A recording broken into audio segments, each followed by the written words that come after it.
I'm Kevin Wilk, Mayor of the City of Walnut Creek, and welcome to the regular meeting of the Walnut Creek City Council. The City Council is conducting this meeting from the City Council chamber. This meeting is being video streamed and can be viewed live or later on the city's website. As some attendees may be participating in their first Walnut Creek City Council meeting, I wanted to welcome everyone and talk briefly about the public comment process. For each agenda item, there will be an opportunity for public comment on the item. Thus, if you desire to speak to an item on the agenda this evening, please hold your comments until the City Council considers that item. Additionally, we have a section on the agenda titled Public Communications, which is for public comments for items not on the agenda. Any comments during public communication should not relate to an item that is on the agenda this evening. Consistent with Section 9.5 of the City Council Handbook, 30 minutes will be initially allocated for public communications for items not on the agenda. Additional time for public communications for items not on the agenda will be provided at the end of the open session portion of the meeting if necessary. If you desire to provide a public comment, please complete a speaker identification card and line up behind the lectern at the appropriate time. Wait your turn, and then when you approach the lectern, please state your name and city of residence for the record. You will have 2 minutes to address the City Council. Please keep in mind that this is a city business meeting. The City Council has adopted rules of decorum to ensure that meetings are conducted efficiently and effectively, and that all members of the public have a full, fair, and equal opportunity to be heard. The City Council Handbook outlines decorum expected in the Council chamber and can be found on our website. All remarks should be addressed to the City Council. Please do not use threatening, profane, or abusive language which disrupts, disturbs, or otherwise impedes the orderly conduct of the Council meeting. Again, each speaker will have 2 minutes to make your remarks. Written comments submitted and received up to 2 hours before the meeting have been posted to the city's website for public review and are included in the meeting record, but will not be separately read into the record. Well, good evening to this full house. I'm Kevin Wilk, Mayor of the City of Walnut Creek, and welcome to the Tuesday, April 7th, 2026 regular meeting of the Walnut Creek City Council. And if you'd all please join me in the Pledge of Allegiance. I pledge allegiance to the flag of the United States of America and to the republic for which it stands, one nation, under God, indivisible, with liberty and justice for all. Thank you. And City Clerk Susie Martinez, would you please call the roll? Councilmember Darling. Here. Councilmember Davini. Here. Councilmember Silva. Here. Mayor Pro Tem Francois. Here. And Mayor Wilk. Here. All right. Our first agenda item is a proclamation for Joan Lucchese Gardens at the Heather Farms, and I invite Joan Lucchese to please come forward to accept the proclamation.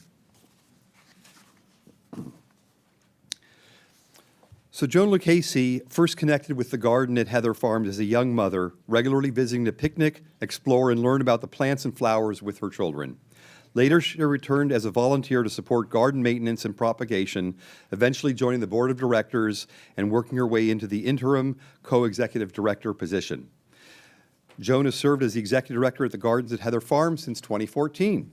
And through her leadership, she's guided the Gardens at Heather Farms through a transformative era of growth and stability, strengthened its financial foundation through grant writing and major donor cultivation, and expanded programs and facilities that significantly enhance the garden's reach and impact. And whereas she has led and supported numerous capital and programmatic improvements, including new greenhouses, 82 community garden beds, a compost station, a tool shed, a children's garden and little library, an 8,000 square foot climate discovery garden with modern irrigation and low water plantings, upgrades to irrigation and facilities, restoration projects including the waterfall and trellises, commercial kitchen improvements, and expanded children's science and education programs. I need a breath after all of it. In partnership with local agencies and school districts. Her guiding values of honesty, equity, determination, gratitude, patience, and humor have shaped her leadership and service, reflecting a long-standing commitment to nonprofit work and community engagement. And after more than a decade of dedicated service, she now concludes her tenure with appreciation for the staff, volunteers, and community members, and a sense of gratitude for the daily privilege of working in a space that she deeply loves. And therefore, I, Kevin Wilk, Mayor of the City of Walnut Creek, on behalf of the Walnut Creek City Council, do hereby recognize Joan Lucchese for her extraordinary leadership, lasting contributions, and dedicated service to the gardens at Heather Farms and greater Walnut Creek community, and we extend our heartfelt gratitude and best wishes in your retirement and future endeavors. Thank you.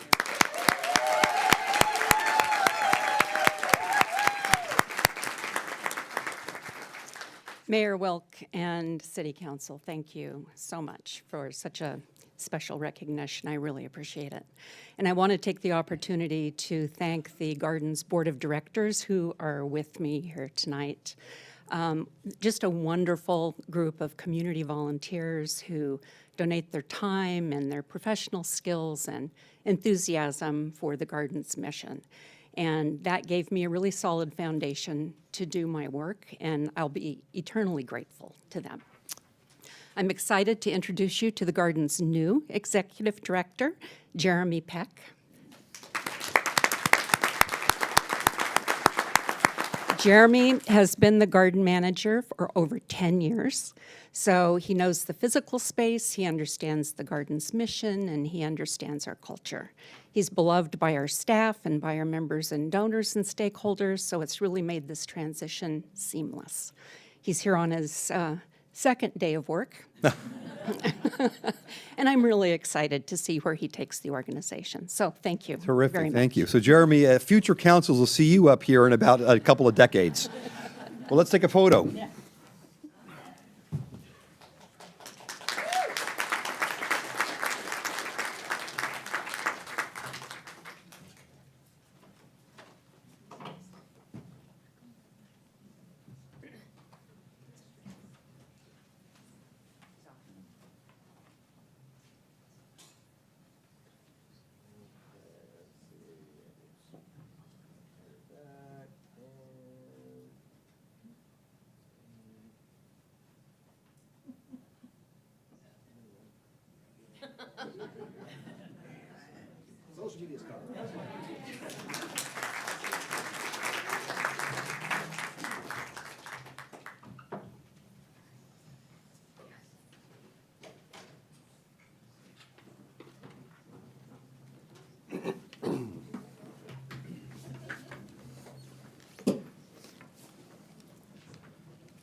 All right. Our next item is another proclamation for Clean Contra Costa Month, and I invite Stacy Martin Bonaducci. Did I pronounce that right? Bonaducci? Program and Grant Manager with Sustainable Contra Costa, and come forward to accept the proclamation.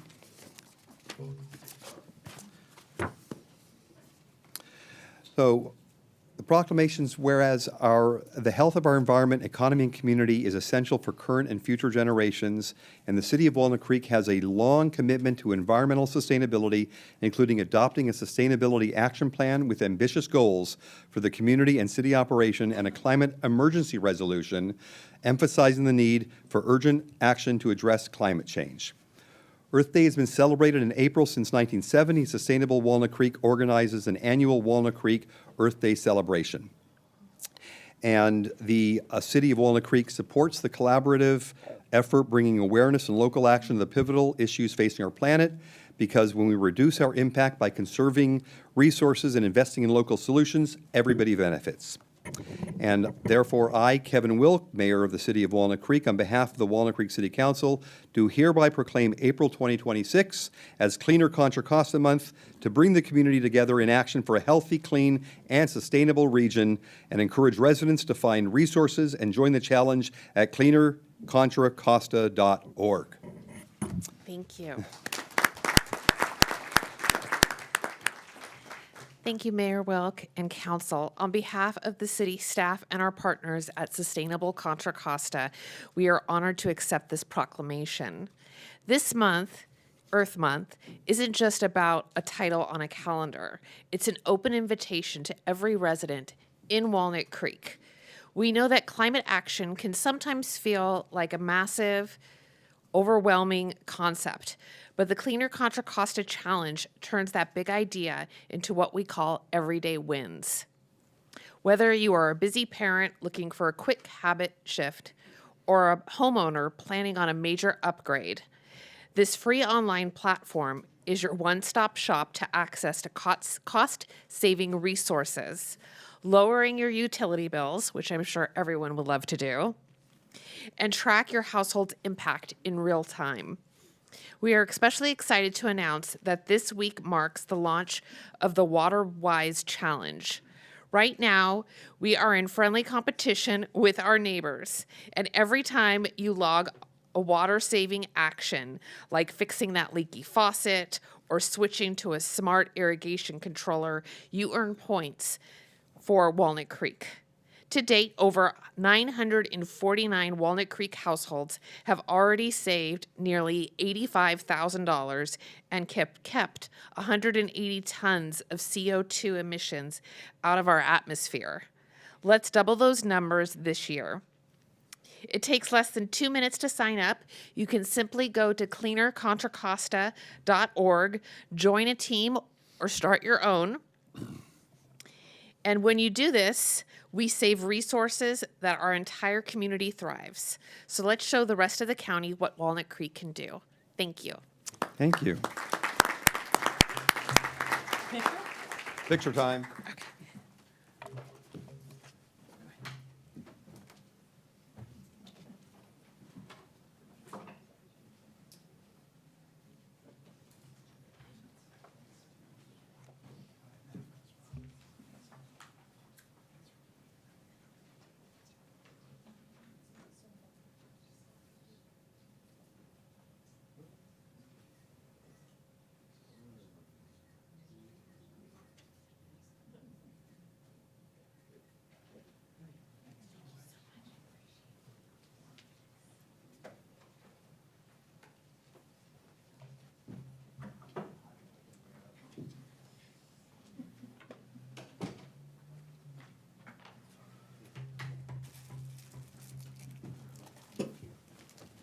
Right, because two proclamations is never enough, we have a third.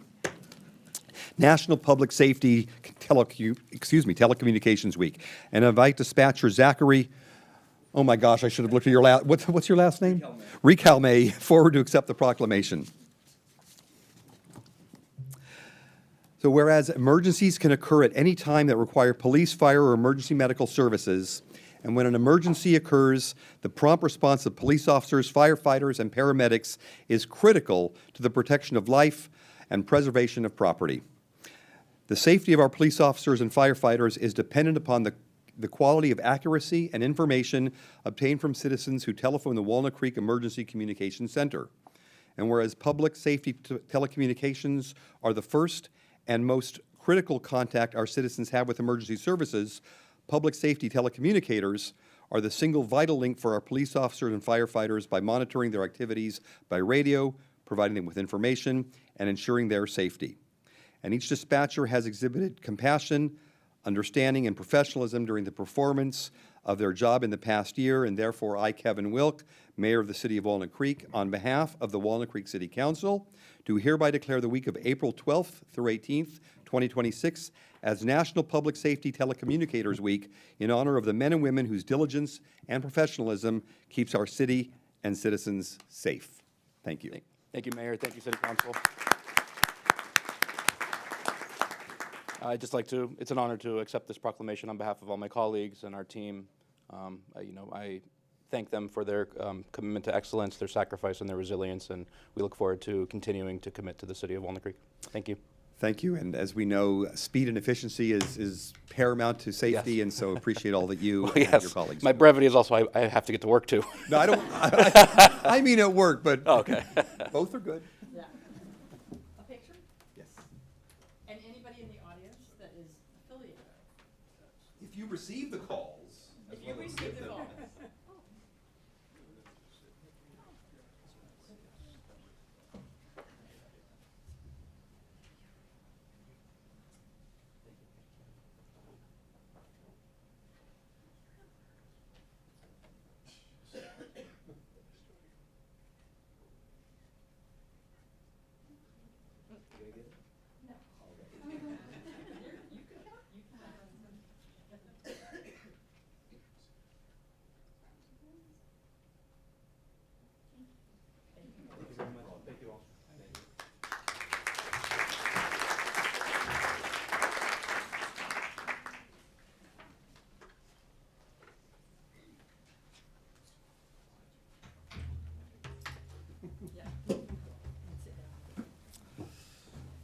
Okay, now we have a presentation from Marin Clean Energy, or MCE, and I invite Chiara Donato, Bilingual Community Development Manager, forward to present.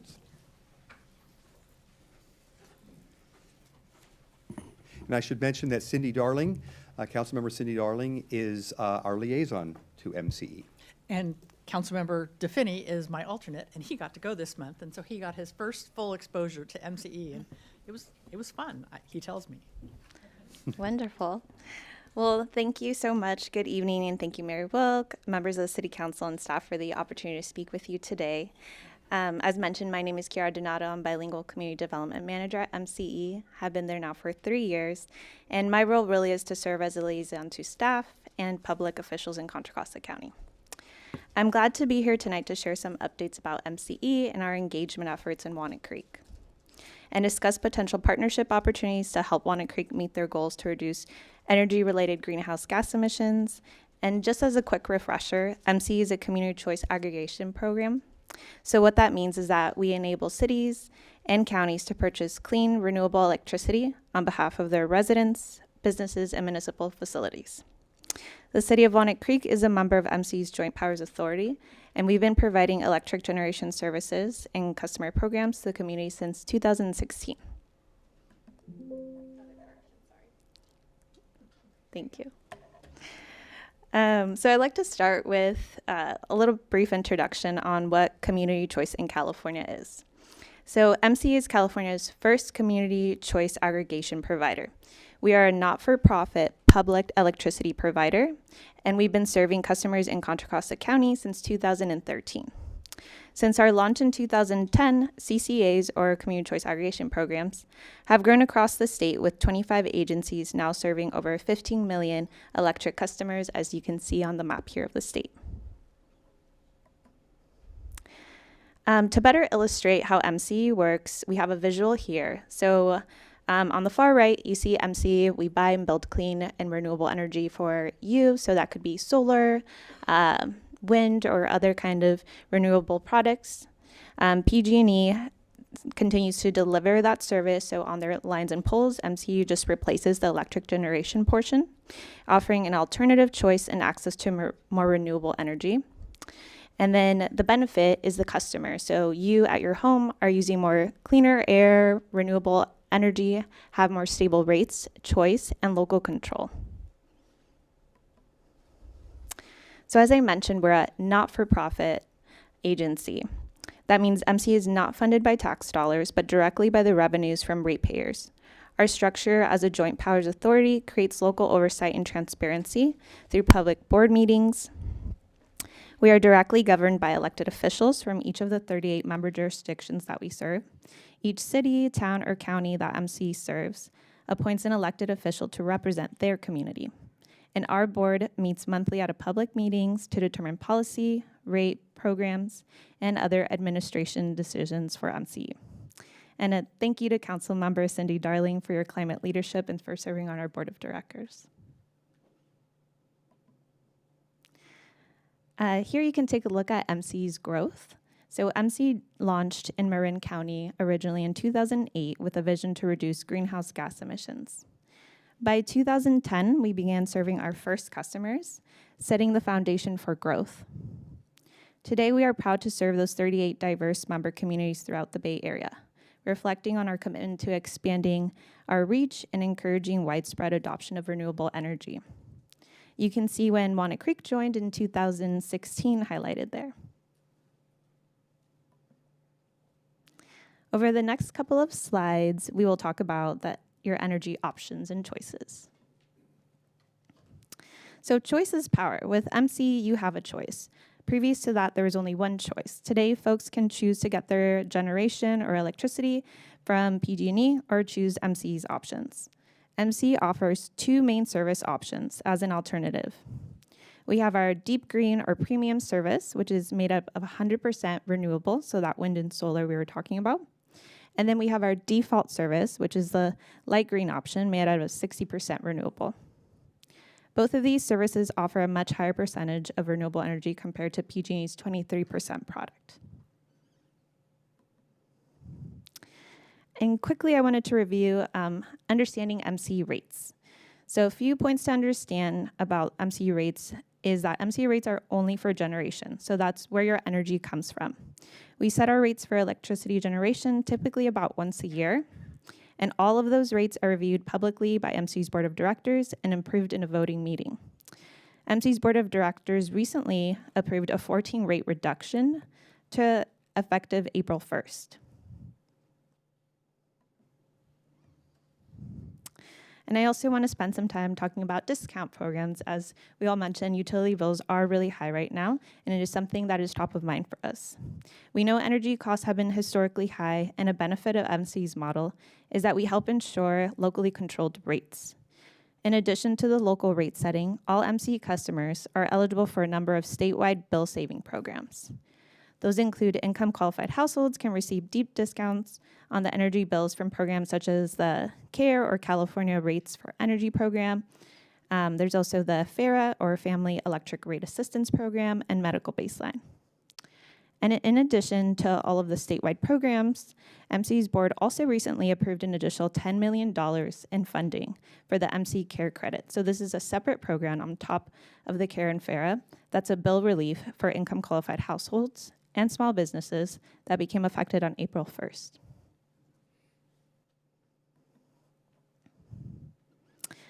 This slide is an example of residential cost comparison based on the average residential usage in our service area. So you will see the three options that we discussed earlier, each with their breakdown. Where you see the biggest difference is on the PG&E fees line.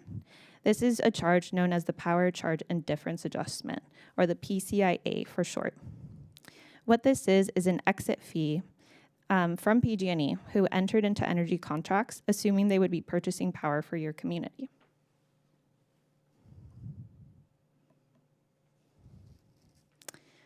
All right, so now I want to talk more about MCE and the City of Walnut Creek's community engagement efforts and how customers have benefited from MC programs. Again, our agency focuses on reinvesting in the community through the customer programs to help lower bills and increase access to clean energy for everyone.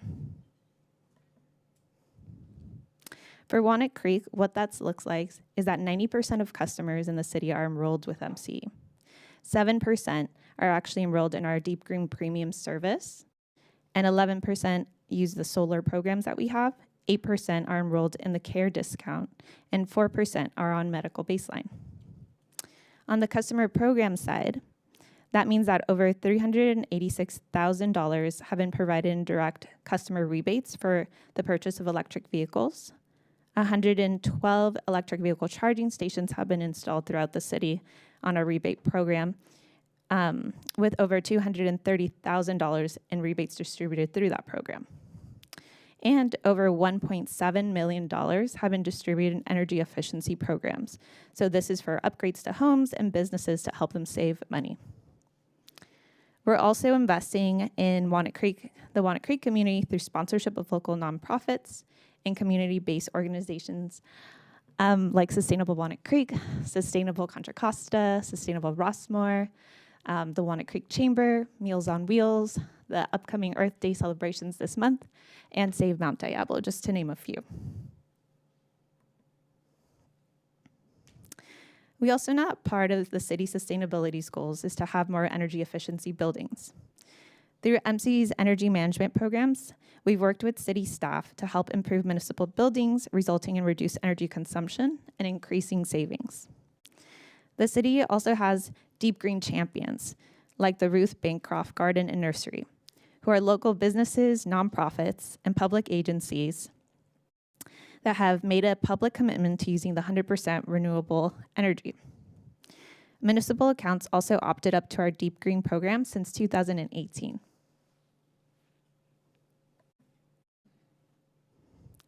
This month, we are actually recognizing Habitat for Humanity of East Bay Silicon Valley for the McLaughlin Advocacy Award at an upcoming Board of Directors meeting.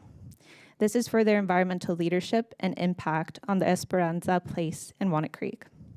This is a model project of zero net energy developments, and it looks like they're actually producing more energy than it consumes.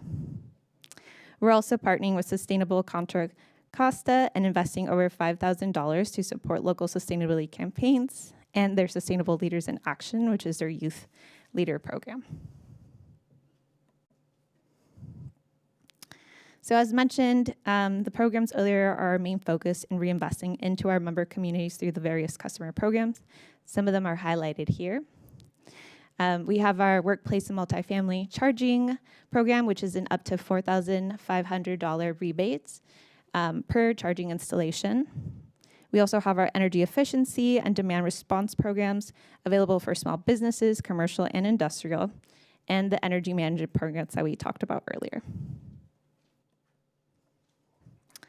So with that, I'll close here by saying that MC is the first and longest operating CCA in California. We were built by energy customers for energy customers, and we have set the standard for many of other CCAs in operation today. We value environmental responsibility and care for our customers through a community model. And since 2010, we've eliminated over 500,000 metric tons of carbon emissions, reinvested over $358 million in MC communities, and supported over 2.9 million labor hours to buy and build cleaner energy to serve our communities. With that, I'd love to open it up for questions. Thank you. Thank you very much. Does anybody on council have any questions? Hi, so if somebody wanted to talk to MCE about accessing some of their programs, do you have their number for their community, for their customer service center? I can pull that up. On this slide, I do have the email, but Yeah, there's- happy to share. Email is always a good one. Yes. Way to start the discussion, and they actually have a really great staff who can walk you through why your bill might be high, what you can do to reduce it, what opportunities you have, and if you need to access something like the medical baseline or the CARES credit, they are more than happy to work with you on that, and it's a great resource. I figure we have a big audience today, so I'm just taking advantage of you since you're here to spread a little gospel. But it's a great program, and I appreciate the staff coming tonight to give everybody an update. And we were proud to be able to reduce the charges this year, and we are hoping that in the next year, we have heard that PG&E is going to be raising their rates, and so we will continue to try to beat their rates as much as we can. Thank you. And I did add some flyers in the back that definitely have our phone number in there as well. Great. Yes, ma'am. Thank you for being here tonight, and great presentation. It answered, I think, every question. I had one, though. In terms of the just big picture, is the idea that CCAs will replace PG&E and Southern California Edison and the other utilities in terms of being the energy provider because they won't be able to meet the renewable portfolios that the state's going to require going forward, or what's that future look like? That's a good question. We always like to say that we are partners with PG&E, right? Because they definitely are still there for the infrastructure. And I would say it's not to replace them, right? We have different missions. Ours is to have more renewable energy for our community. It's also based more locally. As you know, PG&E or Edison have a much larger area, so our programs that's why they're more hyper-focused on the community. As we know, prices are really high right now, and there's a lot on the energy markets, I think, coming into the future, right? We don't have maybe enough energy for all the folks here, so we definitely don't talk about the idea of replacing PG&E, but working together to make sure to serve all of our customers and have the energy for, as the future moves on to more technology. We have a virtual power plant, which is the idea that all of the smart technology will then be connected, right? Be able to switch on and off to help us on hot days, reduce energy consumption. So we definitely need everyone's support. I hope that answers that part of your question. It does, and that makes sense. And then in terms of solar installations, is a homeowner still able to partner with MCE in terms of getting rebates for that and putting that energy back into the grid? Yeah, definitely. So always a good clarifying question, because when I am out in the community, folks are like, do you do solar installations? So we're the energy provider similar to PG&E. After you do get solar installations, we have similar programs for those who have solar. So you get a certain, cent per kilowatt back into your pockets. So yeah, we have those programs. And then part of that program I mentioned earlier about the virtual power plant, there's opportunities too if you have a battery with storage for your solar and then you want to sign up to have it switch off at a certain amount of time or certain amount of energy consumption and helps put that back on a grid. There's an incentive for that as well. Terrific. Thank you. Kiara, thank you. Appreciate the presentation. You mentioned you have flyers in the back, and if you're not going to stay here through the whole meeting when people are leaving, you can certainly put them on the back area and people can pick them up. Wonderful. Thank you so much. Thank you. Right. Next on the agenda is the consent calendar. And does any council member wish to pull any item for discussion? Oh, well, that may be a first of my tenure. 2C. 2C, up. Yeah. It's not a first. Okay. Does any member of staff wish to pull an item for discussion? Does any member of the public wish to comment on an item on the consent calendar? As a reminder, each speaker will have 2 minutes to make their remarks. Written comments have been posted to the city's website for public review and are included in the meeting record, but will not be separately read into the record. So if any speakers would like to speak on an item on the consent calendar only, this is your time to come up.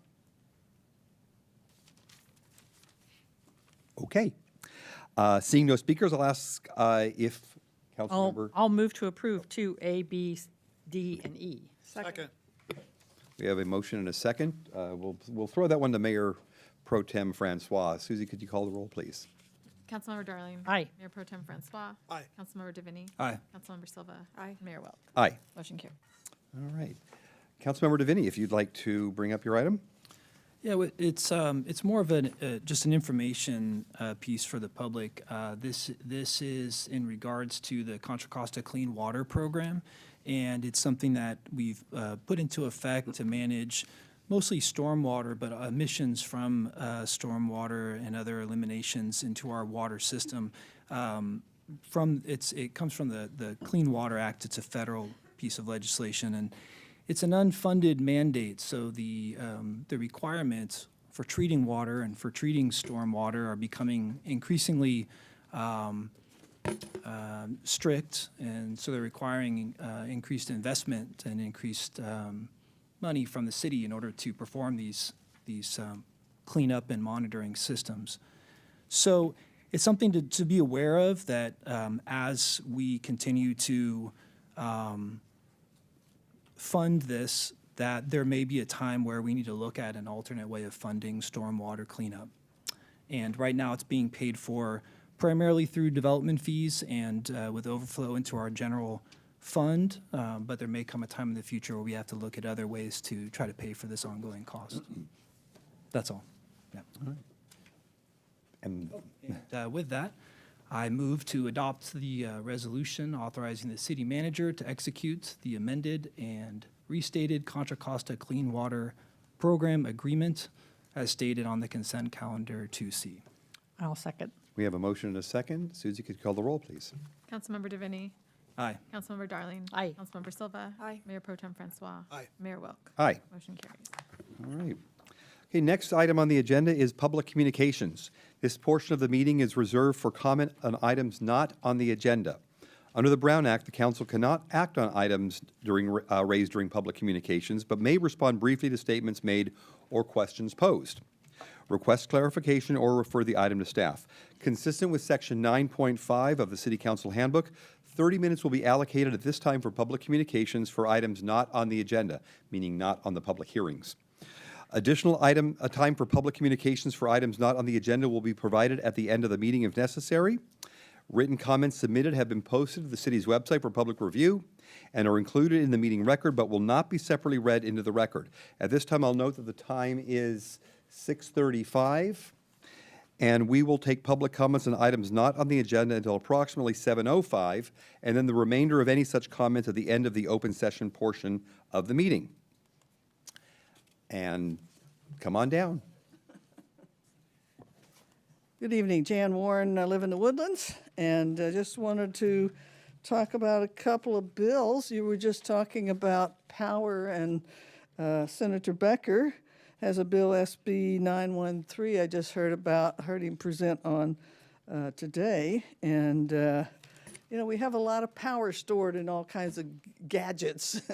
And it's just a matter of trying to be more efficient in terms of how those are used and how you're allowed to do different things. So he is working on that.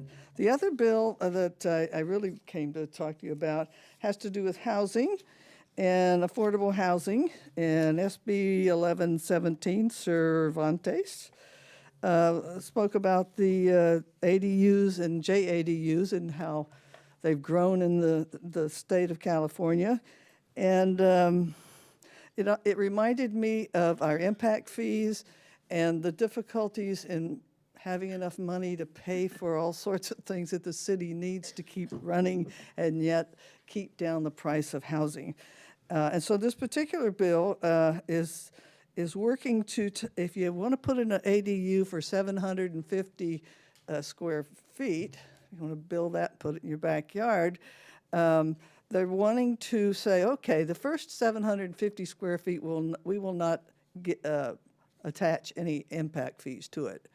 Above it, let's say you put in 1,500 square feet, then they'll subtract and you will pay impact fees on 750 square feet. So they're trying to make it a win-win so that the cities get some money and yet people actually continue to build. And it made me curious about what we're doing in our city in terms of, I know we've also put in a lot of ADUs and permitted them here, and I don't know how many of those are actually being rented out and how many are just going to family members, but it's always an interesting topic. Thanks. Thank you, Jan. Any other public comments?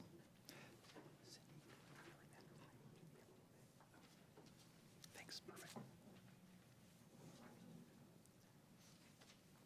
Are you ready for another person? Nope. Come on up. You're next. Hi. Good evening, Mayor Wilk and members of the City Council. My name is Kitty Cole. I'm a Walnut Creek resident. I actually know many of you from various things. You knocked on my door, Craig, when you were running for City Council, so I remember you vividly. I'm here to talk about the Master Gardener Program of Contra Costa County. A lot of people know about it, but what we've really learned is not everybody knows about it, and we want to talk about it. Two things. My colleague is sitting with me. She's going to come up right behind me. Since 1983, this is our mission statement, by the way. Since 1983, our program has provided trusted, science-based information to help people grow healthier gardens in more sustainable communities.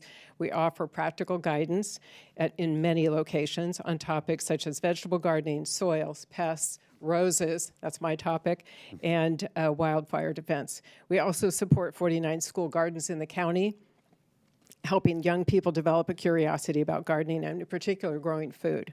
And that's at all levels of education, elementary, middle school, and high school. There is a half-acre parcel of land that I don't think everybody knows that you actually own, the city owns, and we garden, and it's called Our Garden. It's at Shadelands and North Wicket Lane, in case everybody doesn't know. It's owned by the city. It was built and it's maintained by us and our volunteers. There's 275 of us. It's open to the public, and it literally serves as a living classroom where people take courses, and it's every Wednesday at 10, and Dorothy is going to talk about that. Last, I want to tell you that we have our big, what we called our Great Tomato Plant Sale this weekend. It's on the 11th and 12th, 2 days, and the following 2 Wednesdays.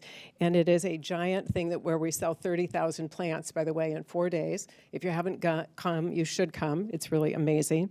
We have more than 70 varieties of tomatoes, along with many other vegetables and herbs, and everything is $4, and we start everything from seed. So they're really spectacular. You can't get 70 varieties anywhere. Is that it? Oh, can I say one line? Is that okay? Quick line. Okay, one line. It's a well-loved tradition, and every year we give 12 to 14,000 pounds of food from this garden to the Monument Crisis Center in Concord. So there I am. I'm going to put flyers at the back too, just because I heard the other person could. Okay. So. Thank you. Good evening. My name is Dorothy Abeda, Pleasant Hill. But I spend most of my volunteer hours at Our Garden in Shadelands here in beautiful Walnut Creek. I want to tell you a little bit about the services that we offer at Our Garden. One, it is open every Wednesday from 9 to noon for you, the public, to come visit us, see the wonderful things we're doing, and you can bring your plant questions with you and talk to the master gardeners there. During the growing season, which starts this year, April 15th, runs through October 29th, we also have fabulous master gardeners that will be giving you advice in hands-on workshop demonstrations. We have 29 weeks, 29 different topics. These workshops are free to the public. They are at 10 o'clock. They run about 90 minutes long, and please come visit us. The other thing that happens during the season is that at each of these events, we have an Ask a Master Gardener table. This is where you get to ask your personal questions. Bring in a sick plant. Bring in photos of a tree that you don't know anything. Trees are my thing. We are there for you. We are, the Ask a Master Gardener tables are all across the county at all the farmers markets, at special events like the Wind Festival, Martinez Beaver Festival. You can access this resource and it is free to you. We only give scientifically vetted, UC-approved information. Lastly, if you can't make it in person, we have an email address where you can send photos and questions to our fabulous master gardeners. Thank you so much. Thank you, Dorothy. Dorothy, can you, Oh, hold on, we have a question. Just a minute. Dorothy, come back. can you, for those who not on here to grab a flyer, can you provide the email address and or your website? That's okay. If not. No, I can't, And I caught, because I never email us. That makes sense. But you can just Google, that word. UC Master Gardeners of Contra Costa County or Contra Costa County Master Gardener Program, and we will come up. Our schedule of 29 talks are posted on our website. April 29th, I'm going to show you how to plant a tree the proper way. and you said 10 a.m. what day of the week? Every Wednesday, Wednesday, all gotcha. throughout the year, we're open from 9 to noon. The talks are at 10, but 9 to noon, the Ask a Master Gardener table is there. Our fabulous Master Gardener volunteers are there. And you will get the best treatment you've ever had for your garden questions, better than anywhere else. And you can sign up for the email because I get them on the regular, and a lot of this information comes in your regular Yes, sign up emails. for our email. We will give you the email. Yes, because I took some really sad tomatoes to the Master Gardener table one time, and they told me why they were sad and I'm what also to a do. plant pathologist, by the way, so disease questions. Yes, yes. So anyway, I've been getting it, and it is great information. I always really appreciate it. Thank you. And my tomatoes are still sad, but it's life. We have answers. I have a phone number for you. Would you like me to read it out quickly? And I also have the email address. It's at the very bottom of the flyer, and it's probably a 0.6, so I'm hard to see this. But anyway, I think it says 925-608-6683, and the email is ccmg, so Contra Costa Master Gardener, ccmg at ucanr.edu. Should I say it twice, or are we good? One more time. One more time. Phone number, 925-608-6683. The email is ccm, as in Mary, g, at ucanr.edu. Thank you so much. Thank you so much. Nobody in Walnut Creek has a reason not to have excellent gardens now. Yes. Do we have any more public comments for tonight? We have one more card for public comment?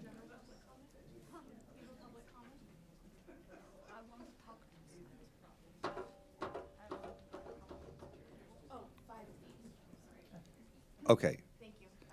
Okay, so seeing no more public comments, we'll close the public comment portion of our meeting and move on to the next item, which is council member and staff announcements, reports on activities, or requests.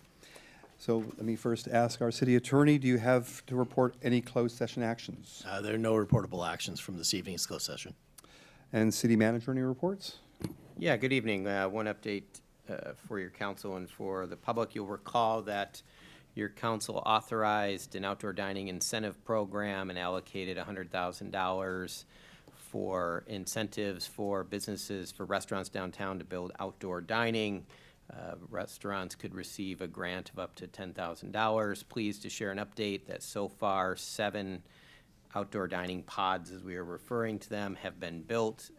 The program was set to expire March 31st, but we had the option for a final extension to June 30th. That did go into effect, so if there are any restaurateurs out there that are thinking about pursuing the outdoor dining program, the time is now to get the application in and get that built before the end of June to make the most of that incentive program that's available. Thank you. And there's up to 3 more that we have grant for, is that right? That's correct. Okay, final 3. Let's start then with Councilmember DeVinny for any announcements and activities on AB 1234. All right. Well, good evening. It's been a busy past few weeks. I attended the MCE board meeting that we just learned about in Cindy Darling's, Councilmember Darling's absence. And while I was there, we discussed AB 1761, which is a piece of legislation that's being put forth to help deal with these PCIA charges. So those, again, as a reminder, are the charges that PG&E is charging consumer choice aggregates like MCE for leaving PG&E and getting their power from MCE. And one of the issues has been that it's felt like those fees have been fairly high and that there hasn't been a lot of transparency as to how the fees are being generated.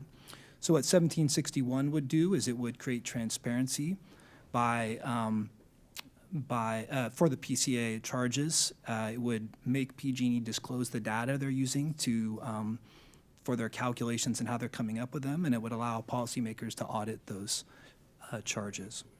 MCE did give money to offset the rates that are going up or went up because of the PG&E charges, and fortunately MCE put away a rainy day fund called their Operating Reserve Fund, and they transferred money from that to help with rate stabilization. That helps with low-income customers and also helps reduce the impact of PG&E charges on MCE customers. So that's it from the MCE board meeting. I enjoyed attending the Taste and Toast event that went on March 25th at the Broadway Plaza. That was a WCEF, or Walnut Creek Education Foundation fundraiser in partnership with the Walnut Creek Downtown Association. There was food, wine, live music. They had a stage with performances from WCI and Tice Creek students. Money goes towards supporting the arts, music, library, and science programs in Walnut Creek schools. And the county side, I want to acknowledge the retirement of our fire chief, Louis Brochard. Chief Brochard had over 30 years of service in the fire department, 18 years at the Contra Costa Fire Protection District, and 7 years as the fire chief. There was a retirement ceremony with bagpipes and formal presentation. It was quite impressive, and so I want to thank him for his service and wish him well in his retirement. I was able to attend the pre-opening for a restaurant here in Walnut Creek, North Italia. Delicious food and beautiful atmosphere. So I want to welcome the restaurant North Italia to Walnut Creek.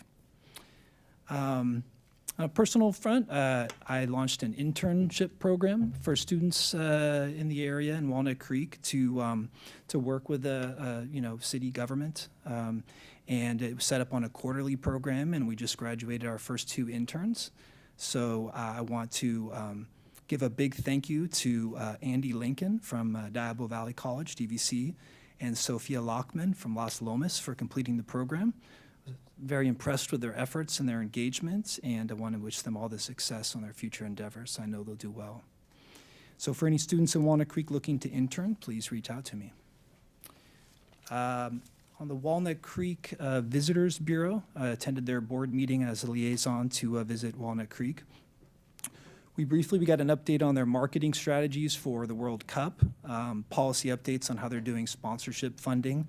And now if you go to visit Walnut Creek, there is a little AI tool on the side that you can press, and it's very cool. You can ask it for recommendations on restaurants, help you plan a trip in Walnut Creek or hotel accommodations. So I encourage you to visit the Visit Walnut Creek website and try out that AI tool. They had a human trafficking seminar recently at one of the hotels, and it was very informative, very impactful. It is a huge problem, not just regionally, but across the state and across the nation and the world. But this was specifically geared towards helping small businesses recognize when human trafficking is occurring, and to increase awareness and reporting. So they are planning a part 2 in the near future. So I will bring back that date once we have the date of the seminar.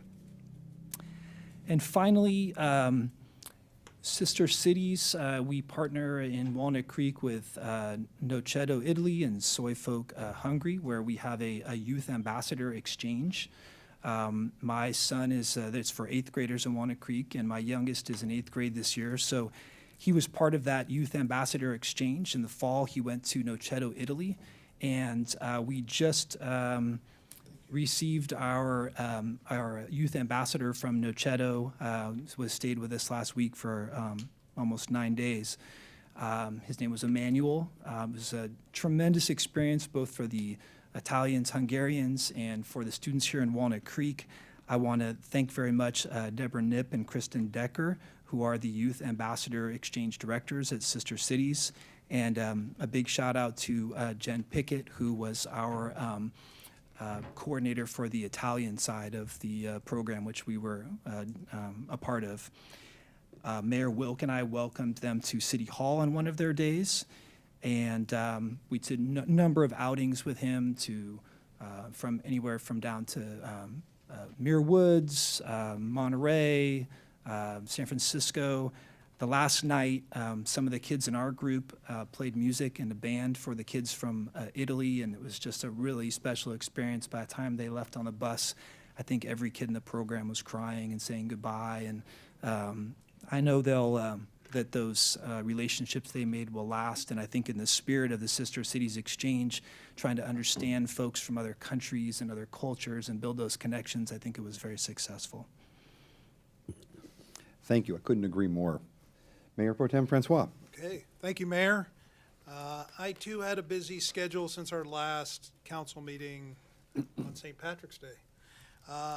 First off, I attended, Councilmember Silva and I are your liaisons to the Recycle Smart Board. Recycle Smart is that joint powers authority that manages garbage, recycling, and composting, not necessarily in that order.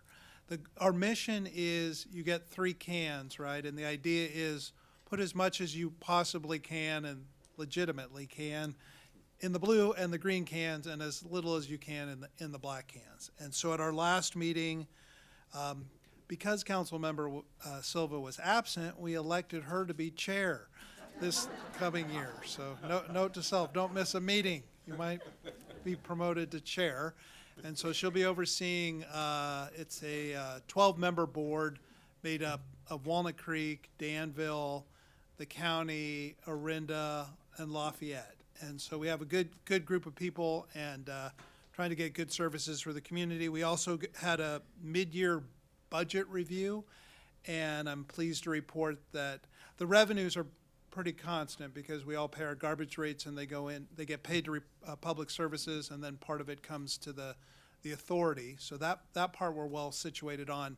Expenses were 48% of budget. So at the mid-year mark, that's exactly where we want to be. I also wanted to announce that there's a free compost giveaway. This year it'll be on May 2nd. And for our area in Walnut Creek, we have to travel to Danville if you'd like your free compost, and go to the Recycle Smart website to sign up so they can expect you. May 2nd in Danville for the free compost giveaway.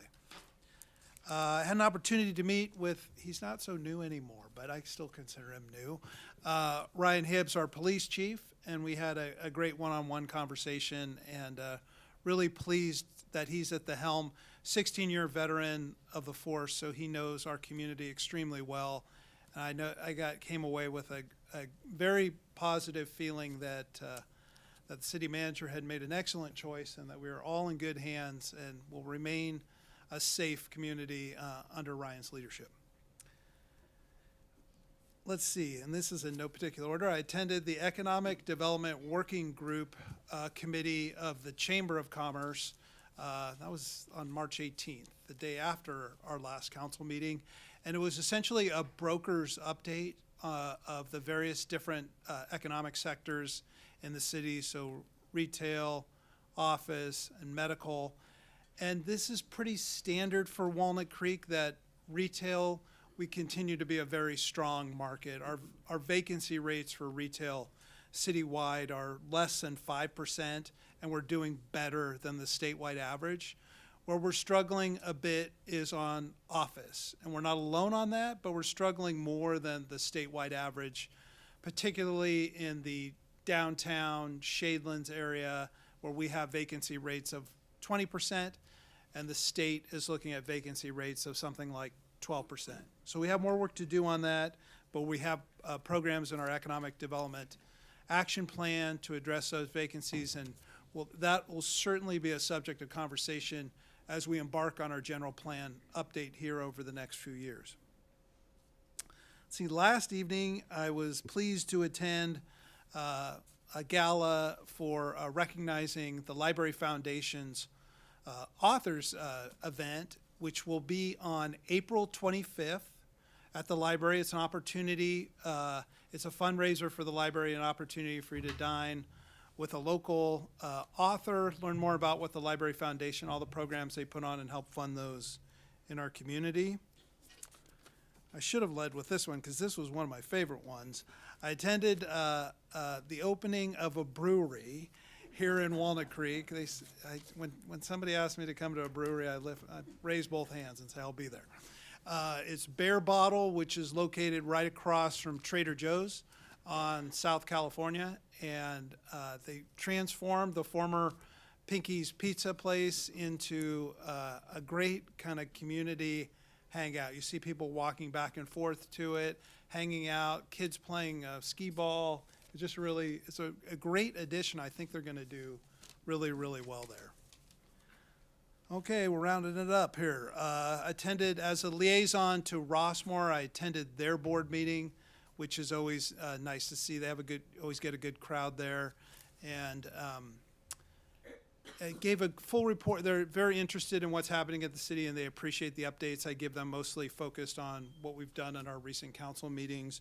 They'd ask questions about implementation of our housing element, and talked about kind of the update we had just provided to the state, that we have more work to do. We had about 200 units identified or building permits issued last year, and our state number is something like 5,800 units. So they wanted to know how we were going to accomplish that. I told them the programs that we have in our plan, and they were happy to get that update.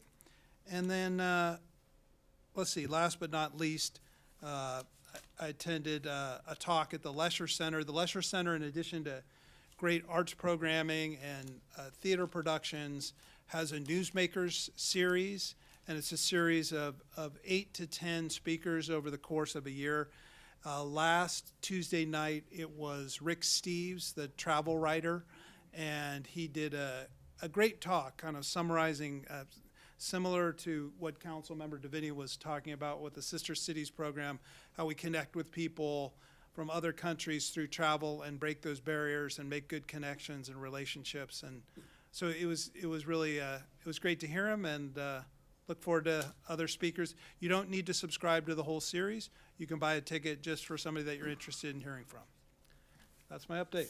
Thank you. All right, I'm going to actually go next here and take the handoff regarding travel and international exchange, as we had just heard from Sister Cities, as well as from the Rick Steve speaker.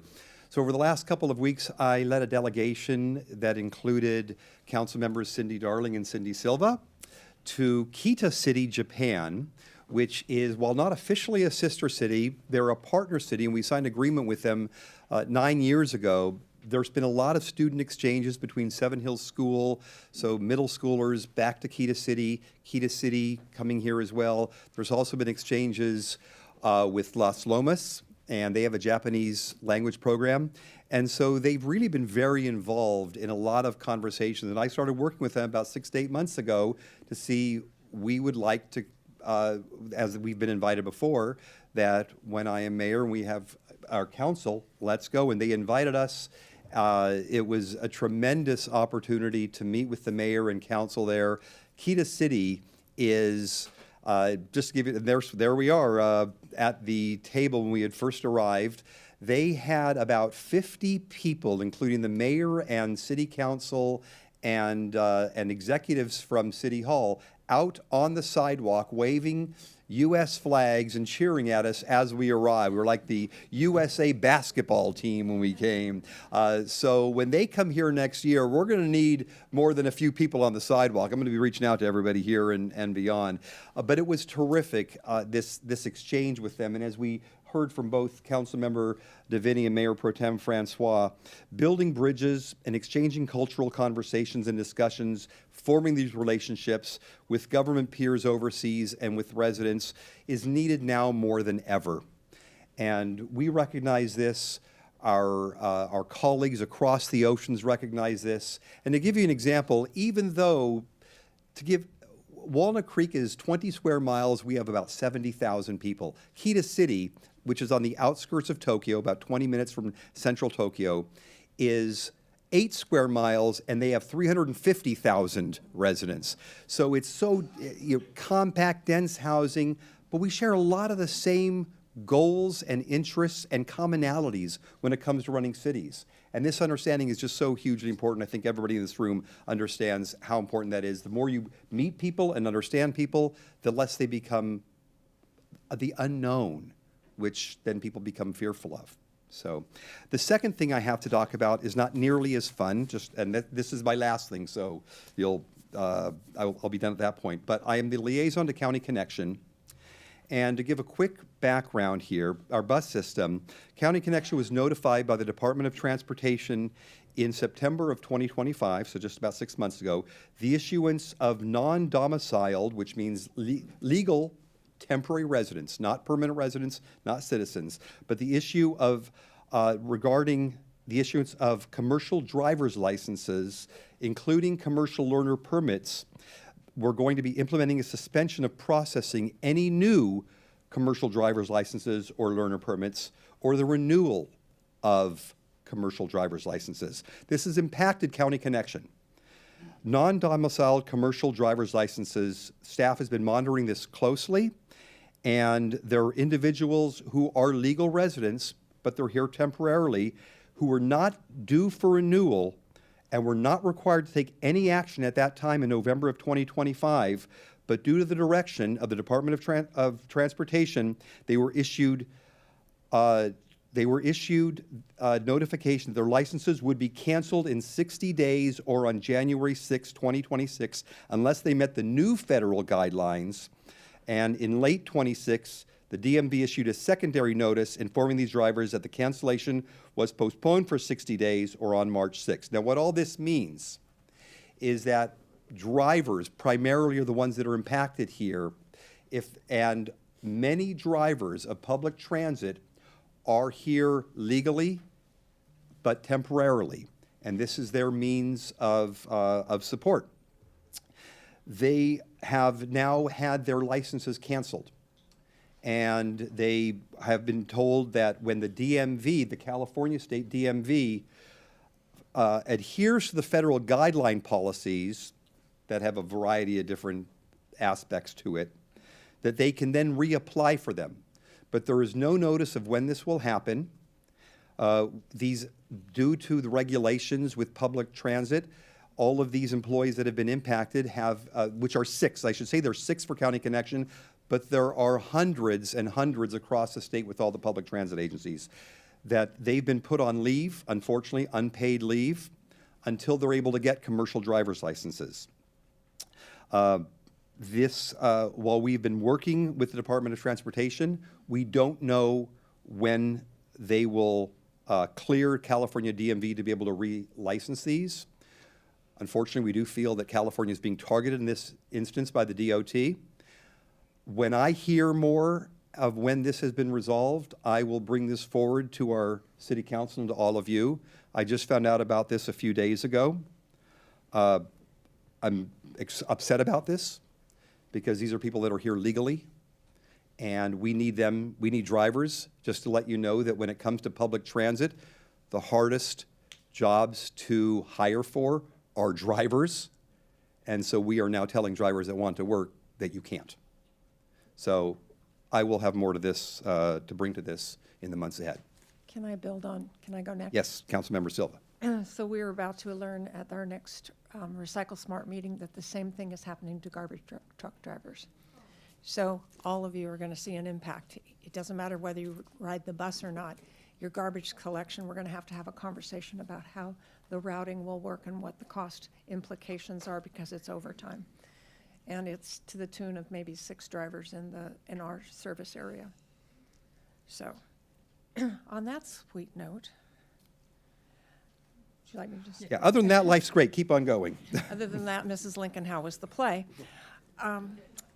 So I was fortunate to be able to be with Councilmember Darling and Mayor Wilk in Kita City. And if you looked at the photo, our spouses were with us, as well as Mayor Wilk's adult children. So it was a family vacation. It was self-funded. I think that's important to put out there. We spend our own money. This is not taxpayer dollars. So a couple of takeaways from the visit, besides the very important message, which is this is how we ensure world peace, is one person at a time in relationships and really understanding what's happening in the world. We were taken on 2 tours that I thought were fascinating. One was we visited one of the printing shops for the yen. Their currency is actually in Kita City. And we have got an insider baseball look. This is not open to the public ordinarily, but we got to go in and watch it. But we had to set our cell phones into a lockbox because we couldn't take any pictures. It was fascinating, very interesting, and the number of colors on the money is incredible. And the second thing is we went to one of the National Earthquake Centers. So if you think we have earthquakes in California, they have a lot of them in Japan. And I should have brought the video. There's a simulator which they showed to school kids, and they simulated, it's a 3-room simulator, and we were all on the floor, and they simulated a 7.0 earthquake for 2 minutes. And the way it works. And they use this with youth and adults, and they bring them into the simulator, and also a museum that shows how they need to really strap the walls, strap the furnishings to the walls, et cetera, in that environment. So that was fascinating, and I enjoyed that. The other 2 things that I thought was interesting was to really understand that Kita City is 360,000. It is surrounded by Tokyo. It is not a suburb the way we are a suburb of San Francisco. This is the way West Hollywood is in the middle of Los Angeles. I mean, it's that intense. It's 14 million people in Tokyo and 40 million in the peripheral area. So it would be like the 9-county Bay Area having 40 million people in it, because Japan is the geographic size of California. Japan has 40 million people, no, many more million people than we have. We have 40 million in California, so it's California's population is basically in the Tokyo and its suburbs and surrounds. They're efficient, they're courteous. Those bullet trains, they have a system that we need here, and we're working toward it in transportation, where a single pay system, a single card can get you on a bus, can get you on a train, can get you on a subway, and can get you on a bullet train, as well as you can buy a bento box in the 7-Eleven.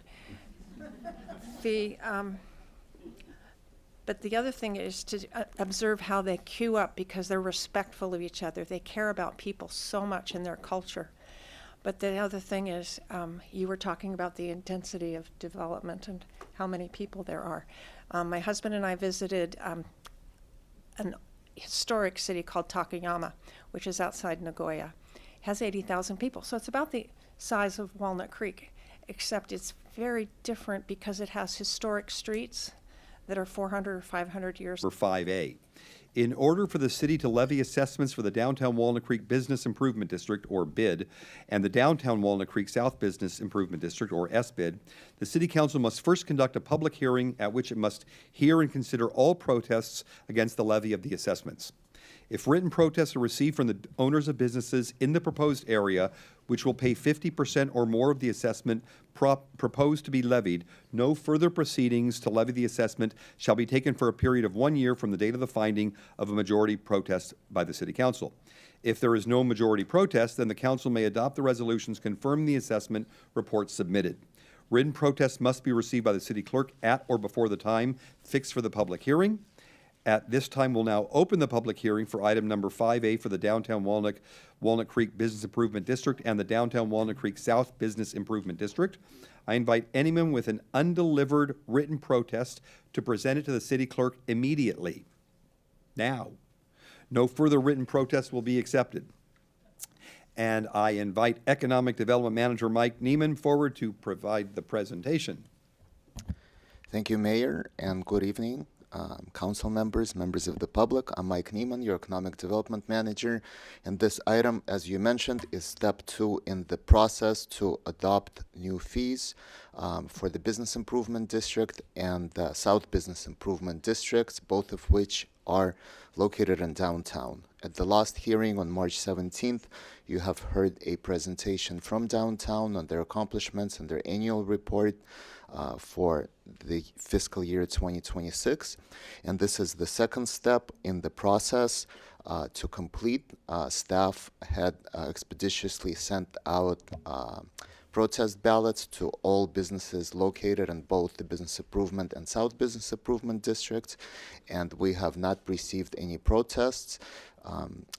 So with this, the second step would be to complete the adoption of the resolutions, and hence is the recommendation in front of you. Thank you. Thank you, Mike. Do we have any questions? No questions. All right. Well, then I will open up the item for public comment. Please step forward to the podium if there's anybody here to talk on this item. Please also complete a speaker card available on the counter near the entrance doorway, or I think at the front. Once at the podium, please introduce yourself and city residents for the record. Consistent with city policies related to public comments, each speaker will have 2 minutes to make your remarks. Written comments submitted, if any, have been posted to the city's website for public review and are included in the meeting record, but will not be separately read into the record. I do not see anybody for public comment. So I will close the public comment portion, bring it back to council for any discussion and or a motion. I will move to adopt the resolution levying the annual assessment for the Downtown Walnut Creek Business Improvement District bid for FY27, and the same thing for the SBID for FY27. Second.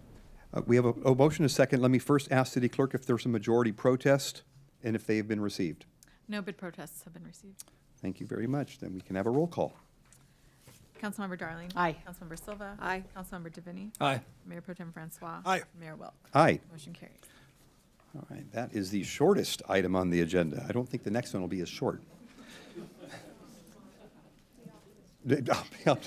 Are we okay at this point? Don't need a break? Okay. So the next item is a public hearing regarding 2 appeals from the decision of the Planning Commission on February 12th, 2026, approving design review, vesting tentative map, density bonus and tree removal, and drip line encroachment permits for the Mitchell Townhomes project, application number Y24 through 026, location 2775-2855 Mitchell Drive, 2730-2880 Shadelands Drive, and a portion of 2125 Oak Grove Road. Forgive me. APNs 143-040-099, 143-040-100, and 143-040-079. We're in the unusual situation here of having 2 separate appeals for one item. And I believe probably most of you are here because of these items. The public hearing procedures are as follows. These rules are designed to provide the appellants and the applicant the ability to present their arguments, provide rebuttals, and be heard at this hearing, as well as to give everyone a full voice in these proceedings. So I will open up the public hearing at this point, and we'll have our staff presentation first, and Yes. I invite staff to provide it. Good evening, Mayor Wilk and members of the council. My name is Simmer Gill, Senior Planner with the city, and we are here tonight to consider the 2 appeals that were filed on Planning Commission's decision of the Mitchell Townhomes project that will be located within the Shadelands Business Park. And because this is a de novo hearing, I will present the entire project and cover all of the project details that are listed on this slide before I go into the points of appeal. And because this project has many parts, I do appreciate in advance your patience as I get through everything. Since this project was appealed, the entire project is up for consideration tonight. Therefore, certification of the EIR and adoption of the mitigated monitoring and reporting program, as well as approval of the project entitlements that are listed on this slide, do require council action tonight. And just to quickly orient you with the site, it is zoned planned development, and it is a 22-acre parcel that consists of 11 office buildings that's known as the Walnut Creek Executive Park. And the surrounding area consists of a mix of office, commercial, as well as residential uses. And just for some site context, directly across the street from the project site to along the south elevation is the Viamonte Senior Housing Facility, as well as the Orchard Shopping Center. And further east on Oak Grove Road are the residential uses known as the Woodlands Community, and of course all other uses as shown on this slide. And just to quickly go over the project site boundaries, the highlighted yellow is the project site, and I did want to point out that it does not extend, the project frontage does not extend onto Oak Grove Road, and all of the 11 buildings within this footprint of that yellow dashed line will be demolished for proposed construction. And the adjacent parcels that, or the uses that front Oak Grove Road, the 3-story office building, the Bank of America building, as well as the Montessori daycare, these will all remain, and they are not part of this project. They are all separate parcels. And just to quickly touch on some project timeline, on October 18th of 2023, the city did receive a SB 330 application filed under the Builder's Remedy provisions. And on April 9th of 2024, a formal planning application was submitted to the city. And since then, this project has undergone approximately 2.5 years of review, including multiple rounds of plan revisions, environmental analysis, multiple public hearings, as well as a 90-day EIR review period to gather public feedback. And then on February 12th, 2026, the Planning Commission did approve the project and certify the EIR. Within that 10-day appeal period, the city did receive 2 appeals, and that is why we're here tonight.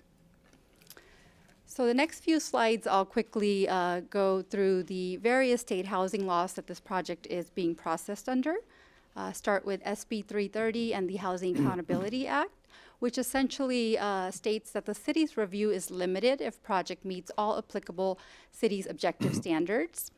And the project cannot be denied unless there are specific health or safety impacts that cannot be mitigated. And the project also is limited to a maximum of 5 public hearings in order to follow the streamlined project meeting process under SB 330. And tonight is the 4th public hearing. Under the Builder's Remedy provision, it does allow developers to propose housing projects that exceed local zoning or are not consistent with the zoning, and no legislative actions are required for a Builder's Remedy project, such as no rezone or general plan amendment. And the city's authority to deny such a project is limited and must be supported by statutory findings. And as you know, the existing zoning, which is planned development that refers to business park development standards, does not allow residential uses. And under the Builder's Remedy provisions, the government code section that's outlined here it states that if current zoning does not allow housing, then the alternative best fit development standard must be applied, and no legislative actions could be required. Because this is a multifamily residential project, the city did determine that the most comparable zone would be the multifamily M2, as well as the multifamily medium density range, which does allow 14 to 22 dwelling units per acre, and this project is proposing 19 dwelling units per acre, so it falls within that range. So in addition to the business park zoning standards, as well as the city's design standards, the M2 standards would also apply to this project. The project is also utilizing the density bonus law, which does allow waivers and concessions to development standards if a project is providing affordable units. And here I've just defined what a waiver is and a concession for the public. And the applicant is proposing 55 low-income units exceeding the city's 7% inclusionary housing requirement. Therefore, could receive up to unlimited waivers to all the city's development standards. The applicant is requesting 10 waivers tonight and no concessions. The waivers are related essentially to building setbacks and storage space per unit requirements in the multifamily zone. And that table is included as part of in the resolutions attachments 1 and 2 tonight. Moving into the project proposal, the 422-unit 3-story townhome development does consist of a mix of building types that range from 2-plex to 7-plex. Each unit has a 2-car garage and outdoor decks, and the units are arranged across 82 buildings, and the height varies from 38 to 40 feet. 955 parking spaces are being provided. 542 new trees are proposed as part of the new landscape palette. Frontage improvements include new sidewalk along Mitchell and Shadelands Drive. And though not required or triggered by this project, the applicant did work with the city and consistent with the Shadelands multimodal plan is providing a roundabout at the intersection or at the corner of Shadelands and Viamonte, as well as a raised crosswalk and bike lane extensions that will extend beyond the project frontage along both Mitchell and Shadelands. The applicant is also providing a monetary contribution, and the applicant tonight does have a presentation, so I'll let them go into more detail of that, the specifics of that. The project is also preserving 8 existing trees on site and requesting removal of 449 trees.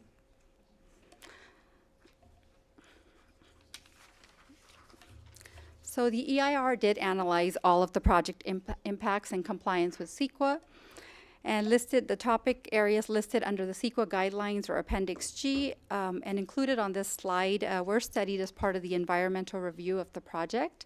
And the ones listed to the left of your slide did result in less than significant or no impact. Therefore, no mitigation was required for these topic areas. And the ones listed to the right did have potential impacts. However, the impacts would be mitigated to a less than significant level with the implementation of the mitigation monitoring and reporting program. And these MMRPs will be enforced through the conditions of approval prior to any work on this project. And the EIR did conclude that there would be no impacts that remain significant or unavoidable. So the EIR did go through a robust public comment process, and approximately 65 comment letters were received. All were responded to in the final EIR, and those are included. The entire package for the draft EIR as well as the final EIR is included as Exhibits A and B of your packet tonight. And listed here are really just the common theme of comments received from the members of the public. And the moving on to the subdivision, which will create 82 lots and 49 parcels. And here is the new the site layout. Here is the proposed site plan. Access to the site is gained from both Mitchell and Shadelands Drive, which will then connect to a series of internal roadways within the development. I did want to point out that there's no through access for vehicles to cross this site from Mitchell to Shadelands. The applicant intentionally designed his project that way, and he can touch on that as part of his presentation, but they are providing a central walkway through the site, which essentially allows the public to cross from Mitchell to Shadelands for easy access. And this project will be developed in 2 phases. Again, the applicant can go over this. Here is a detailed architectural site plan. Again, 7 building types laid across the development. And 2 architectural building styles are proposed. One is Neighborhood 1 and Neighborhood 2. And this, I believe, this architectural site plan gives you a better idea that access to a Neighborhood 1 will only be gained from Mitchell Drive, and for Neighborhood 2, you can only access it through Shadelands Drive. Neighborhood 1 has 6 building types. Neighborhood 2 has 4 of the larger building types. And the unit sizes range from 1,300 to 2,157 square feet with 2 to 4 bedroom units. And each one provides a 2-car garage for each unit, with the exception of Plan 1 in Neighborhood 2, which has a tandem garage design. And here are project renderings, really just essentially to show you what this will look like once it's developed. To the top left, that photo or rendering would be if you're standing at the intersection of Viamonte and Shadelands and looking into the project site. This also shows a depiction of that roundabout that's proposed. And here are the 2 architectural styles that are proposed in Neighborhood 1. 4 color schemes are proposed as part of this.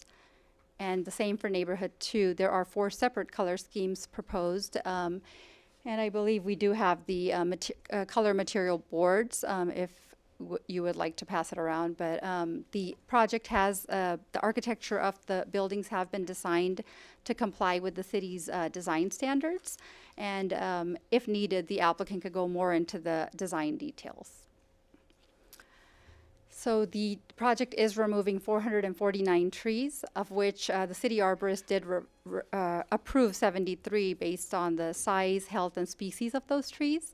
The remaining 376 trees do require city council approval to remove. I did want to point out that none of these are considered highly protected trees per the city's tree preservation ordinance. The applicant is also preserving the existing 8 mature trees that are circled here in green, and as well as the off-site, 19 off-site trees that are circled here, and many of these are highly protected oak trees that are being preserved. And here is the proposed landscaping palette. I know there's a lot of little dots with colors, but I think what that's trying to show is the 542 new trees that range in size from 24-inch to 36-inch box. And to the far left of your slide are all of the trees that are proposed along the project frontages, as well as the perimeter of the site. And the remaining trees, as listed in the landscaping plan, are scattered throughout the site. Okay, so the next few slides I will walk through the key issues raised in both appeals with staff responses. And both appellants' issues are summarized here. So the first appeal received was from Steve Elster with Friends of Walnut Creek, and he did raise a question regarding the builder's remedy, that it does not apply to this project because the city already had a substantially compliant housing element. So staff's response to that is, under state law, it explicitly states that substantial compliance is HCD certification or a court decision. And the city did have a adopted housing element, however, it was not HCD certified at the time. Therefore, the project does qualify to be processed under builder's remedy. The second point raised was that the EIR did not sufficiently analyze senior living alternative. The EIR did analyze and eliminate the senior living alternative as infeasible, and because it did not serve the project goals, such as providing affordable housing, as well as any multimodal improvements to that area. The applicant has also stated that they're not a senior housing developer, so I believe it would not be viable for them. And because this was raised as a point of appeal, the First Carbon Solutions environmental consultant that assisted with the EIR also prepared an additional senior alternative analysis, and I believe that's included as attachment 18 of your packet tonight.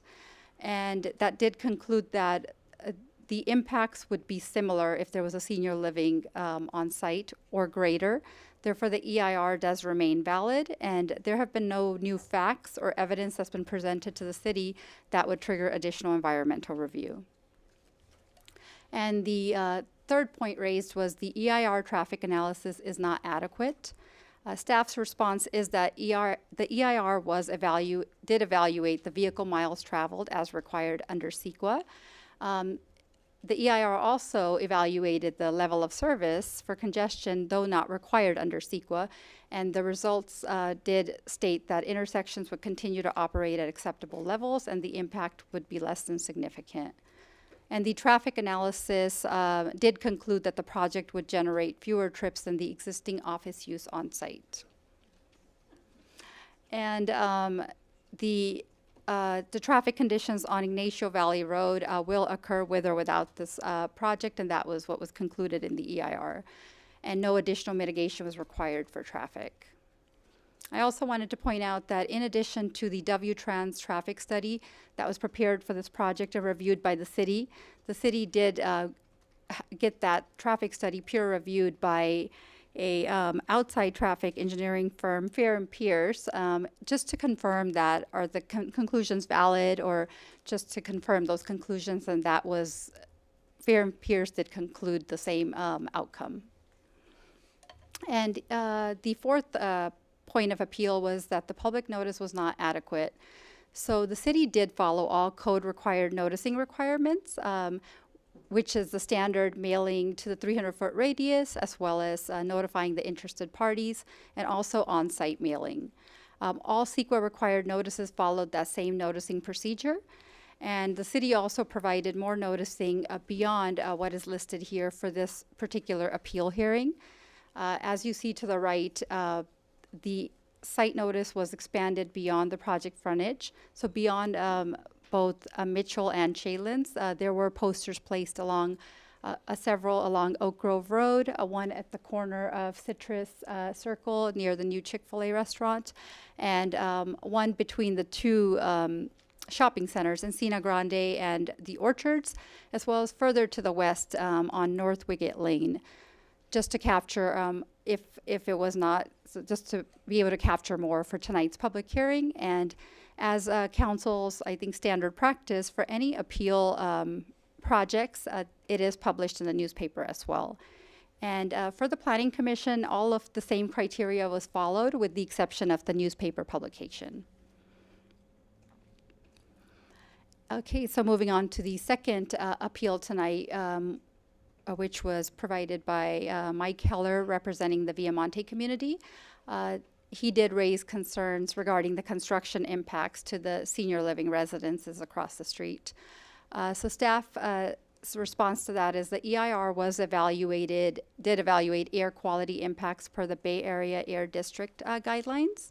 And it did include measures to reduce these impacts to a less than significant, and those are conditions of approval of this project.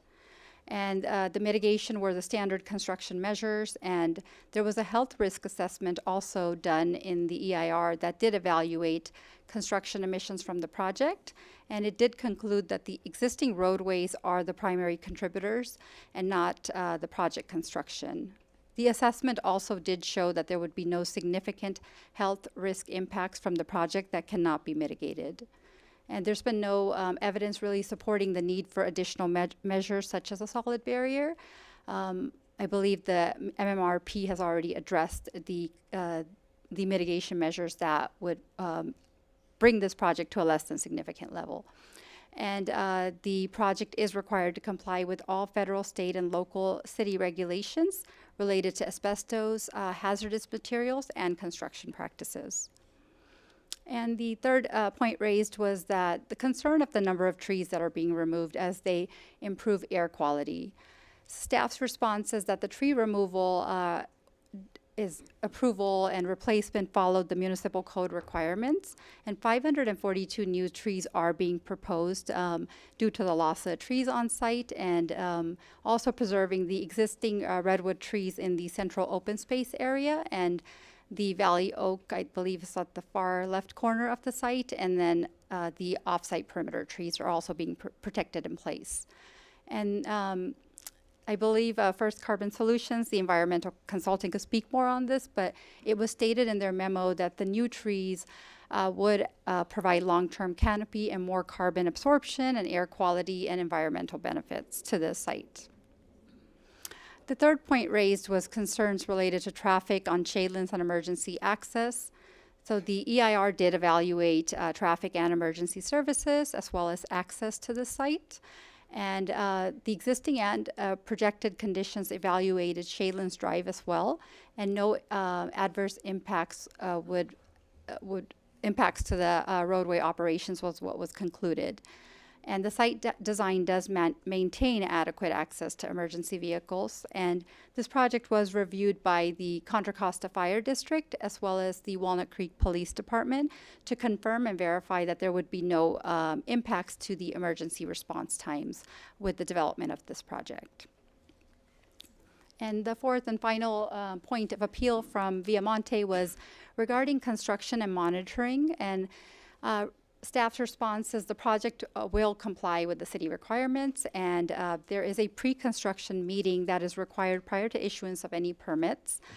So this is standard city practice where the city staff meets with the applicant's team, and they are required to notify all properties within a 300-foot radius at least 2 working days prior to start of any work. This has also been added, though it's a standard practice, and we follow this, and I believe the applicant's team provides a copy of the notice to city staff to confirm compliance. But given that this has been raised by the members of the public, we have added this as a condition. And the errata you have before you tonight includes this condition, which would modify attachments 1 and 2. And the applicant has also been coordinating with the Viamonte residences and will keep open lines of communication. But again, I'll let the applicant speak more on that. So in summary, all of the issues that have been raised tonight through the appeals have been addressed in the EIR and the project review, and the appeals did not identify any deficiencies or did not identify any feasible alternatives to really lessen those impacts. And there's been no evidence in the record of any specific adverse impact to public health or safety. And no impacts as part of this project will remain significant or unavoidable. And the project does comply with state housing law, the city requirements, as well as city standards. And the EIR, the project design, as well as the mitigation measures address the concerns, and the Planning Commission's decision was supported by findings and substantial evidence in the record.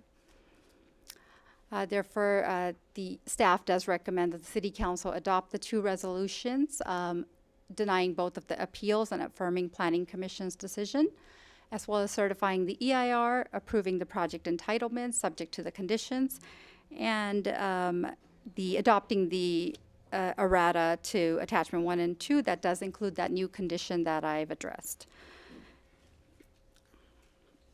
And so apart from myself, we do have several staff members from the city, as well as First Carbon Solutions, who is our environmental consultant that assisted the city in preparing the EIR. And for the record, a total of 77 public comments were received, and those are included in your packet as attachment 19.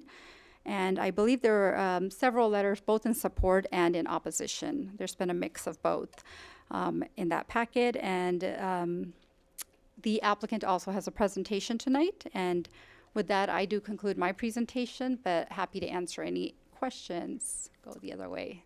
Thank you. Thank you, Simar. So I just want to set the table here for the people that are here in the audience about how this works on the public hearing and questions. So typically after every presentation, which would be by the appellants, the applicant, there's also rebuttals, the council asks questions of each one of them. But I want to be cognizant that you've all been sitting here for 1 hour and 45 minutes. And if we have the present, after potential questions now, there would be possibly up to another hour of presentations by the applicants, by the applicant and the appellants. And so as we start questions on the council, I want us to all take that into awareness that we've got people that want to say something here. And so let's try at this point to limit questions to essential questions that are burning desire to ask, because we're going to have the opportunity to ask questions after everybody has spoken at the end as well. So with that, we'll open up questions to Simar, but again, I want to keep that. I'm going to hold my questions till the end. I'm going to hold my questions at the end as well.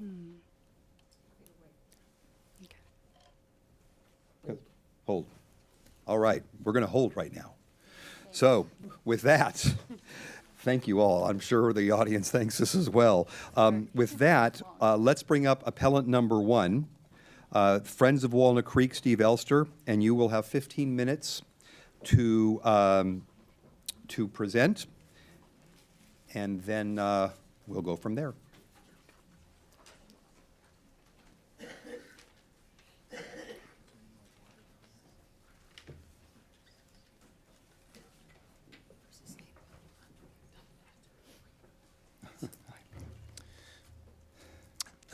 Appellate number 1, I feel like this is the old dating game. Good evening, Mayor Wilk and City Council members. My name is Steve Elster, and I'm here on behalf of Friends of Walnut Creek. We're not here to oppose housing. In fact, our proposed alternative of a senior living center would add more than twice the number of homes to our area's housing inventory compared to the proposed development.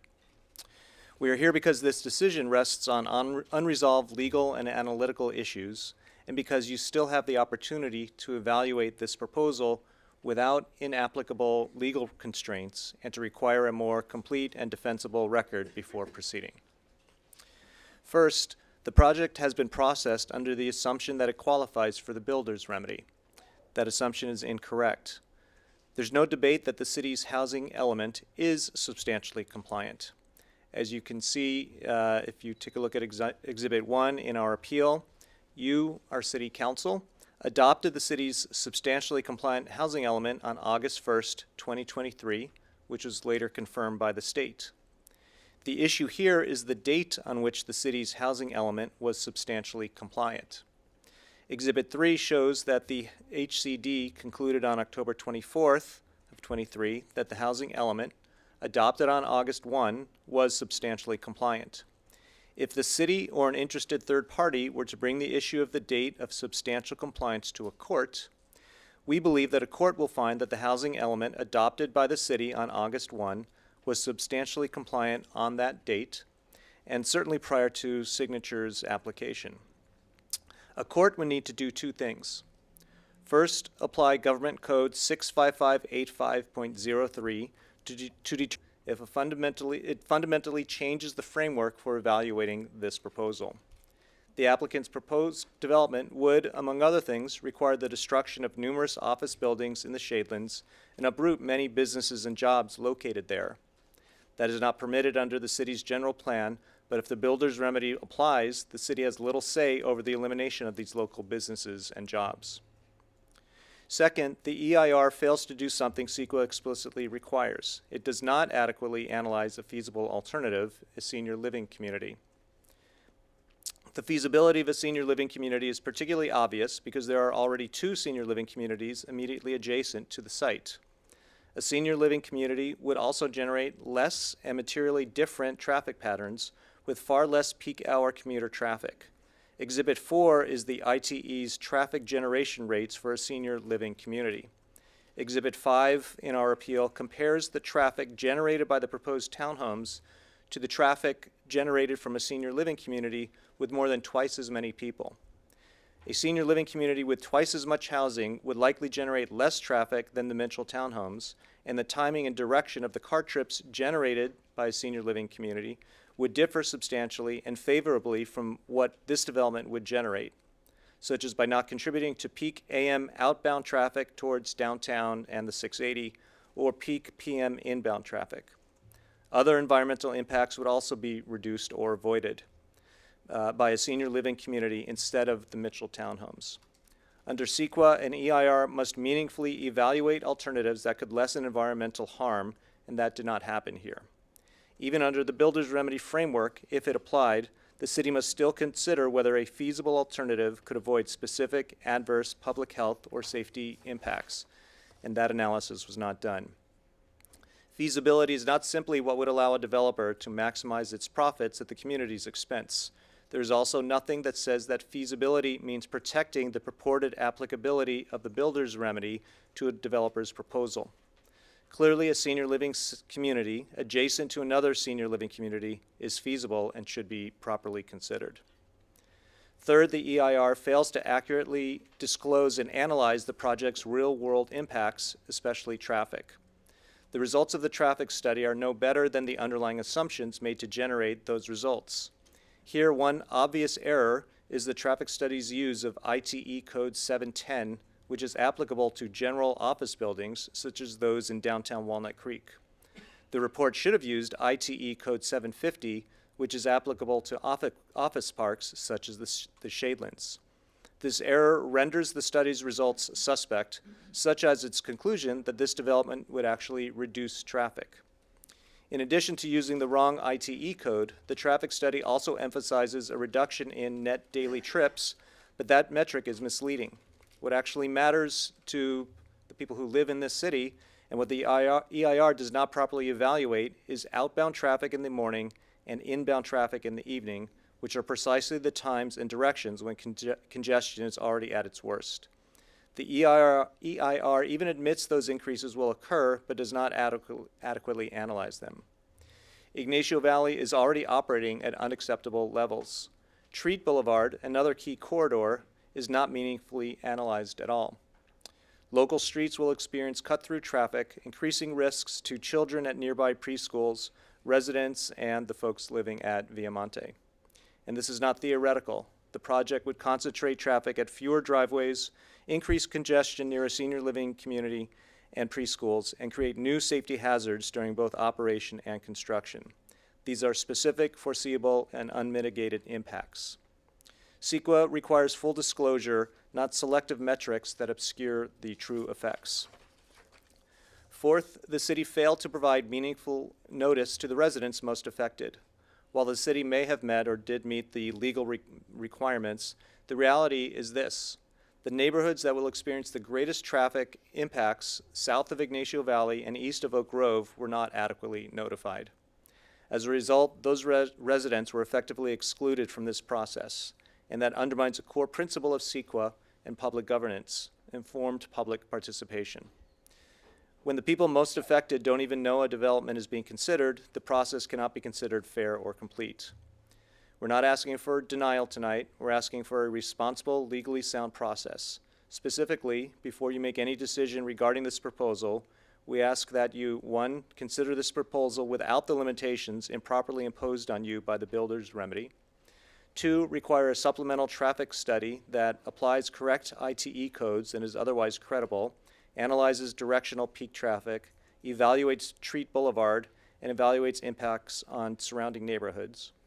3, a supplemental EIR analysis of a senior living community alternative, including whether it reduces traffic and safety impacts and whether it remains feasible and affordable. And 4, provide expanded notice so that all affected residents are aware of this proposal.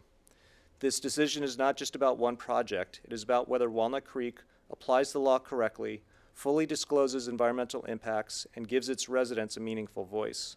Right now, the record does not meet those standards, but you have the opportunity to correct that, and we respectfully ask that you do so. Thank you. Thank you, Steve. Again, council can ask questions now or wait until later and specific? Okay. Thank you very much for your comments. Would you please provide your background professionally, and do you practice municipal law and environmental studies? I am an attorney, but I don't practice municipal law. And what about your experience in environmental work, CEQA? Nothing professional. Okay, thank you. Councilmember Darling? Other questions here? Okay. Mr. Elster, thank you. Thank you, and there'll be a rebuttal, and there may be questions later. Okay. Thanks.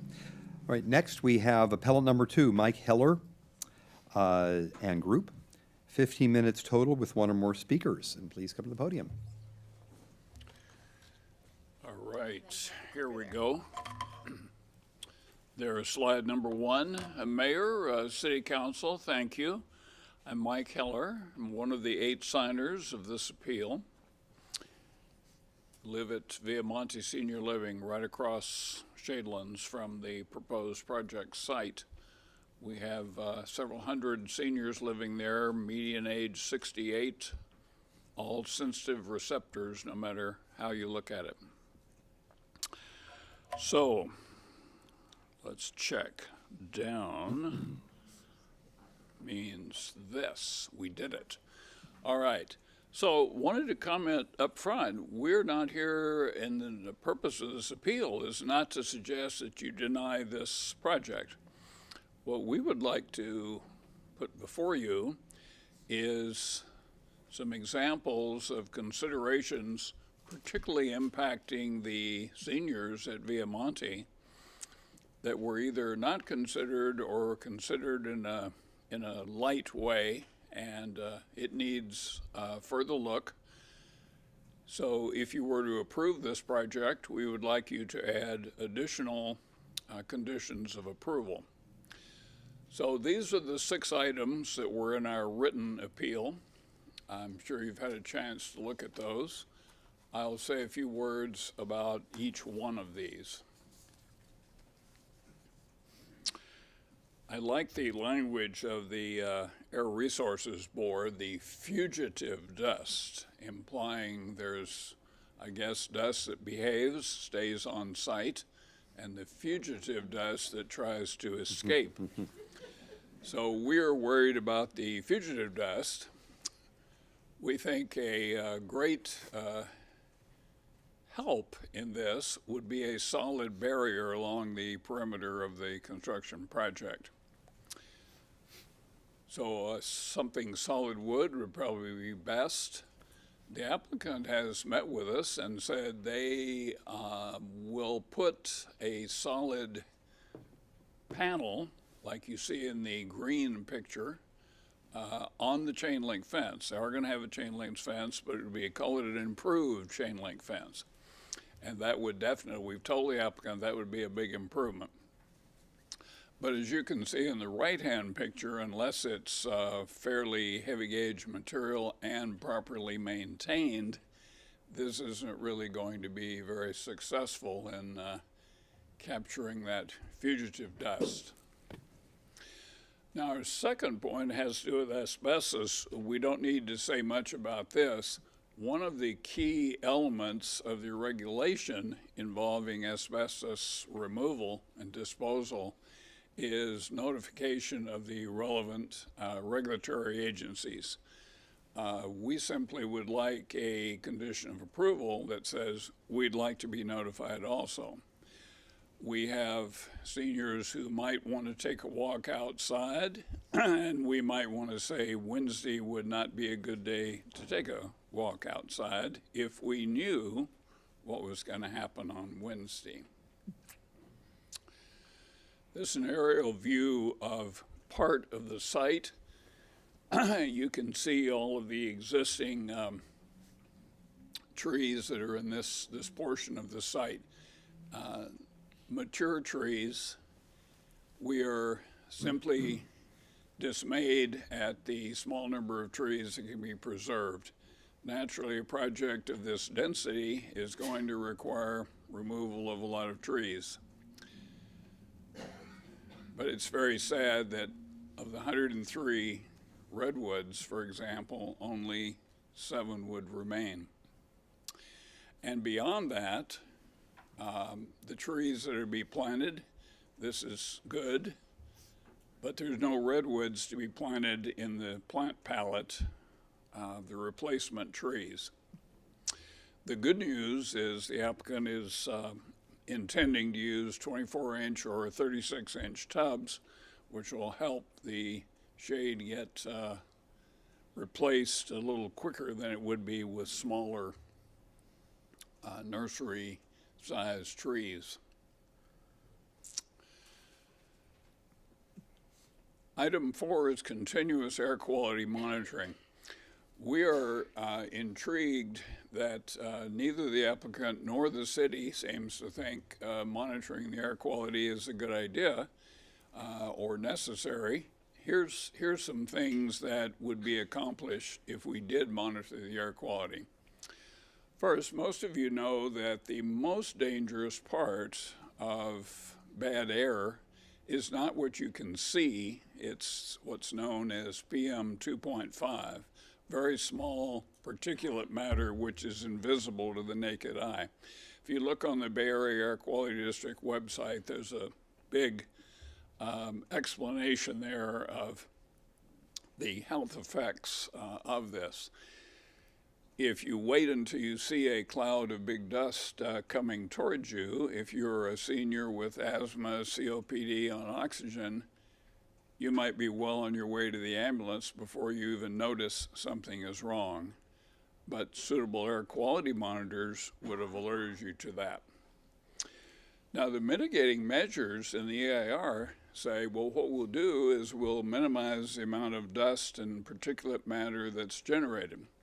That's a wonderful idea, but how will we know if these measures are successful? How will they be gauged?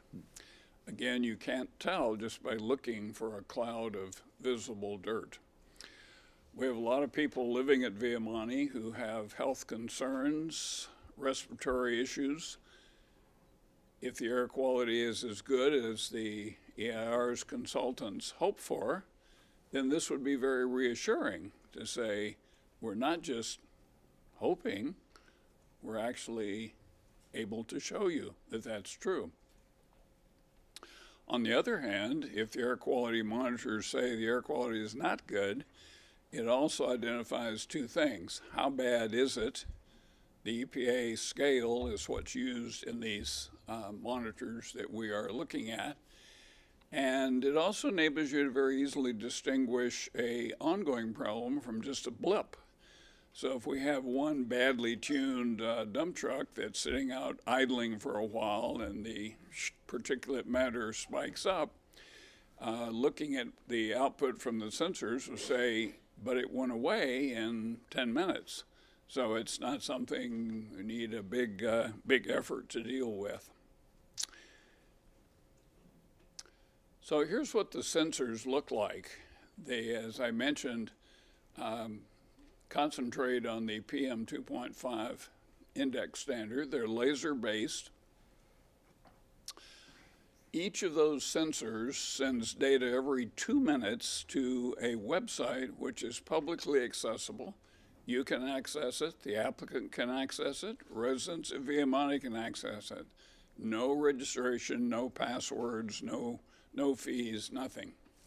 If you select on your computer or phone any one of these, this is the Walnut Creek area I'm using as an example, you see this sort of data. The left shows you for today. This is showing you in the EPA scale, are you in the green, satisfactory error, yellow, caution, red, creeping up the scale. So it shows you right now and for earlier time periods in this day. On the right, you see data for the last 5 days. So this is one of the ways you see what's just a temporary thing and what is a long-term systemic problem. This data, by the way, is from a sensor that's at the corner of Almond and Shuey, just a few blocks from here, over past the Lecture Center. So the staff report says we don't have any evidence or data that relates to the possibility of ambulances being delayed by congestion. Well, no, we don't, but we have a lot of photographs and we have a lot of witnesses who could tell you that the traffic is already bad, and as other speakers have mentioned, this is particularly true during the morning and evening rush hours. The applicant has described to us that their belief is that the roundabout and the raised crosswalk, which hasn't been previously mentioned, will in concert will help to slow down traffic, which might have the effect of discouraging some of the Ignacio Valley drivers who like to take a bypass and zip around Shadelands just to avoid the Oak Grove Shadelands intersection. That remains to be seen. We're hopeful, but we also know, we can see that left turns are a common cause of traffic backing up. So an additional thing we would like for you to consider is making the easterly driveway of the project right turn only in and right turn only out, so there wouldn't be any delays due to left turns due to the traffic there. Now remember, the westerly driveway from the project comes out at the roundabout, so that would be the preferred exit for new residents who could easily go in, any direction they wanted to. So we talked about asbestos. So it's not just the asbestos we're worried about. The demolition itself, all of the haul trucks that are going to be idling and waiting to get filled up and loaded and so on.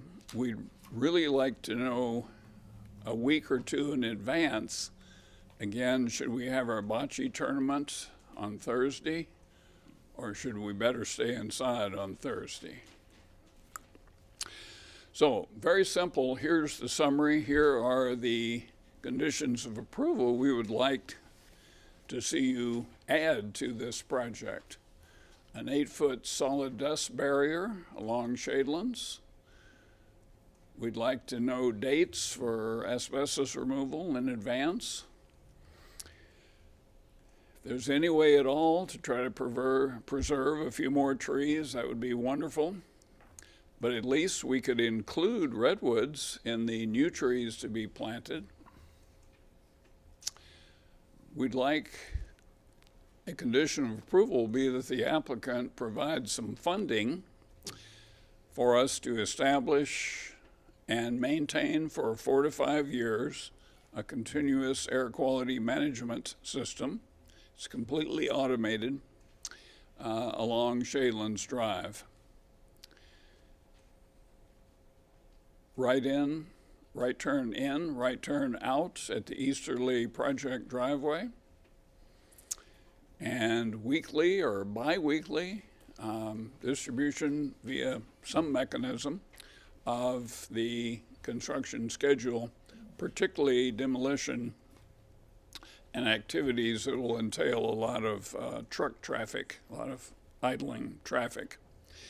The applicant had said they'd be happy to have a point of contact at Via Monte to facilitate communications. We'd welcome that, but we need a bit of advance notice or we can't schedule activities for our senior community.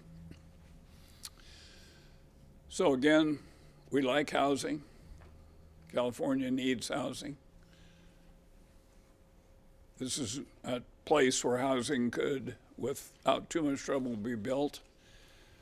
But we'd like the neighbors, and in particular, the seniors living right across the street, to be given a little more consideration. I'd like to ask, if you're able, anyone who's here from Via Monte, would you stand up just for a second? So, speaking on behalf of all of my fellow seniors, thank you for your attention and considering how you might ameliorate some of our concerns in this project. Thank you. And thank you very much. Everybody that just stood, I'm just curious, you can just raise your hand, you don't have to stand up again. How many are here in support of the appeal that was just presented by Mr. Heller?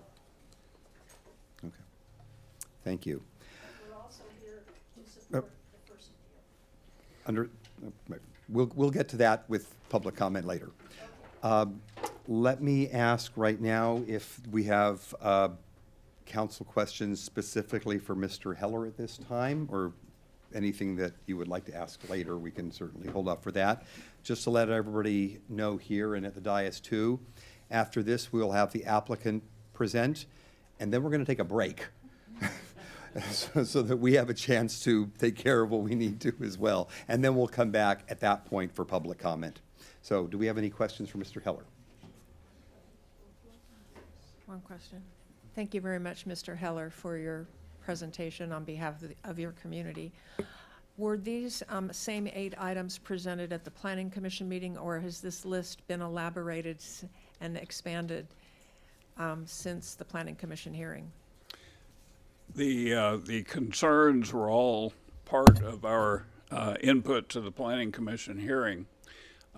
What we've obviously learned after studying the EIR and the final EIR is that perhaps more detail, more specifics were appropriate, and so that's what we've done here. So this was in response to the post-Planning Commission opportunity. The environmental documents were available at the Planning Commission and approved by the Planning Commission. The draft EIR, yes, and then which became final, I guess. So, for example, the question about the air quality monitoring systems, you did not present that at the Planning Commission? Okay, thank you very much. Any questions now? Questions? Yes. Oh, Mr. Heller, before you sit down, sir. Your voices. Yeah. Yes, please. Thank you for the presentation. I had a similar question in terms of kind of there's a presentation in the staff report that indicated that there was a meeting between Viamonte and the applicant where some of these concerns were addressed, and I recognize that perhaps not all of them were resolved, but maybe if you could summarize some of the ones that you felt like, if you felt like you made some progress on your concerns being addressed. So I mentioned the first item about adding the green solid paneling to the chain link fence.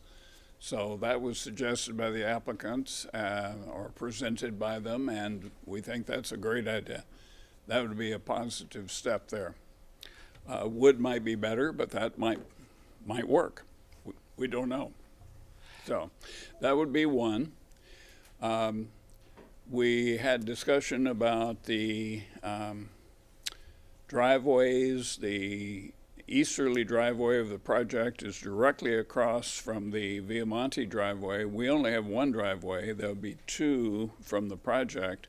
Ours is coming up out of an underground garage and is short. There's not much stacking room there. So backups and so on are to be avoided. The applicant wasn't in agreement with that idea, or we didn't reach any conclusion. So that would be examples. I appreciate that. And just for clarity on the, I'm familiar on your phone, you can look for the air quality index and see, yes.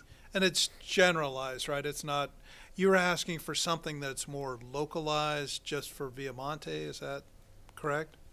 Yes. So the map I showed you of the Walnut Creek area, every circle on that is an existing air quality monitor, a sensor that's operating. And they, every 2 minutes, upload data via the internet to that website that you saw. So what we'd be doing would be adding some more circles on that map that would be along Shadelands on the front of our building facing Shadelands. And we'll probably put one in the back as a control to be sure there's nothing, depending on the wind direction and all of that. Okay. Thank you. I appreciate that. Certainly. Councilmember DeVinny, any questions at this time? Okay, wait. Thank you very much for the presentation, Mr. Heller. Thank you. And at this time, we'll have the applicant come forward. We'll have 30 minutes total. And after that, we're going to take a break for a few minutes. And first, we will hear from the applicant. Good evening. Good evening.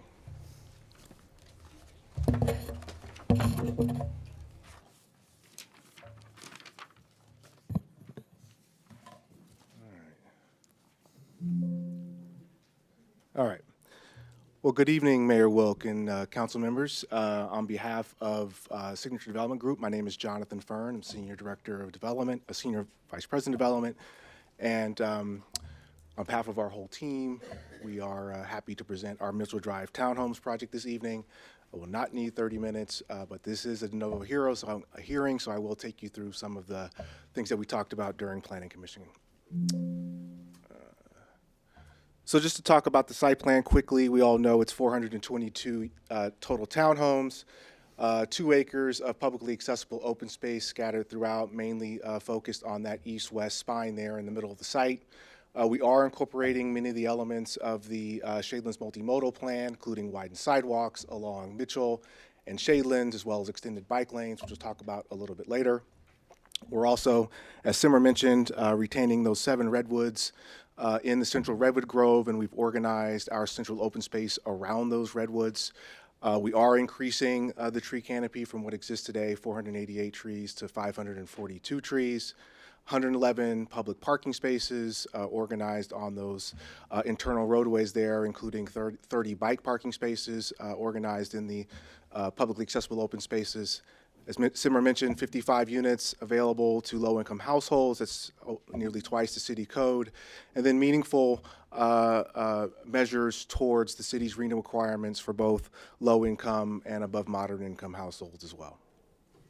We are, Simmer mentioned, we have 2 quote-unquote neighborhoods, which really are different product types. Neighborhood 1, our N1 product, if you will, focused on the north side of the property, the north half of the property.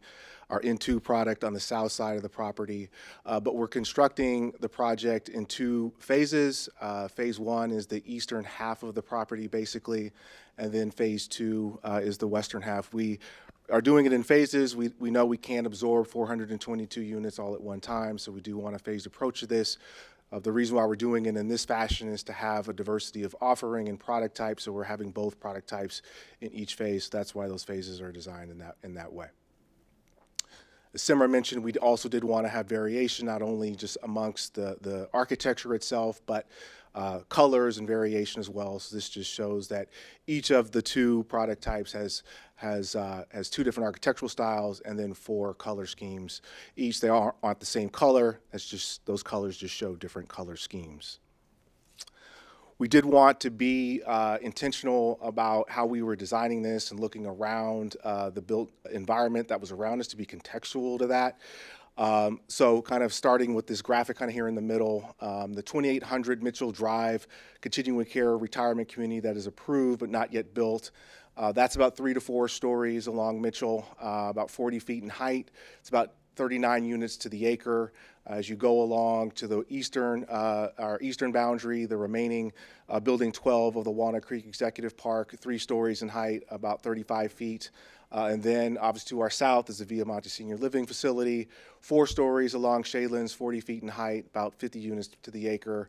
And then the Shadelands Sports Mall and the Shadelands Post-Acute Facility, 30 feet, 24 feet respectively.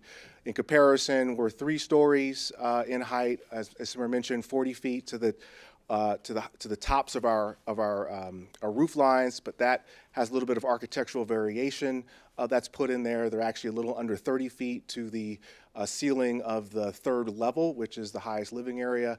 But as you can also see, 19 units to the acre, so significantly less dense than the 2 residential projects that are around us.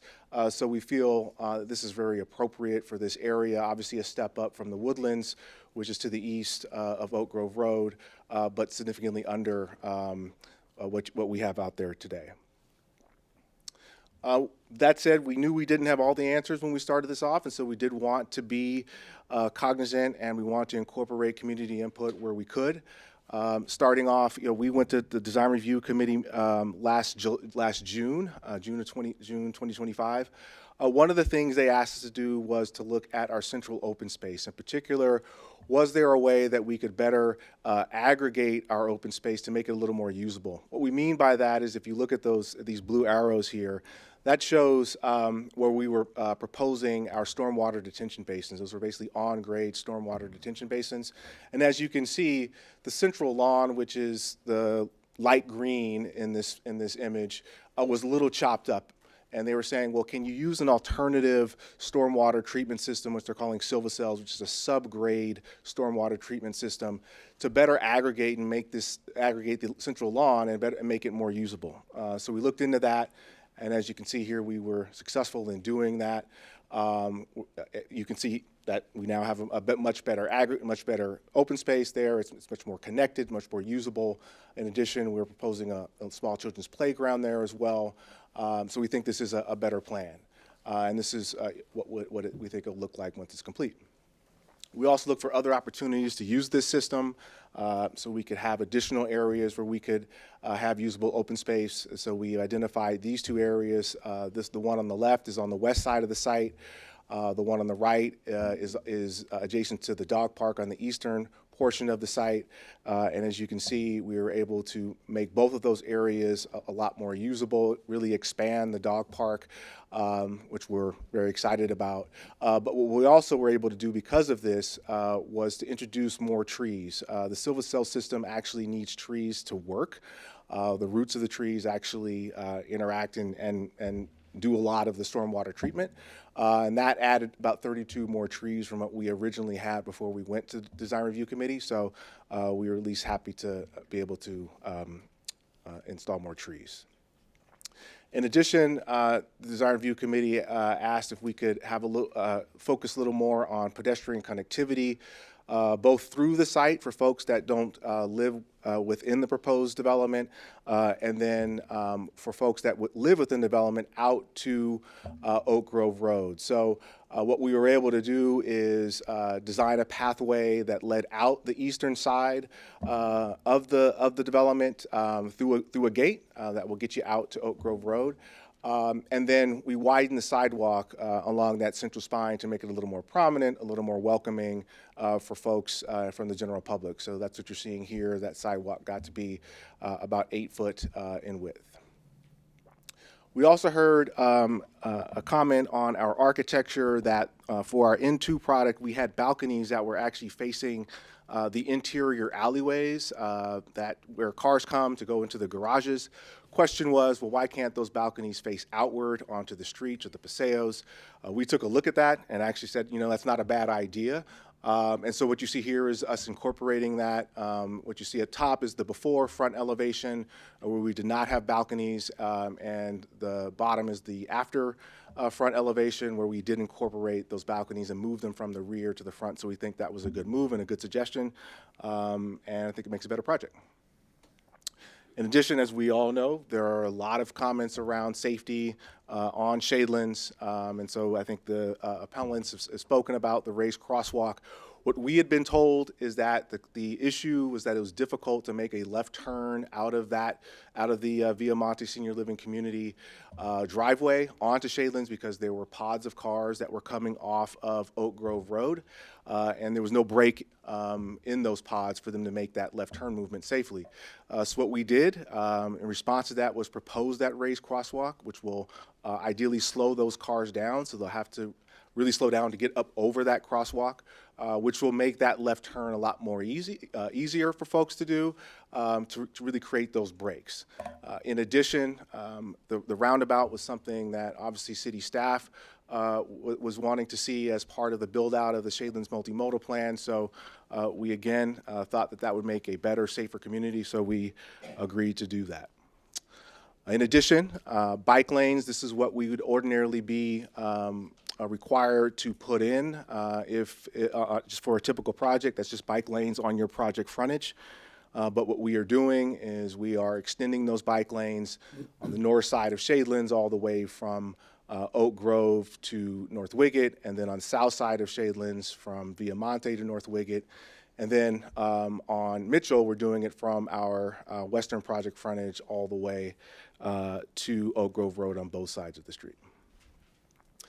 So in addition to what those community benefits that I just talked about, as Simmer mentioned, we're doing a monetary contribution for traffic enhancements at the Ignacio Valley and Via Monte intersection, a monetary contribution for traffic enhancement at the Oak Grove Road and Contra Costa Bike Trail intersection. We don't want to get involved in kind of the liability with that, so it's better that the city kind of do that enhancement rather than have us do it. And then a monetary contribution for Median Islands where the Contra Costa Bike Trail meets Oak Grove Road as well. So this is just a summary of all of the things that we've done with the project as a hearing community input as well as community benefits. I think it needs to be underscored we didn't have to necessarily do any of these. There was no health and safety reasons for these. We were doing these because we thought the project got better, and we thought it would benefit the surrounding community as well. Big reason why we didn't have to do these is because, as is mentioned, we did a traffic study, or the city did a traffic study. It wasn't our traffic study, and that traffic study has resulted, has concluded that we have fewer trips than what is there today, and that's on a conservative measure of 80% occupancy versus the 100% that we could have taken, but we did 80%. But I understand that that doesn't necessarily comport with what people are seeing on the street today. But I do want to go through a quick timeline that we went through at Planning Commission. As we all know, the COVID pandemic hit in 2020. This office park, as well as many offices around the world, emptied out. But what happened is this property was repurchased in 2022. And then the application for this project was submitted shortly thereafter in 2023. Our formal application was submitted in 2024, and then here we are today. All this is to say is that the current owner has just not, because we've had this project on file and we have been processing it, the current owner, for good reason, has not been looking to re-tenant the property. And so, somewhat ironically, because of this project, what people are seeing as what people are seeing and are thinking as a permanent condition certainly wouldn't be that way. If this project were to go away, or to be denied, obviously the current owner would look to re-tenant as soon as possible. But all I have to say is that I think Shadelands has, over the last 10 to 15 years, really started to remake itself as a very diverse area. Obviously, they've introduced residential uses, such as the Via Monte Senior Living Community and the 2800 Mitchell CCRC. With the Orchard Shopping Center, they've introduced retail uses. There's residential serving uses like the Shadelands Sports Mall, other uses like Cali Craft Brewing. But we just believe this is a great place for housing, for a project like this, because much like everybody else that lives there, there are amenities here that these future owners will ideally get to utilize, walk to, and they could be a good benefit for everybody. So entitlement schedule, we've gone through that. We started this project again about 2.5 years ago with our SB 330 submittal in October 23. 6 months later, came back with our formal application. Took about a year to get through all the city comments and reviews, and we did that in May of 2025. As I mentioned, went to the Design Review Committee in June of 2025. The EIR was released in late summer. As Simmer mentioned, it was a 90-day comment period. Spent a lot of the end of 2025 responding to public comments. Went to Planning Commission February of this year. Got unanimous approval, and here we are today. So just to touch on some of the comments and of the appeals from the two appellants. For the Friends of Walnut Creek, we talked about this, the builder's remedy not applying. We had a city council study session just April of last year, which discussed this topic. It's been we discussed it over, many times. The city attorneys then reaffirmed the applicability of this project under the builder's remedy provision. That was further emphasized by the Planning Commission, and then we've had state laws such as AB 1886 that have really clearly stated and clarified the Assembly and the legislators' intent. That is the HCD. That is the determining factor of when a housing element is substantially compliant. Related to the senior living alternative, again, all alternatives are not necessarily necessary to be reviewed. There are no significant impacts that alternative identifies that aren't significant impacts from our project. The proposal, obviously, as they mentioned, would significantly increase the density, and it actually would constitute a denial of the builder's remedy project because it would exceed the 20% limitation we have under SB 330. We've talked a lot about the EIR. The EIR, first of all, LOS is not something that is needed to be studied under EIRs any longer, but both VMT and LOS were studied as a part of the project. As Simmer mentioned, the traffic report was reviewed not only by an outside consultant, but was peer reviewed by an outside consultant. And again, we don't have any, traffic was not shown as a significant impact from our project in the EIR. So we are not contributing to additional traffic trips as we've seen, and so it's just not clear what the appellant was really trying to get at there. For inadequate noticing, again, they admit that it was noticed correctly. The EIR, as I mentioned, was out for twice as long as required, and we got a bunch of comments from folks outside the noticing radius, so I think it's pretty hard to argue people didn't know about this project. About 60 letters we got from outside the noticing radius during that extended comment period. For the Viamonte residents, as I mentioned, we did meet with them after receiving their appeal letter. Related to the 8-foot barrier, as we mentioned, we will be putting in a green screen fence, which will prevent dust from escaping the site above and beyond best practices. Related to hazardous building materials, we will be hiring a qualified consultant to do a survey of all remaining, if any, remaining asbestos and lead bed paint within the building. We will then hire a qualified demolition contractor to remove that prior to the demolition of the buildings. It is worth noting that there's a lot of remediation has already been done within those buildings. Just as a result of the tenant improvements in a lot of the office suites. So that obviously ostensibly didn't affect anybody when that was done, but certainly we will follow all rules and regulations. We can't pull a building permit without showing the evidence that we're hiring these qualified consultants and contractors to do this work. Related to tree preservation, again, we studied and restudied, could we save additional trees? We unfortunately were not able to. That said, we are, as I said, mentioned, significantly increasing the tree canopy from an existing condition. And we were able to find an ability to increase the count by 32 trees by implementing a different stormwater treatment system, as I mentioned. I also say that redwoods don't really thrive in this area. They are a coastal tree. They require a lot of water. And so that was another reason why we proposed trees like oaks and things that thrive better in a drier area such as Walnut Creek. Installation of air monitors, again, we are going to be following the best practices related to around air quality. I think it needs to be stated that all of the individual units at the Viamonte Senior Facility are equipped with MERV 13 filters, which filter out 98 to 99% of all construction dust, 85 to 90% of all PM2 particulate matter. There was a cumulative health risk assessment that was done as part of the EIR that said that the majority of the risk actually came from nearby roadways, not our construction. So we just think this is kind of misplaced. We don't know exactly where these sensors will be picking up these particulate matters. They can pick up stuff far away, as unfortunately when Napa and Sonoma were having forest fires, they were picking up particulate matter from the forest fires. So it's just something that is really, really hard to really pin down where these sensors are and what they're picking up is coming from.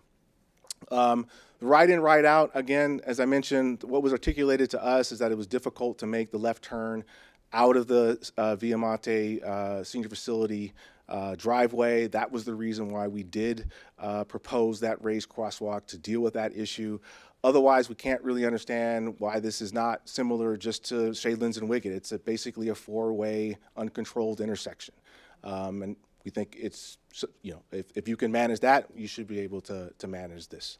And weekly updates, again, we will have, on the fence, somebody you can call for any issues. If they would like to, if the Viamonte folks would like to nominate somebody to kind of interface with our superintendent, we'd be open to that so they can, give updates to their fellow community members.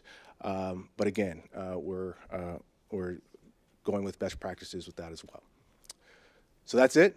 We look forward to the discussion. If you have any questions, we're certainly here and open to take any of those. But thank you for your time. Thank you very much, Mr. Burns. Does council have any questions at this time for the applicant? Nope.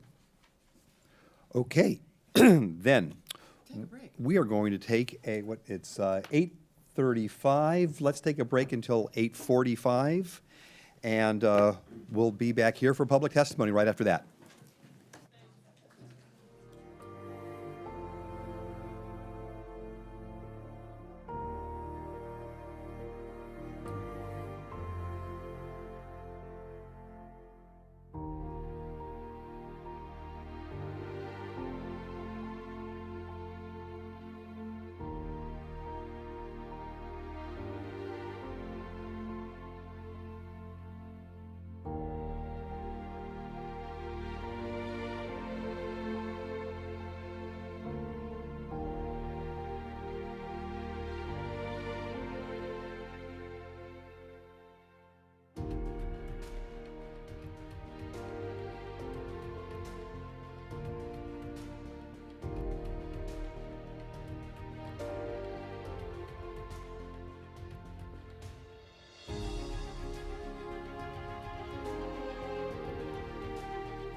All right, and we're back.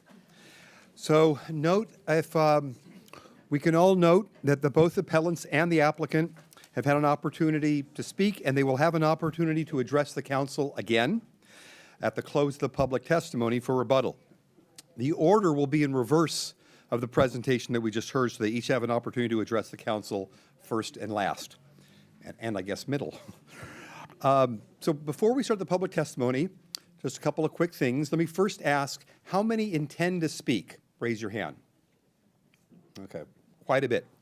So you will have up to 2 minutes to speak, but let's also understand that everybody wants to, we have 17 cards. If you haven't filled out a comment card yet, please go to the back and fill out a comment card and bring that up. Everybody who wants to speak will have the chance to speak. You don't have to take the full 2 minutes. Just want to make that clear. If what somebody has said before you agree with, you can say, I agree with what Bill said. And I think we should do or not do whatever it is you're going to say. You don't have to take the full 2 minutes. If you do take 2 minutes and the red light blinks and you hear the tone, I'm going to stop you then. I'm not being rude. We just have to give the same allowance to everybody. If you take an extra 10 seconds, everybody can take an extra 10 seconds. So let's really keep to track on that. You can see the time countdown for yourself. Group spokespersons will have 10 minutes if you are part of a group. And no one else can speak from that group. You are the lone speaker if you are representing that group of 10. So at Viamonte, if you wanted to have one person speak on all of that, that's fine. You get your 10 minutes. Nobody else can speak. So that would be in lieu of any of the other members. I'll ask you to identify yourself if you are a group spokesperson and to identify the group. And of course, if you're an individual speaker, please identify yourself. You can mention where you live if you would like. And then afterwards, when you are done, if there are questions that come up that the council want to refer to staff, we may or may not ask questions at that point, and then we'll go to the rebuttals. I should have asked this before, so let me just ask this right now of the council. Has anybody had any ex parte meetings with anybody that's been involved in this particular item? Yes, it must have been last August, I believe. I had a meeting with the applicant and their representative where they explained the project to me and provided general information. It was probably around last August that I met with the applicant as well, and I also met with Mr. Heller in the Viamonte group. December, maybe was it December, January, for a meeting as well, just giving me their perspective. So I had each of those meetings. And I had a meeting with the applicant, I believe it was in September. I just was looking for an update on what community benefits they were including in their proposal. I had a meeting with the applicant in July, I think, last year, to get an update on the project, particularly in post the DRC meeting. Okay, great. And I had a similar meeting where they provided information to me about the project. Okay, thank you. And now we will start the public comment portion. What I will do, let's do this. Let's start with the comment cards. And I will call up 5 speakers, and if you can line up against the wall, we'll have the first person first, and then every few people I'll continue to do this, so that we can just get a continual rotation of speakers, and we'll cut down some of the time here. No need to stack the deck on this one. Okay, Councilmember Darling is telling me no cheering. So, but it's a good point to bring up, because there will be people that say things that you want to hear, and there will be people that say things that you don't want to hear. We want to make everybody feel comfortable when they speak, and so this is not a March Madness basketball game. This is something where this is serious testimony. We want to be able to have people feel comfortable with what they say and not feel intimidated. Okay, when I call your name, please start to line up. Steve Rothman, Sally Doherty, Suzanne Reingruber, is it Ann Meyer or Ann Meyer? Okay, Ann Meyer, and Dongmai? Is that right? Okay.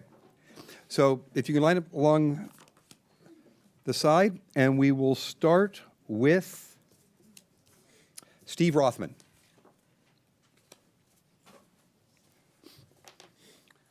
Yes, thank you. I'm a resident of Viamonte, just so you know where I'm coming from.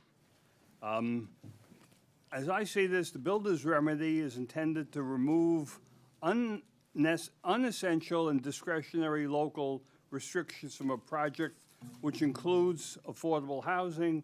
It is clearly not intended to prevent building codes or other essential requirements or state rules from being enforced. Climate change and global warming are recognized as significant concerns by the state of California, as are initiatives to counter and reduce their effect.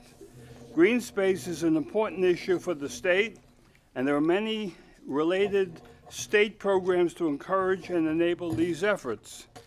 The existing site for Mitchell Townhouse project currently includes many green zone attributes, notably a large number of mature redwood trees, and the builder is planning to cut down almost every one of those trees and bulldoze and level the entire site before starting construction. The plans show some grassy areas as well as new small trees. I believe that at least several small groves of redwood trees should be selected to remain to serve as the basis for a green zone to continue to benefit the neighborhood. It's important to note that these magnificent trees need their proximity of a grouping to enable their root systems to support one another. Just putting a handful of trees, leaving a handful of individual trees is not going to accomplish anything. Those trees are going to die. I recognize that keeping these trees versus building on every square foot of the site would marginally decrease the overall project profitability, but the project should still be viable. Thank you. Economically. Thank you. Next speaker. You can just come in line. I'm Suzanne Reingruber. Oops, I'm kind of short. I'm Suzanne Reingruber. I live in Viamonte, and I'm here to ask you to please make sure that the air quality would be good for all of us. We're older people, and we have problems. I'm not even the worst one. It's hard to say. I have leukemia, which ruined my immune system. I have asthma. I live with an inhaler. And worst of all, I was born and raised in Hungary, and as a teenager, I have contacted tuberculosis. But I was fortunate. My uncle was an American physician. He sent me the medicine, but not before it had damaged my lung. I'm here before you having 2 tumors on my lung, and those little things, what you called, I don't even remember what, will come, it would demise me. I'm a happily married woman, and I would like to keep my marriage together as long as I can. So please, I'm asking you, no, I'm begging you to look at us as your parents or grandparents and make sure that our air is correct enough for us to breathe in. Thank you. Thank you. Ann Meyer from Viamonte. I just want to raise the issue of liability. We have pointed out several things that could happen, especially around traffic and the traffic circle. If an ambulance is delayed because of that, who gets sued? We know about these problems beforehand, and we're not dealing with them. And this really obviously bothers me. It bothers me that in the name of builders' misery, that's what I call it, builders' misery, we're making things unsafe for the people who are going to move in. And we want housing for these people, but do we really want these little boxes? Is that what they want? They're so desperate they'll take anything. And this is what you're giving them, nothing. Thank you. Thank you. I'm going to call up the next several speakers. Please line up on the right. Bob Asfor, Howard Gruber, Brianna Morales, Maddie Reagan, Stephen Black. Hello, thank you everybody. My name is Dongmei Isaacson. I'm coming from 2010 to 2012, Oak Grove Drive. I coming here, I want to talk. Please speak into the microphone, it's a little hard. Okay. I coming from 2010, 2012, Oak Grove Drive, Walnut Creek. I don't speak English well. Okay. We formally opposed to the proposed project 422 unit, 3-star hometown. First reason, the project will bring a lot of simple, unbearable environment pollution to acceptance resistance. In addition to enormous drive super noisy from about supplemental 2,000 cars. The cars high speed friction between tiles and the cement road for sulfur products, a lot of toxic dust. This road asthmatic advance from amounts on toxic pollution from tiles, Euro E316 article. The toxic dust can flow anywhere, follow down our house, our yard, our various organs, such as can go to our brain, lung, blood, everywhere. So this I said is certain resident who live this area could not avoid this. No. Thank you. Thank you.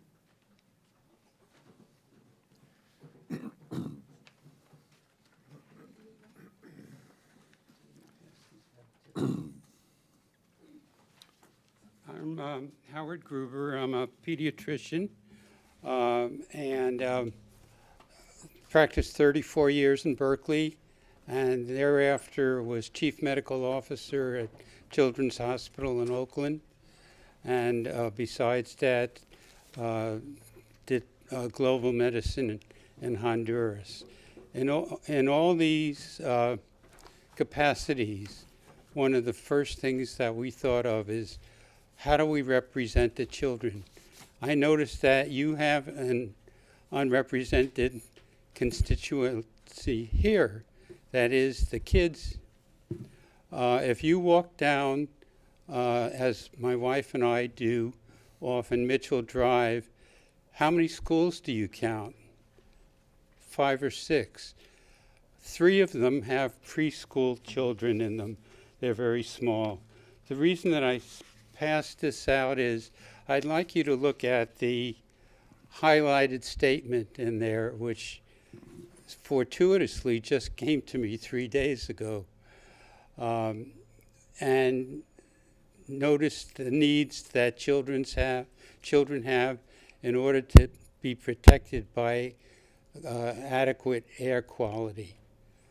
And so what I'm here to ask you is to take those children into account as you look at the demolition project, especially in the quality of the air. And that's at the other side of the project, the Mitchell side. So that totally is my message, and I hope you take those children into account. Thank you very much, Mr. Gruber. Dr. Gruber. Next speaker.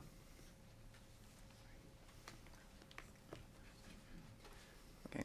Good evening, Mayor Wilk and City Council members. My name is Stephen Black. I'm a resident of unincorporated Contra Costa County in the Walnut Creek area, just over by the Pleasant Hill BART. And I'm here tonight to express my support for the Mitchell Townhomes project because my neighbors and I are being priced out of the region we call home. As all of you know, the median home price in Contra Costa County has more than doubled in the last decade.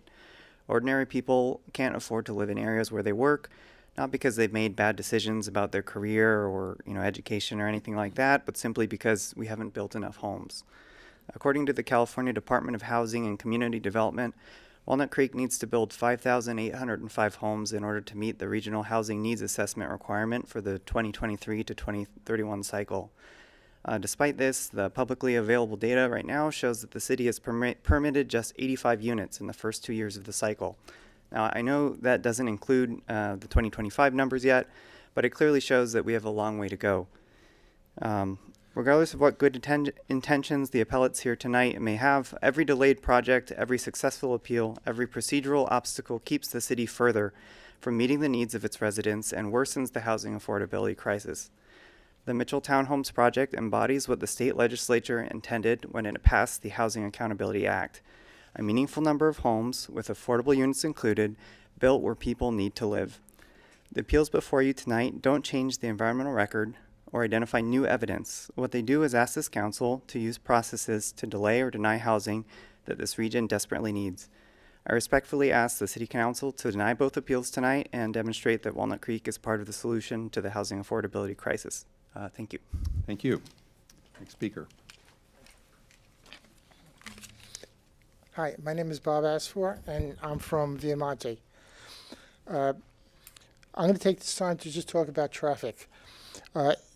It has been stated, and I'm going to paraphrase just for saving time, that the number of current commuters will be replaced by future commuters. So instead of driving into Walnut Creek, they'll be driving out, and that the traffic is going to be minimally impacted, if not get less. This is equivocally incorrect. We are not replacing commuters with commuters. We are replacing commuters with 422 families. The commuters that are driving into Walnut Creek now are driving in 240 days a year for a 9-to-5 job. The 422 families are living in Walnut Creek 365 days a year, 24/7. In addition, they will be getting mail 6 days a week, plus the occasional Amazon package. So what I'm saying is that here's some statistics. The average California family is composed of 3 members, 2 of which have driver's license, and the family owns 2 cars. So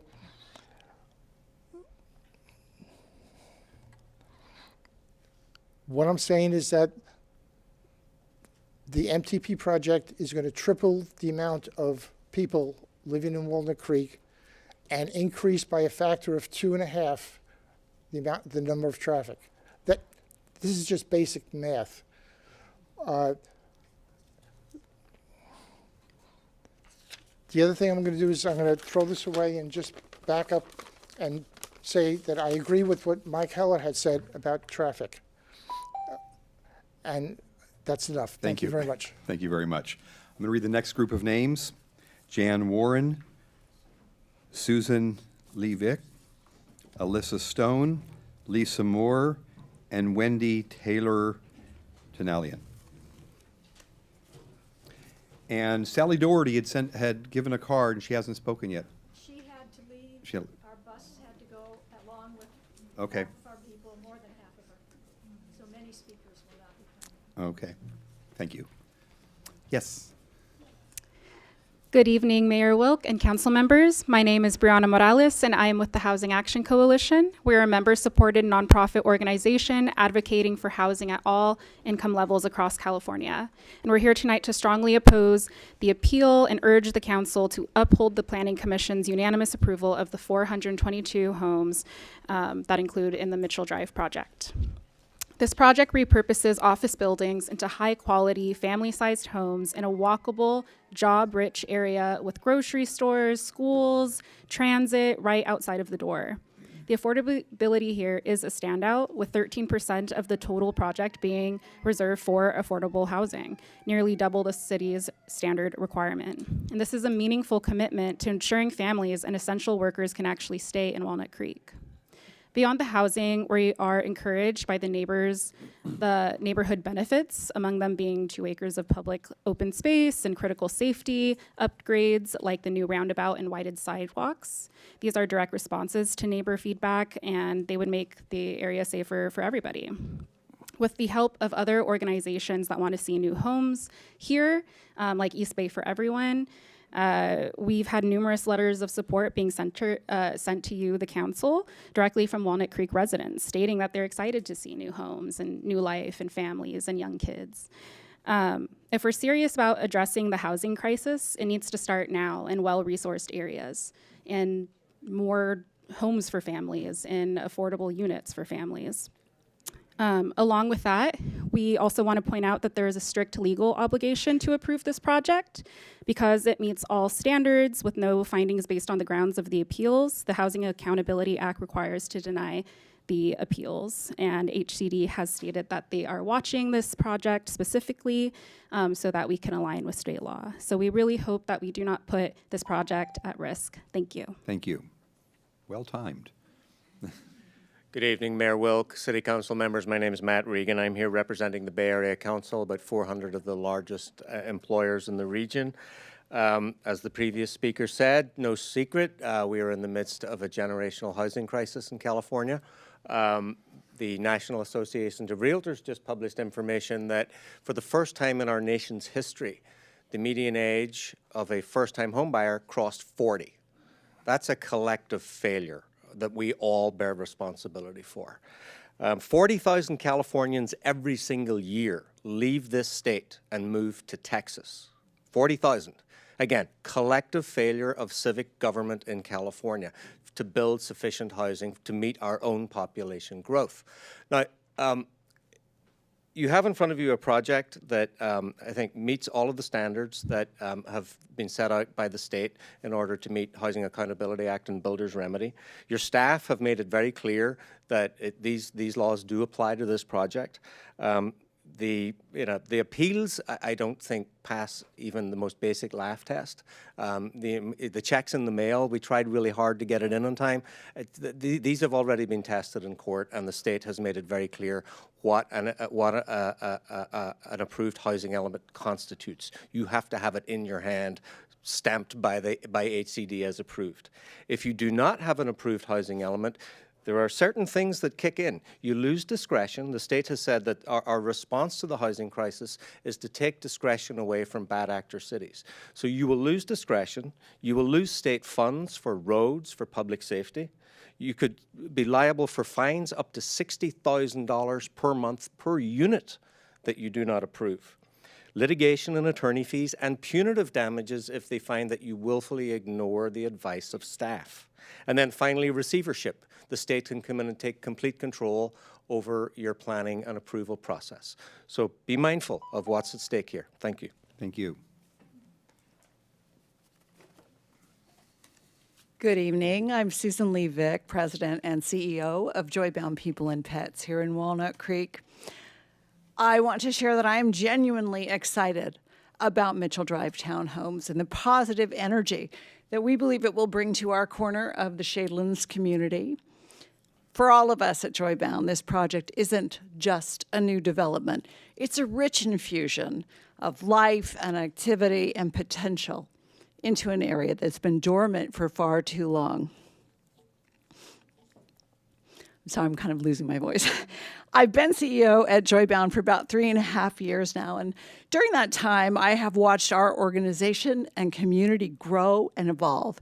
And yet, we sit next to a vacant lot, the former JGI building, and across the street from a huge office park that's mostly empty and lifeless. And these underutilized spaces have long felt out of sync with the vibrancy and optimism that define Joybound and the Shadelands and all of Walnut Creek. Our campus is a place where people come to connect and give back and make a meaningful difference. And the revitalization Mitchell Drive Townhomes will bring aligns beautifully with that spirit. Increased activity in the area will not only strengthen the neighborhood, but also deepen the rich sense of community we work hard at Joybound to foster every day. And I will admit selfishly that I'm thrilled about the potential for this community to bring new volunteers and supporters and neighbors to Joybound. And because the more engaged our community becomes, the more animals and families we will be able to serve. So on behalf of Joybound's board of directors and staff and volunteers and the tens of thousands of pet families we serve, thank you for the opportunity to express my strong support for Mitchell Drive Townhomes. I'm confident that thank you, that'll do it. Thank you.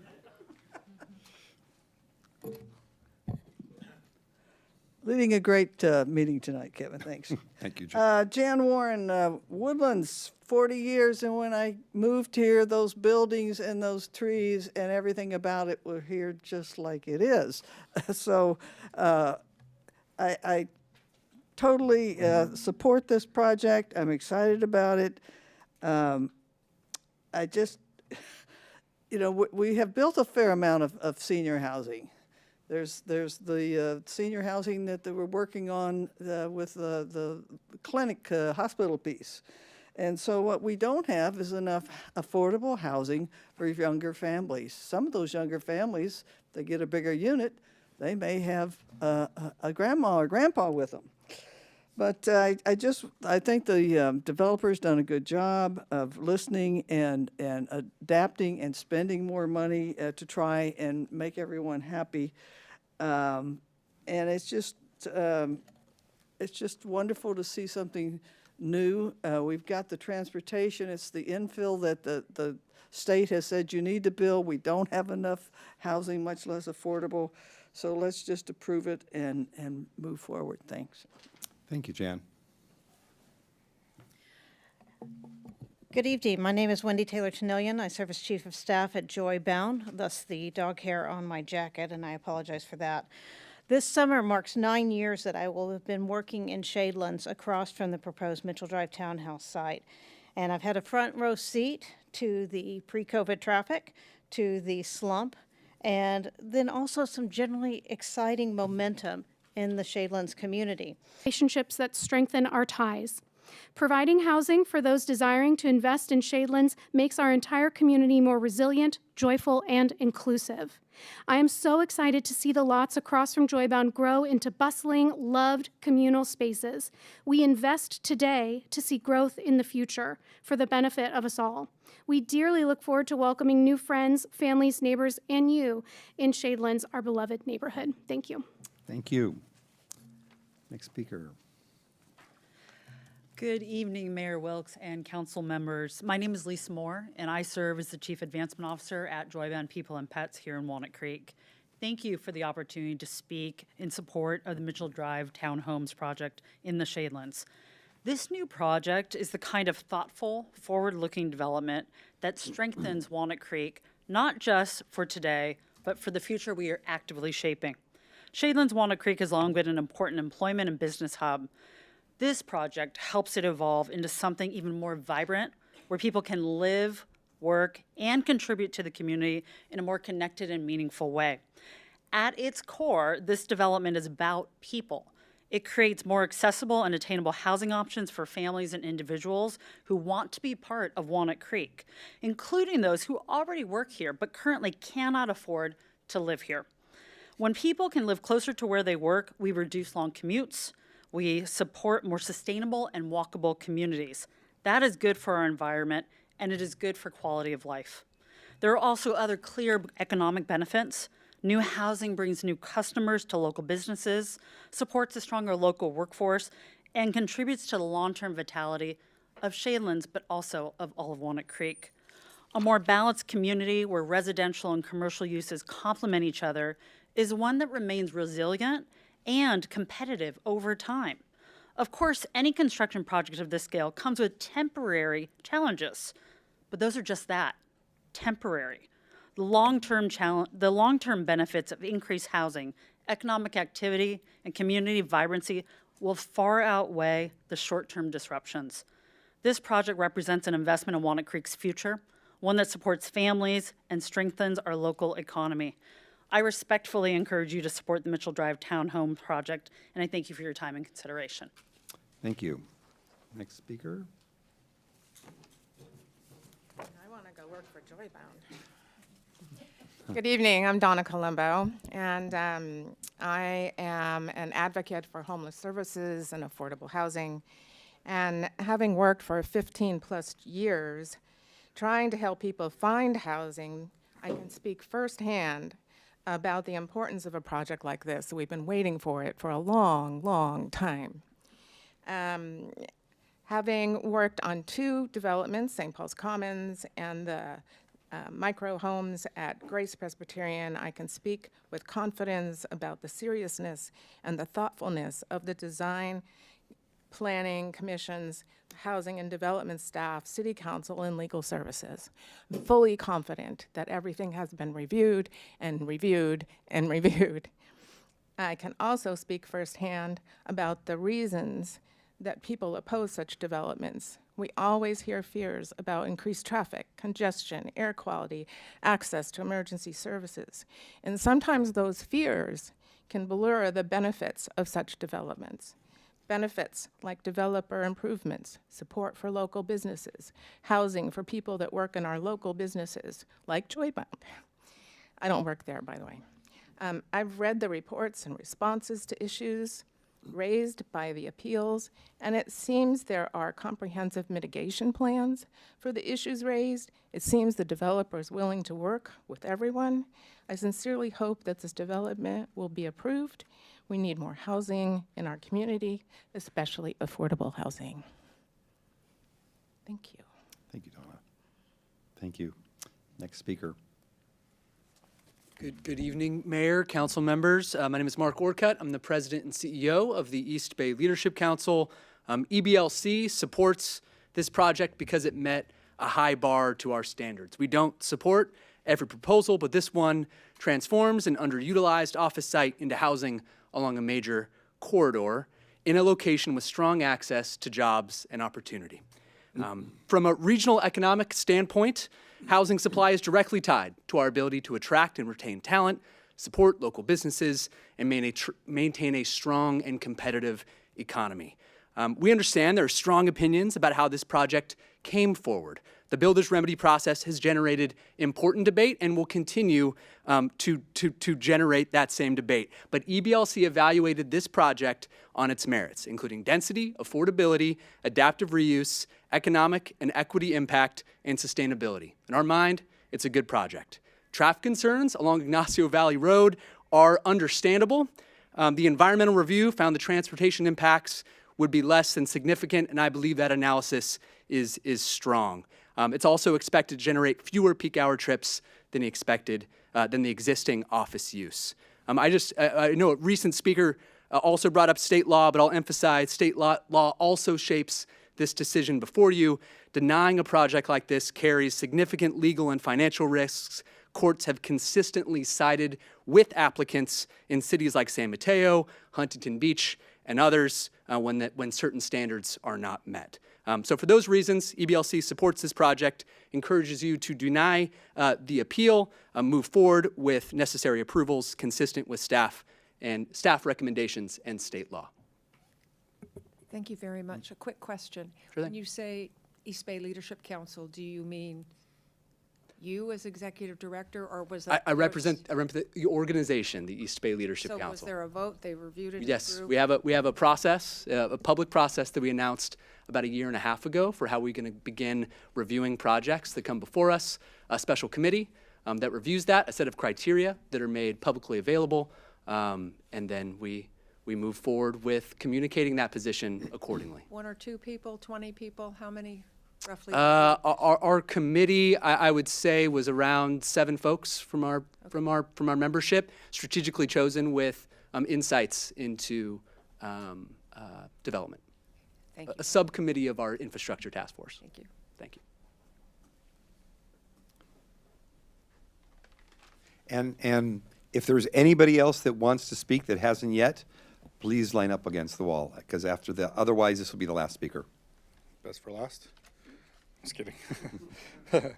Let's see. Good evening, Mayor, City Council members. Thanks for allowing me to speak. My name is Jason Lester. I'm the business agent for the Plumbers and Steam Fitters, Local 159 in Martinez. But I'm here representing over 150 Walnut Creek households who belong to the plumbers, the electricians, the sprinkler fitters, and sheet metal unions. We've got a few thousand members here in Contra Costa County. For the last 30 years, we've worked to support projects that promote sustainability and equity. We were the first trade organization in the nation to support a county's urban growth boundary to help encourage developments like the one in front of you tonight. We've partnered with developers like Signature Development to gain approvals and build over 60,000 housing units in this county. With that history, it's no surprise that we're here tonight asking you to support this project. We appreciate that Signature Development has taken the time to hear and be responsive to the concerns brought by the project's neighbors. For example, they've made the open space in the project more usable. They'll improve the safety of shadelands and have made architectural changes requested by the public. This is the right project in the right place, and we can only address our housing crisis if we use underperforming sites like this one to create opportunities for homeownership. Thank you for your time here allowing me to speak. We hope that you approve tonight. Thanks. Thanks for coming. Last chance. 3, 2, 1. Okay, we're going to close the public testimony portion. And let me first ask if council has any questions or has asked staff to respond to any questions that were raised. Councilmember Darling. And thank you. And thank you for everybody who spoke here tonight. This is one of those issues that we really think it's important for us to take the time to get through it. I wanted to ask our council a question. There has been some discussion about whether or not this is a project that is subject to the builder's remedy. Have you looked at that issue and have you concluded? Yeah, our office has looked at that and we've concluded that the project is subject to a builder's remedy under current California law. Thank you. Any further questions to staff regarding public comments? Yes. So either to staff or our CEQA consultant, I'm imagining they're here. If someone could succinctly summarize, I know it's difficult, the mitigation measures primarily related to construction activities, air quality, noise, and asbestos. It's common to those of us who are land use lawyers, but just to provide some explanation of what those are and how those are regulated by the state and other agencies and what they're intended to do. Yes, my name is Jackie Winkle. I'm a senior air quality scientist with First Carbon Solutions. We conducted the environmental analysis for the EIR, so I'd be happy to address your questions. The mitigation measures related to air quality include the standardized best management practices to control fugitive dust that is recommended by the Bay Area Air District. And the Bay Area Air District is the public agency that is in charge of regulating air quality throughout the 9-county Bay Area. And it is their view that they summarize in their CEQA guidelines that implementation of best management practices is sufficient to reduce fugitive dust emissions to a less than significant level. So they actually don't recommend or require modeling of fugitive dust if those measures are implemented. So the project will be implementing those measures. It includes actions like watering multiple times per day throughout construction, covering loose soil piles and covering trucks hauling material in and out, limiting vehicle speeds to reduce dust kick-up, other actions of that nature. The second mitigation measure that will be imposed as a requirement on this project includes the use of Tier 4 construction equipment on all equipment greater than 50 horsepower. Tier 4 construction equipment reduces PM 2.5 emissions by more than 90%. And the reason why that mitigation measure is being imposed is because as part of the analysis, we modeled the construction-related emissions and associated health risks assuming that the construction equipment would be representative of a statewide fleet average, so equipment of various ages. And that analysis, which was conducted pursuant to Bay Area Air District guidance and methodologies, found that the potential health risks would exceed the health-based thresholds established by the Air District. So we then remodeled the construction-related emissions and potential impacts with the use of that Tier 4 equipment, and that analysis found that emissions and health risks would be sufficiently reduced well below those health-based risk thresholds. Regarding the additional mitigation measures, does anyone have the MMRP? Asbestos is not part of the mitigation, but it is a requirement that every applicant, every demolition project throughout the 9-county Bay Area must receive what's called a J permit from the Bay Area Air District to test for asbestos and then follow protocol if asbestos is detected. So it's not required as mitigation because it is a regulatory requirement. And did you have an additional question? So just maybe just a little bit of elaboration on that then. So in order to remove materials that have asbestos or lead in them, the developer actually has to get a special permit from the Air Quality District, and it's regulated pursuant to state standards in terms of what equipment the construction workers have to have on, how they remove it, how it's not blowing in the wind and in the atmosphere. It's regulated. That's exactly right. It's very closely regulated. So every demolition project, even tiny demolition projects in the Bay Area, must obtain a permit that demonstrates that they've tested for asbestos. And if asbestos is detected, then there's a whole range of procedures that need to be followed. And the Air District has enforcement officers that enforce this.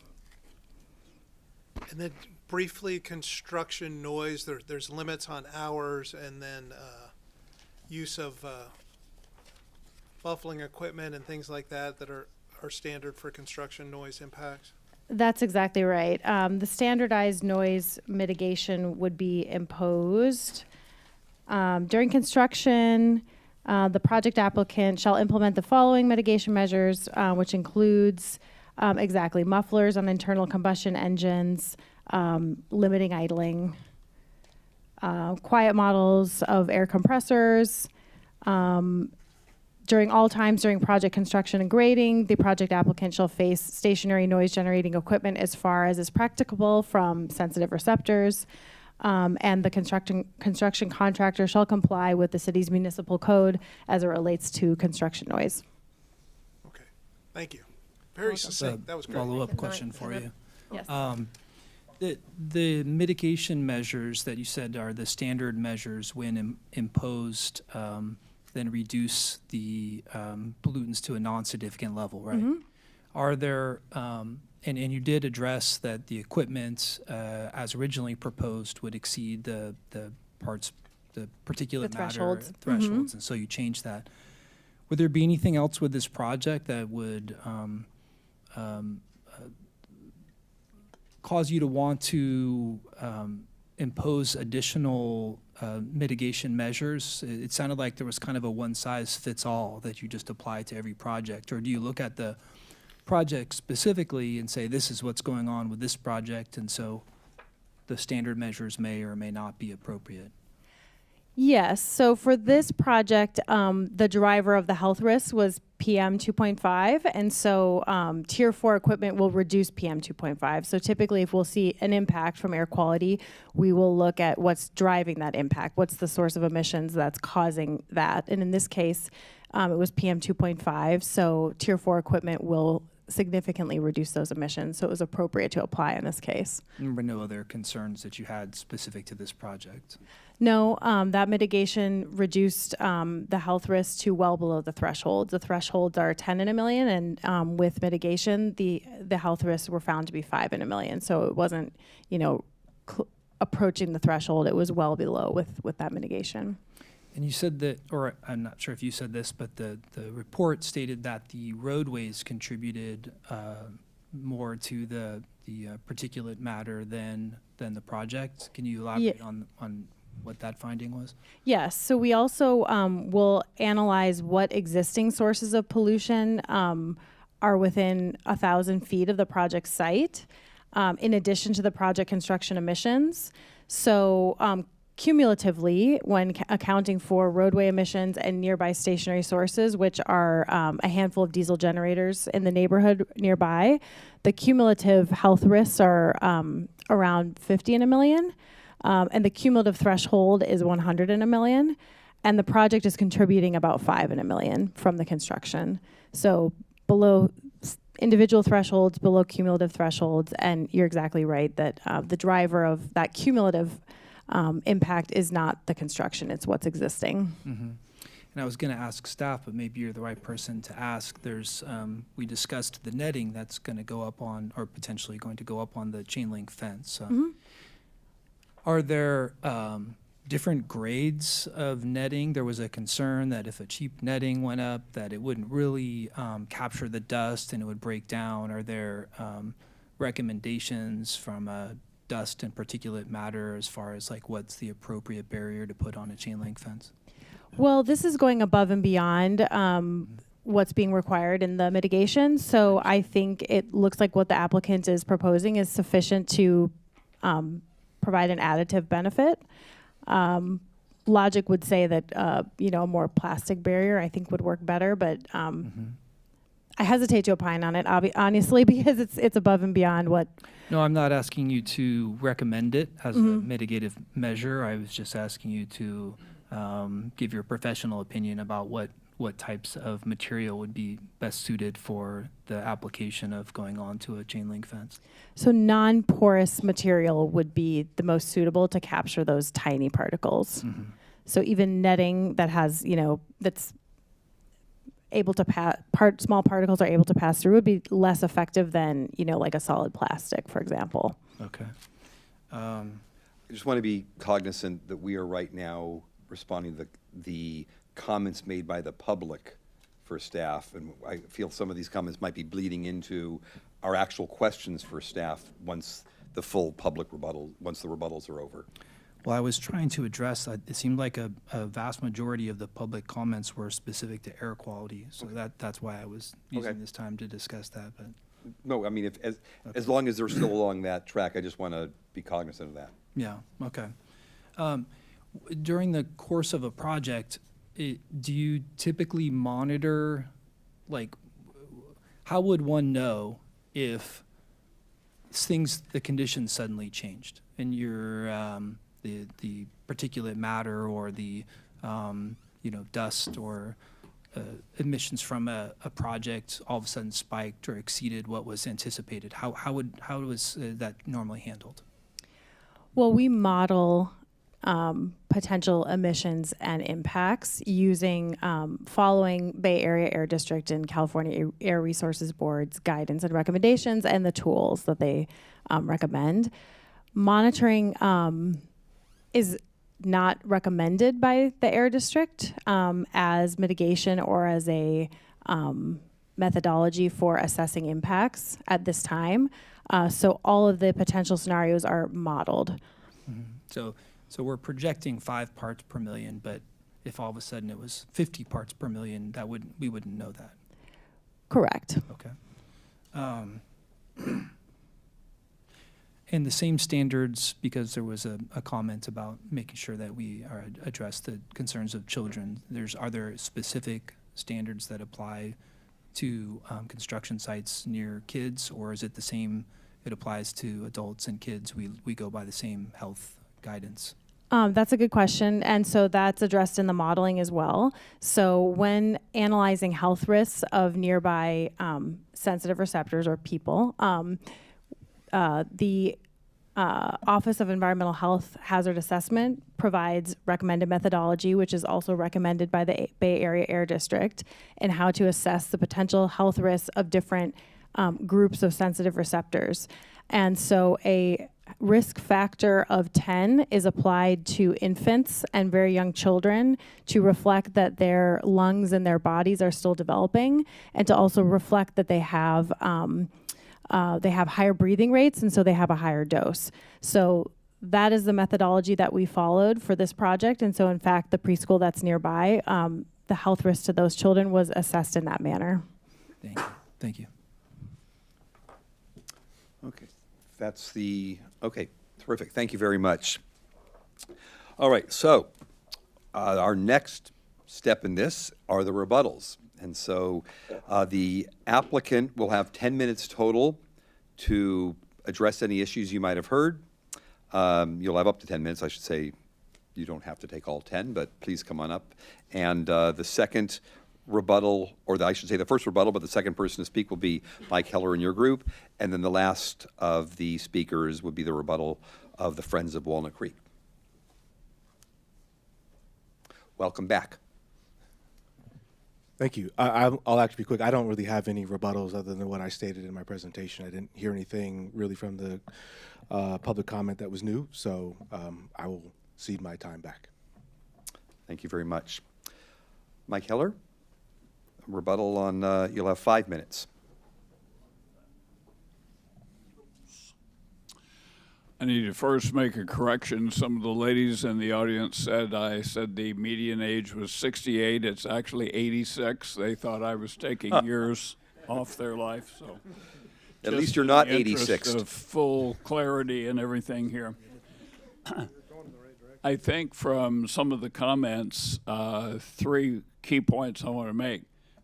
Housing is good. Let's do some housing.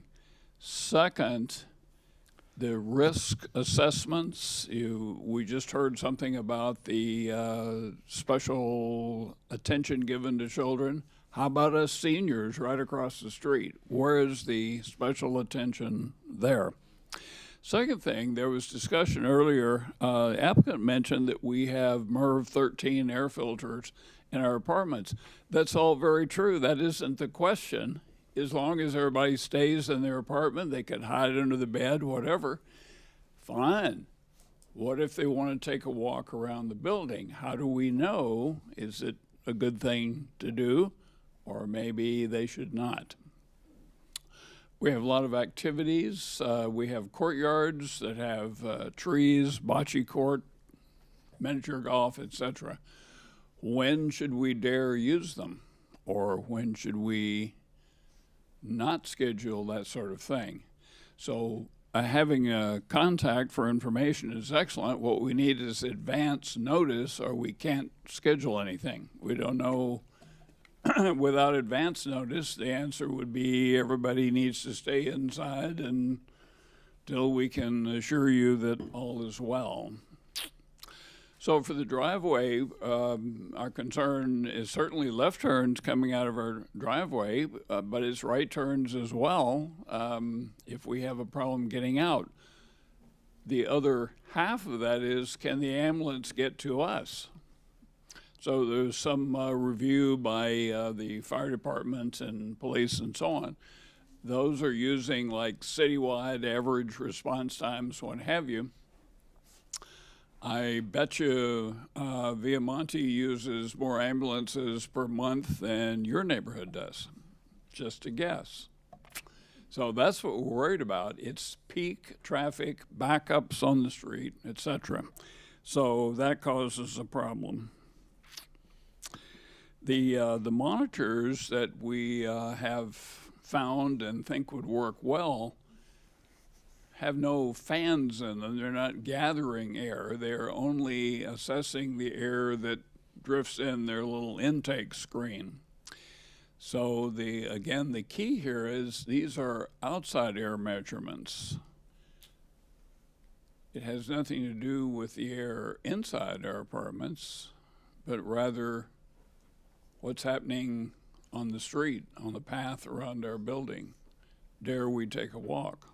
So a lot of the things that we have suggested would be helped by advanced knowledge of the activities. So we are supportive of housing, excuse me, but we're worried that the sensitive receptors right across the street are being lost in big models that deal with average circumstances. We are not the average circumstances. We are likely more fragile, more vulnerable, etc. So we don't want to deny the project at all. We want you to consider how can you add some conditions that would help some of our concerns be addressed? So thank you very much. Thank you, Mr. Heller. Which brings us to appellant number one's rebuttal, Friends of Walnut Creek, Steve Elster, and you'll have 5 minutes.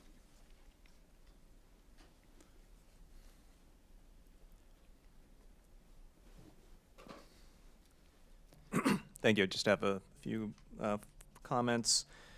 The most efficient and least environmentally impactful way to increase the housing inventory are senior living centers. When folks move into a senior living center, they're leaving behind an existing home in most instances, and therefore just organically increasing the housing inventory to live collectively. So because of this, senior living centers actually create housing inventory on a scale much beyond that of new developments of townhomes or of homes. There's some number of mentions of the results of the traffic study that supposedly the congestion that would be generated, the traffic that would be generated from this project would actually be reduced. I did want to point out again that the traffic study was based, we believe, on an incorrect ITE code to quantify the traffic generated by the existing office park. And then lastly, in terms of the builder's remedy, as you well know, the builder's remedy essentially ties your hands and keeps you from functioning in the way that you're elected to by your voters and by the city to weigh in on developments such as this. And for that reason, it's not something that should be taken lightly. Thank you. Thank you, Steve. Okay, with that, I'm going to close the public hearing portion, and we're going to have council questions and deliberations. Now, these questions may be directed at staff, they can be directed at the applicant, or they can be directed at either of the rebuttals, or I'm sorry, at the appellants. So, knowing that we all probably have a number of different questions, what I'd like to do, rather than have one person take up the next 30 or 40 minutes with their questions, let's have each council member limit to 10 minutes at first for questions. If you have under 10 minutes, great. But if at 10 minutes, and then we'll make sure everybody has their questions. And then if there's further questions after that, we'll go back and we'll do that again if we need to. Can I make a suggestion that builds on that? How about the first person pick a topic and the rest of us chime in if we are in the same topic area? And then the next person can suggest a topic. Otherwise, we're going to have consultants bouncing up and down. That makes sense. If people are okay with that, that's fine. I would second that. That's fine. Suggestion. So Makes I'd like sense. to go first with traffic. Go right ahead. Because you're taking notes. Come on down. Is it okay if the consultant comes on down?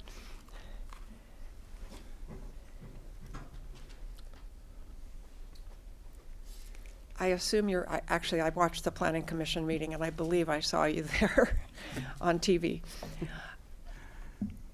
So let's start with the ITE code. And why is the one that you, well, first of all, would you like to introduce yourself? And good evening. I'm Mark Spencer.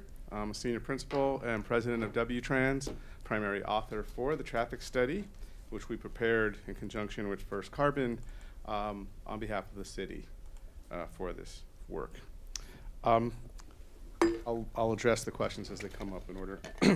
With respect to the ITE land use code, the land use code we used in a trip generation manual, which is where we get trip rates from, there's different land uses listed. Office park is one, office is another, different types of housing and so forth. The reason we don't use office park, and hardly ever use office park, is all the survey data that goes into making trip generation rates leads to what that rate might be. Office park has very few surveys. There's only 5. Office, in general office, has over 100 surveys. So in and of itself, we're like, okay, there's not a lot of survey data to back up what the published rate is. But more to the point is the definition of office park includes other ancillary uses, a bank, a restaurant, a gym, daycare, something like that. All of those which don't exist in this particular environment. So while it may look like an office park, it behaves like general office. Thus, the recommended practice is to look at what the actual use is and go with really an obvious answer that says, well, senior housing from a traffic perspective is going to be less of an impact. Now, we get into these conversations about what's an impact under CEQA versus just what's an operational effect of traffic, okay? It may not rise to the CEQA level of a significant impact, and a lot of the things we have in our report don't do that. It doesn't mean there's not going to be traffic or that it won't be noticeable, or that we have to, maybe we got to look at these left turns or traffic circles, sidewalks, and so forth. There are traffic effects that we need to look at, even if they're not technically part of CEQA impact definition. And that nuance gets blurred, and we admit that, okay?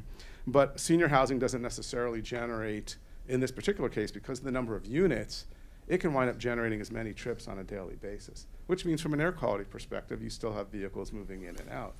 So it's similar in its land use to what's across the street at Viamonte, absolutely. But you'd have a lot more units, and therefore it's not quite a apples to apples comparison.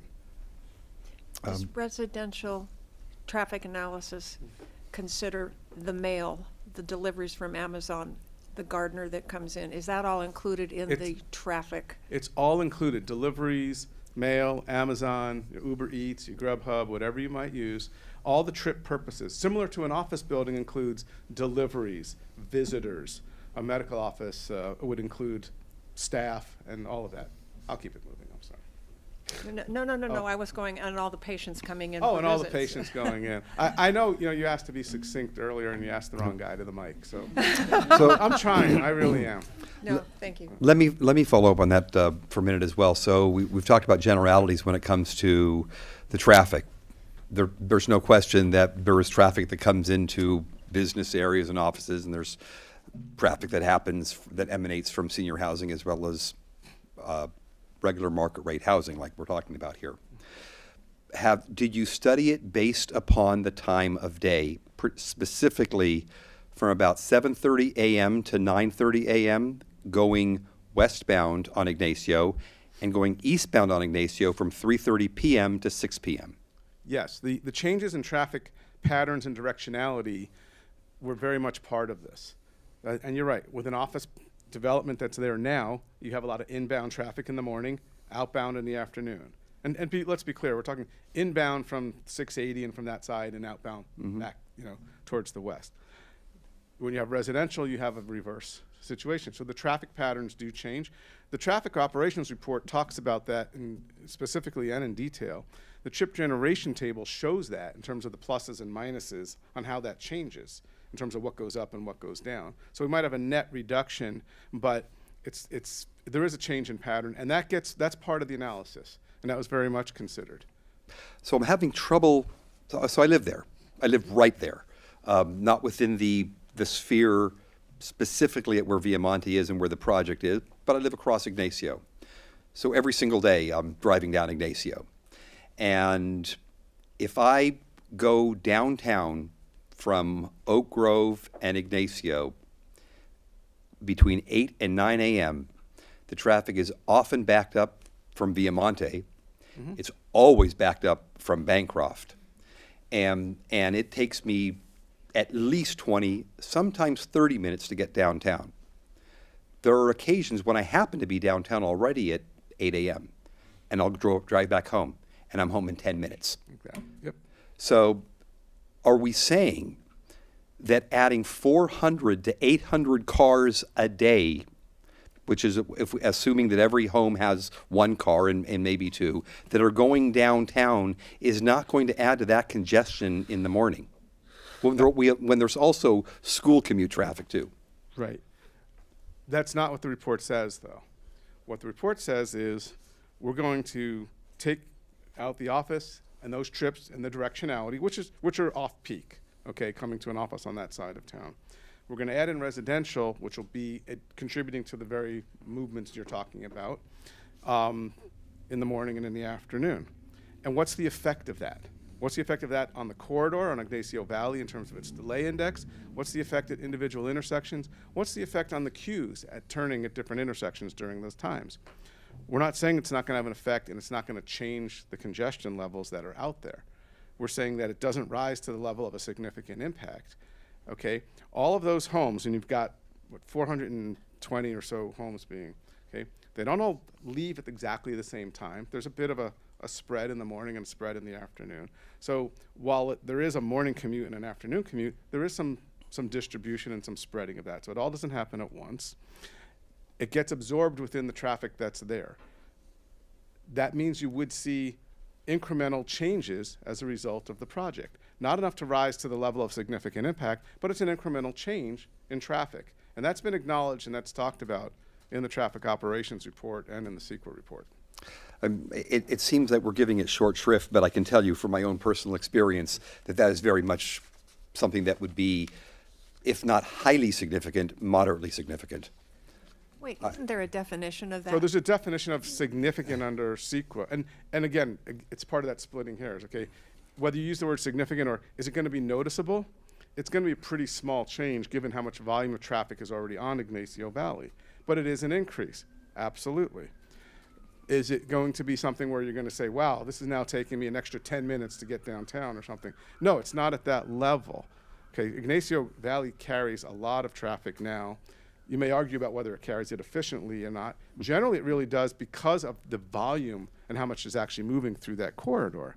But if you're driving it every day, yes, you do feel that and you have that effect. And sometimes you may decide, well, I'm going to go a little bit earlier and try and beat the traffic, or if I can go a little later, or whatever it might be. That's the reality of how the traffic works now. And it's been that way for quite some time. And it's very directional oriented.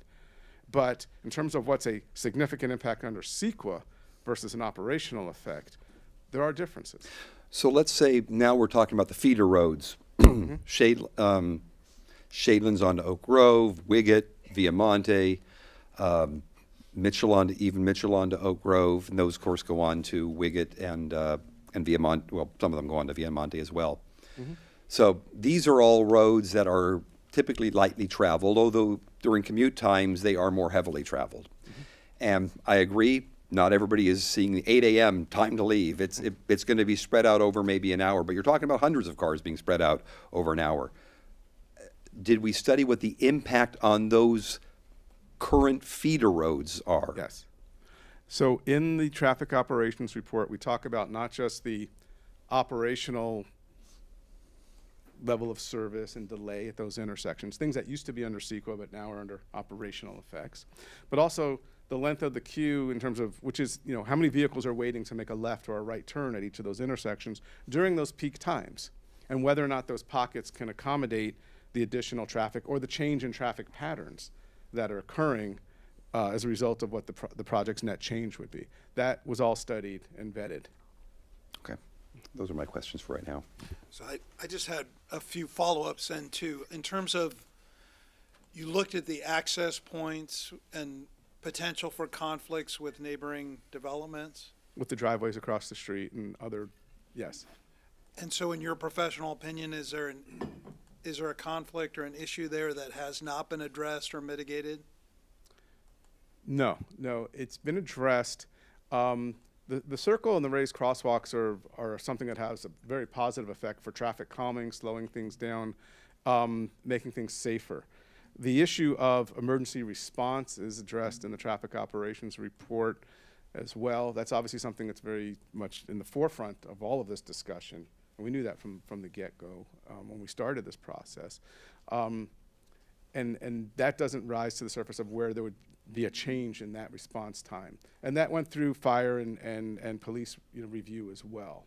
So we've looked at a lot of those things and feel pretty confident that this is going to work, even with the proposed changes on Shadelands, where there's bike lane improvements and there's other things that are part of the multimodal plan.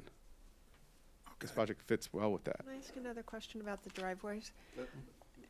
Before we do that, hold on. I just want to make sure to be completely fair. Councilmember DeVinny, then we'll go back to council. Okay, because it builds on his question. I may be asking the same question, but first I wanted to ask, It was mentioned earlier that these are not, just units, they're families, and so the average being 2 driver's licenses, 2 cars. What did you use to estimate the driving age, occupancy, and number of cars in this development? Sure. We get this question quite a bit because if you start to think, how do we reason out how many cars are going to be associated with the development? And generally, that's not how it's estimated. What we look at is if you take a number of units, strictly, here's a number of townhome units, and there's a mixture of bedroom sizes and so forth. The surveys that are done to develop the trip rates take into consideration the occupancy of those units, how many people live there, how many are adults, how many are children, how many own cars in this type of environment. And then that becomes the trip rate, like a trip rate that includes all of the different trip types that are made by a family over the course of a day. A journey to work, dropping the kid off at school, going to soccer practice in the afternoon, running an errand, and so on. That's how you build up the number of trips on a daily basis and on a peak hour basis. If you start thinking about how many people are occupying the units or strictly how many bedrooms, the math doesn't necessarily correspond to how many vehicles you actually see moving in and out of developments. It doesn't line up that way in practice. And there have been surveys that kind of try and compare that and say, what's the best unit of measurement? Like what would you say is the unit that you would look at? And it happens to be just strictly number of units in the surveys themselves and the unit type, okay? In this case, we're looking at townhomes. There's a distinction of difference between townhomes, single-family homes, single-family detached, single-family attached, and so on. So when you look at the product type, that tracks the best when you actually measure it against the number of trips moving in and out of a site. Okay, so I mean, it sounds like you've got a formula to sort that out. It wasn't just This is something at the ITE level we've debated quite a bit on and giving guidance to practitioners, and so that's been vetted pretty well. What does ITE stand for? Sorry. If you're a lawyer, you have the ABA, and medicine, you have the. So Institute of Transportation Engineers is our professional organization. It's of the same level, by the way, as Bar Association and IT. Conferences are more fun, but it's who we are. And but it also they produce manuals that say here's a trip generation rate manual. It's kind of like Harry Potter for us. Like the new when we read it, it's like this is gold, man. And there's all sorts of manuals like that. And I say it jokingly because it's late and we're a little punchy, but. In fairness, within my career, and I've been doing this for about 35, 36 years, I've been fortunate enough to be part of ITE and served on the ITE International Board. And I've been part of review committees. So this is something that I've gone to conferences, I've spoken about. So I actually know this material pretty well. Thank you. Yes. And then my question is about the left-hand turns, I think it was.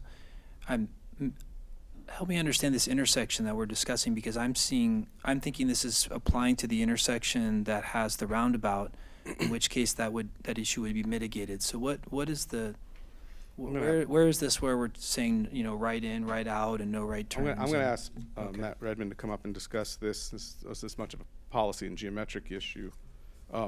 It's the eastern driveway, though. It's not the one with the circle. Sure.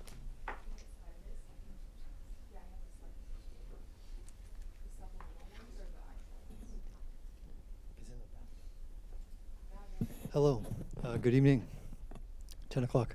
My name is Matt Redmond, traffic engineer for City of Walnut Creek.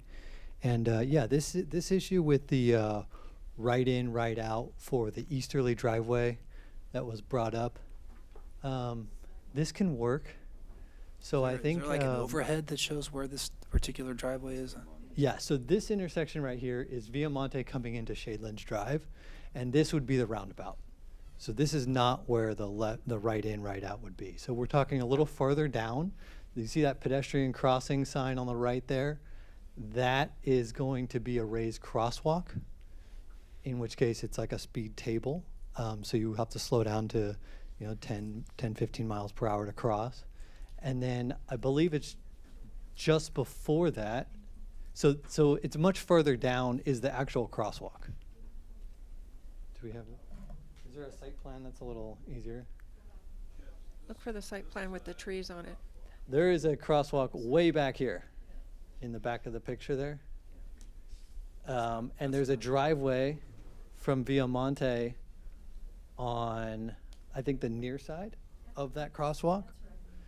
And there is a proposed ingress-egress driveway on the project site that will be also on the near side. The near side of that crosswalk. That is the driveway in question where. I can't picture this. I they're can't picture this. Do proposing we have an overhead? Yeah, can we pull? Yeah. Oh, let's see. Let's see.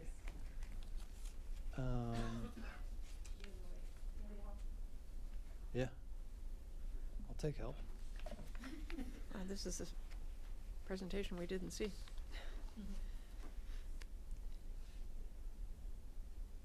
You could have done it from that blue and green.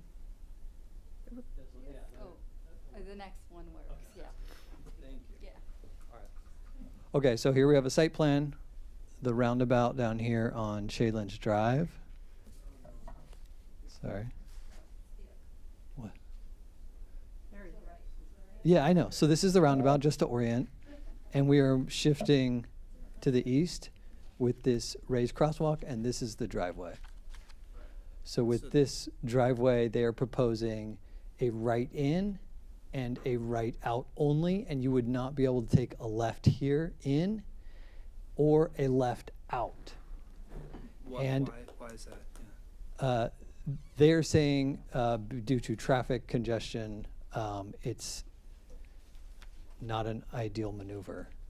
And that's based on their experience coming out of Viamonte, as far as I understand. And they are the Viamonte residents. I believe so. That. Okay.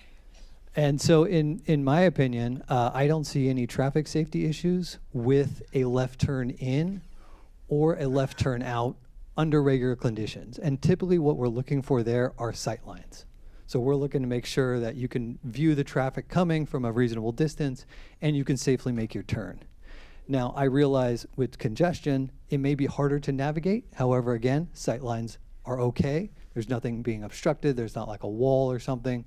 And so, in my opinion, I would like to not allow that and leave it free access, right in, left out, anything allowed, as it is all across the street.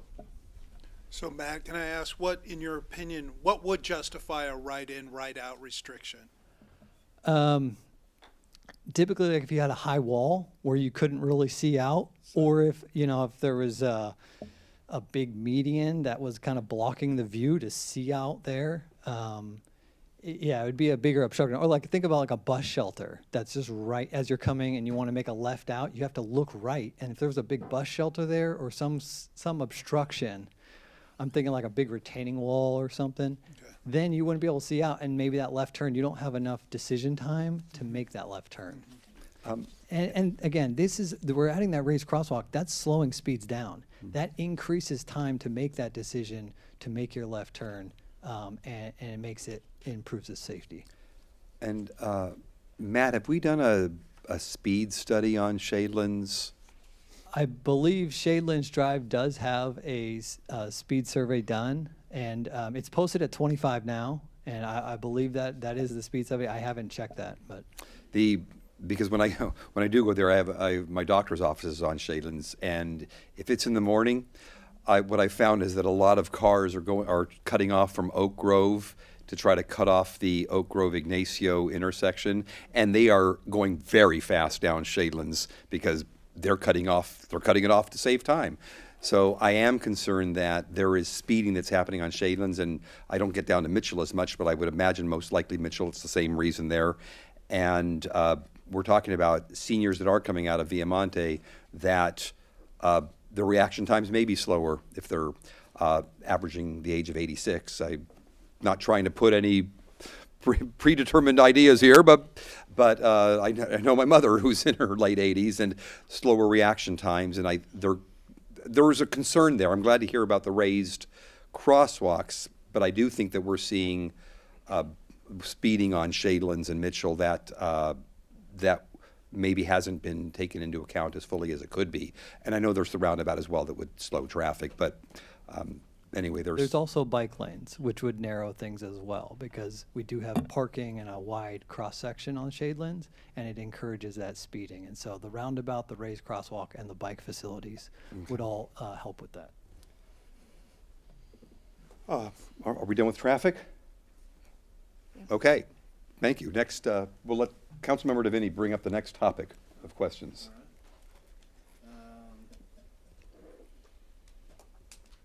Well, is that applicant still here? Yeah, everybody's still here. Okay, yeah. The applicant's still here. Can I, Jonathan, ask you a question?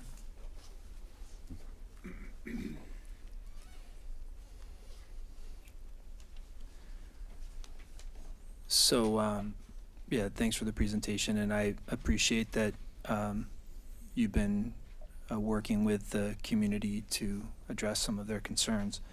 In regards to the comments earlier about the screening, would you be amenable to using an impervious surface on the chain link fence to create a more robust barrier than a porous material? Yeah, I believe what a green screen fence is some kind of vinyl or plastic sheathing, which would do that exact thing. So I think we're all talking the same language here. Okay. Yeah.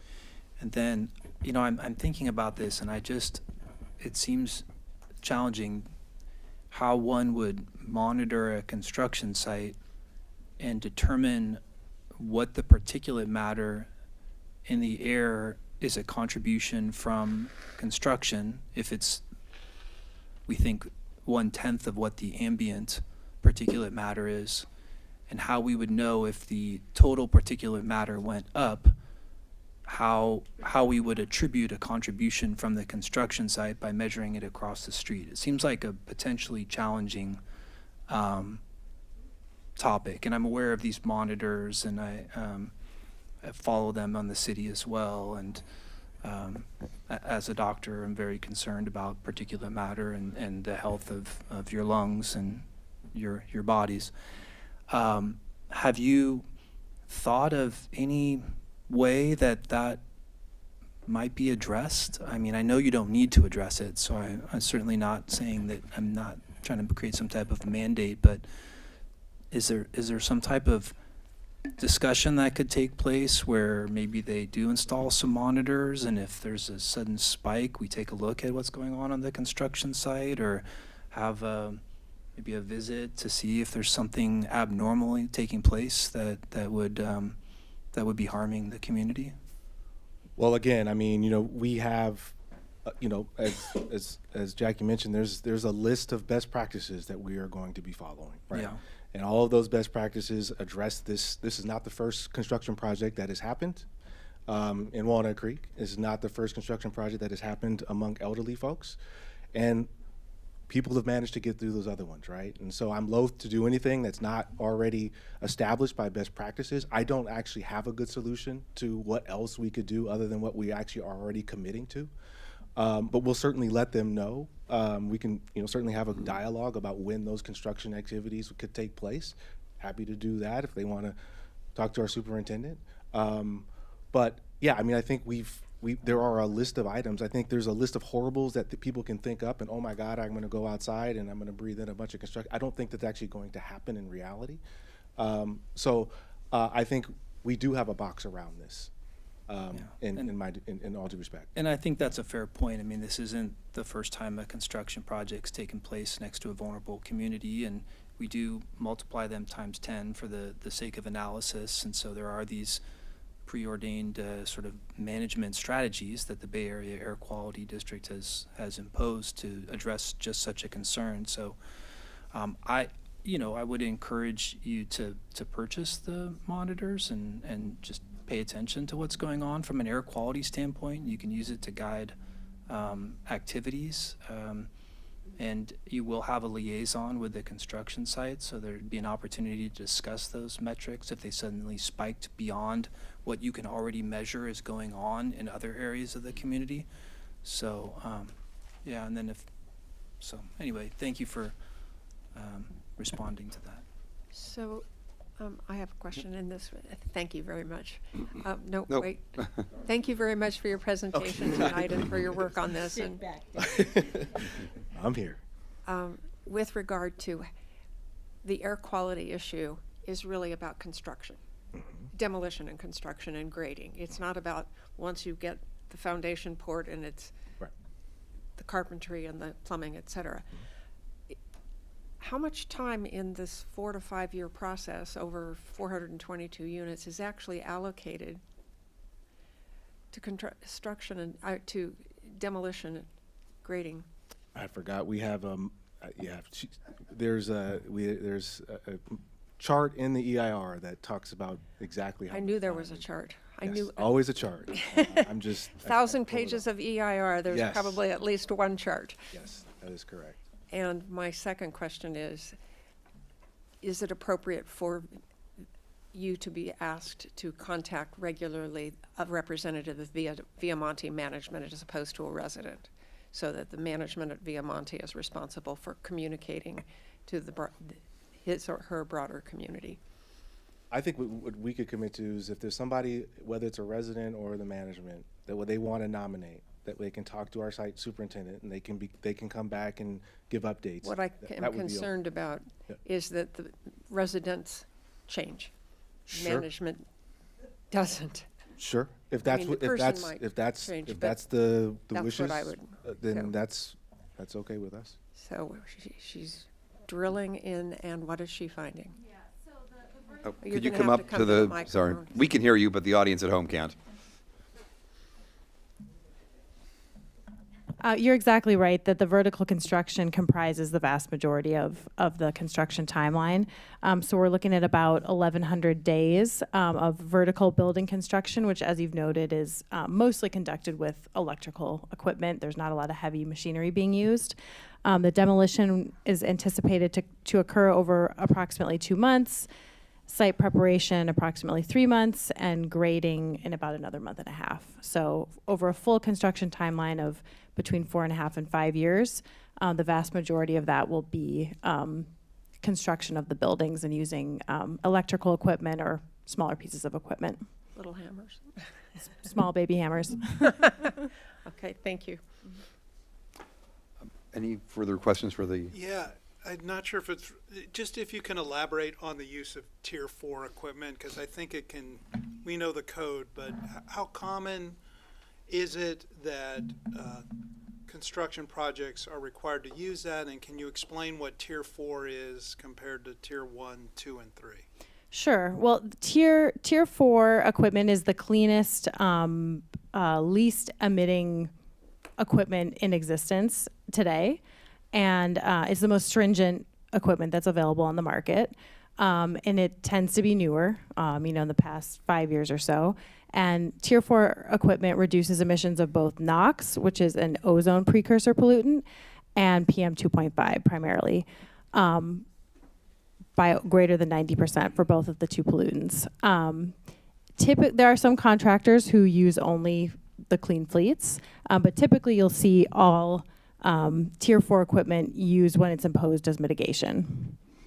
And that's the case here. It's the cleanest equipment, and it'll be mandated to be used. Exactly. It will be mandated to be used. It is in the MMRP, and Jonathan will have to demonstrate prior to pulling demolition permits with the city. He will show a list of equipment, every equipment to be used, the serial number, verification that it's Tier 4. It's a little construction management plan that will be submitted along with the demolition permit application. Okay. And then I had a question, I think, for Jonathan about the phasing of the development. Will any of the office space remain open and leasable while you're constructing the other half? Yes, the Phase 2 office buildings, so there's 5 buildings in Phase 2, they will remain open. We will work with, as part of our plan set, you'll see there's a phasing exhibit that talks about how we have to have adequate parking for those buildings, and we'll have to coordinate our construction activities to make sure that they still are able to occupy their buildings and have the ability to go to work every day. But yes, they will remain open. Will they be Lease, probably not, because we're anticipating tearing them down. So the tenants that are there today will continue to remain. I don't think we'll get adding other tenants in. Is there there will be the theoretic ability then to transfer current tenants from the Phase 1 buildings to the Phase 2 buildings? Yes, and some of that is actually happening right now. In some of the Phase 1 buildings, we're putting them into Building 12. So some of that is already occurring. Okay, thank you. I got a few questions for you, and some of these I've been holding on to for quite a while because we really haven't had the opportunity to question in the past. And I understand this is a builder's remedy project, but does Signature Homes, are you the owner of the property? We don't currently own the property. We're under contract to purchase the property. Okay. So when, in the purchase of the property, when the purchaser bought this, knowing the zoning was for businesses and lifestyle, not housing, which that's how it has been zoned, what was the messaging to the city, do you know, when the purchaser originally bought the property? I don't know. I can't. You haven't heard anything? I have not. It's my understanding that he led the city to believe that he would be putting his headquarters into this area and tenanting it for office and business use. Okay. When did the owner of the property decide they wanted to convert this to housing? Do you know? Well, the application was submitted in October of 23, so somewhere around there, I would assume. Does staff know when the purchaser made the purchase of the property?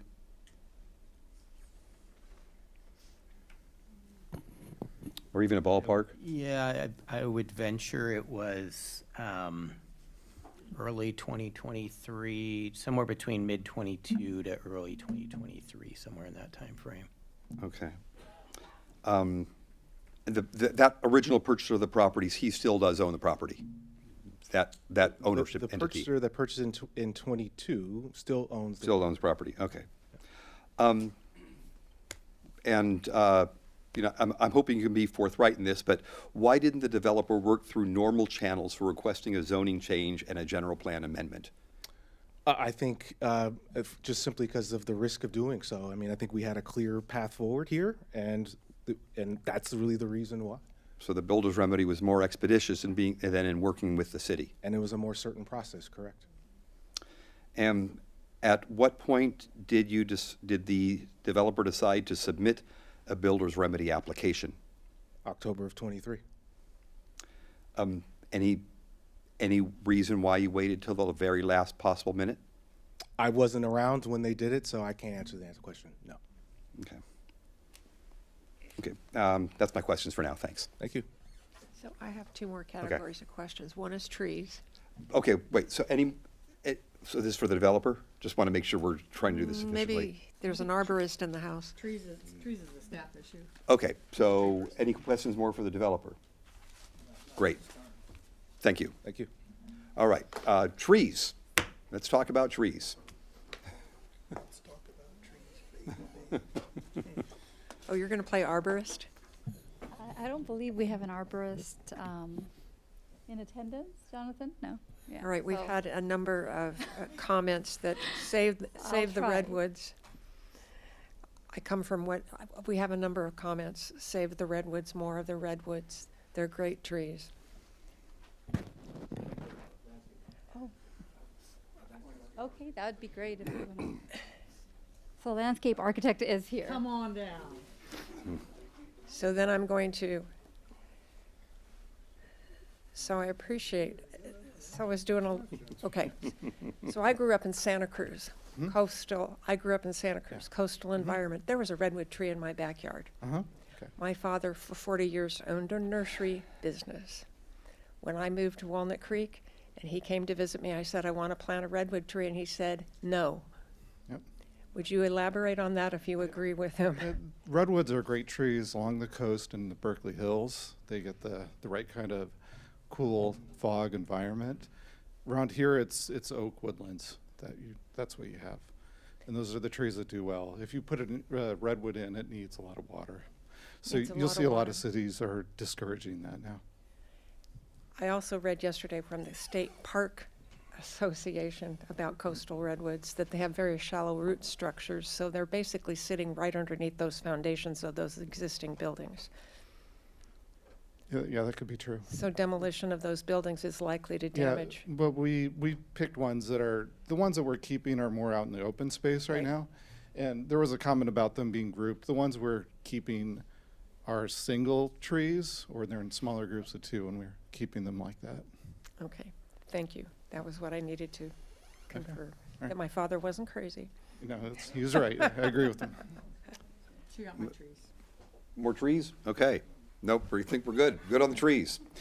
Say, I have some builder's remedy questions. I do too, so, okay. I already asked mine. Okay, we'll start with Councilmember Silva, then I'll follow up with mine. Well, the one I wrote down yesterday was, do we have a choice? If we deny this project or make it infeasible, well, let me, what is considered infeasible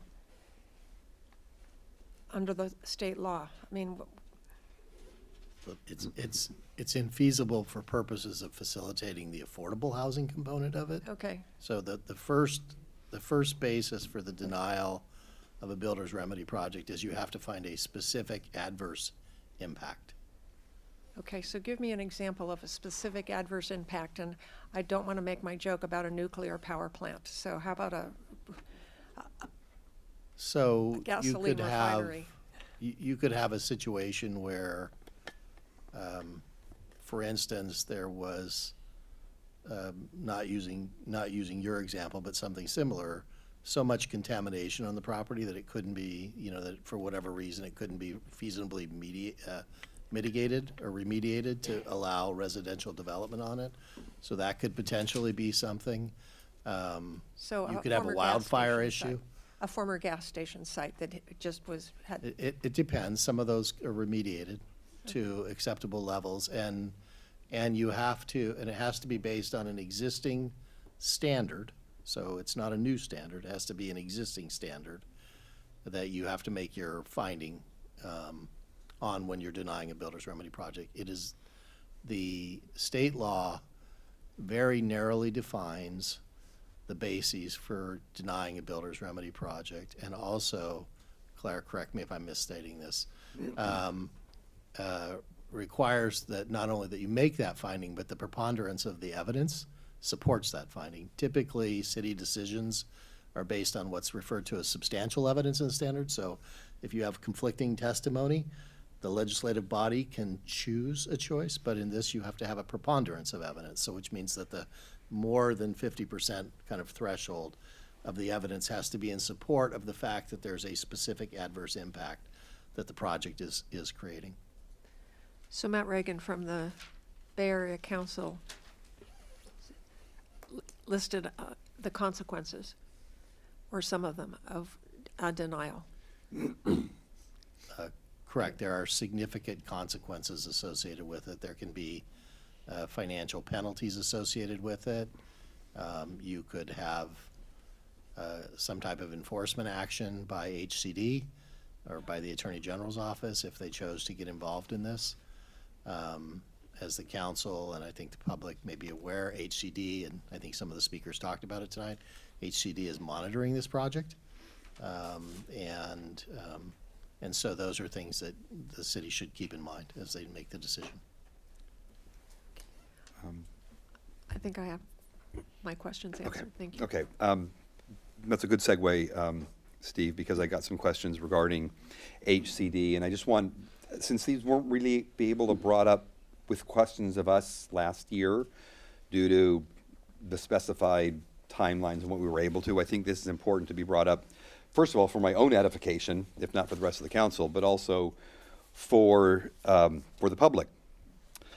So regarding the timeline, we adopted the current 2023-2031 housing element, including the modification authority to address HCD changes, submitted on January 27th prior to the January 31st timeline. The first addendum to the housing element was approved by the council on March 21st, 2023. and sent to HCD, which issued a letter on March 27th, and I see that right there, requesting changes to the housing element. When were the changes required to be submitted by, and how quickly, well, let's start there. When were the changes required to be submitted by? So Mayor, Claire has been the project attorney Okay. on this project Claire? all the way through, so I defer to Claire on this. Good evening, Mayor and Council. Claire Lai, Assistant City Attorney. So under state law, there is a timeline for submitting housing element revisions and adoptions to HCD. So the time frame we're talking about here is after the city's adopted the housing element, so it was sending it to HCD for certification after the adoption. So the timeline for HCD to review that is 60 days from the city's submittal. There is not a further timeline for the city to respond to the HCD comments in that process. But the HCD letter does say, the city has to make these revisions in order to become, for the housing element to be certified. So that is the result that the city is trying to achieve, and so that the timing follows that the city wants to be certified and so responsive. So let me understand that. So they don't give us a time frame or a deadline of when we need to submit them by, but then their own imposed timeline is 60 days to get back to us. That's right. Okay. And how quickly did HCD on the March 27th submission, how quickly did they turn that around? So the time between March 27th and August 25th, so let me start with the letter from HCD for March 27th. It contained kind of lengthy changes, and it's mostly on affirmatively furthering fair housing mobility, and the appropriateness of the city's inventory sites in the housing element to show if it's available and suitable for housing.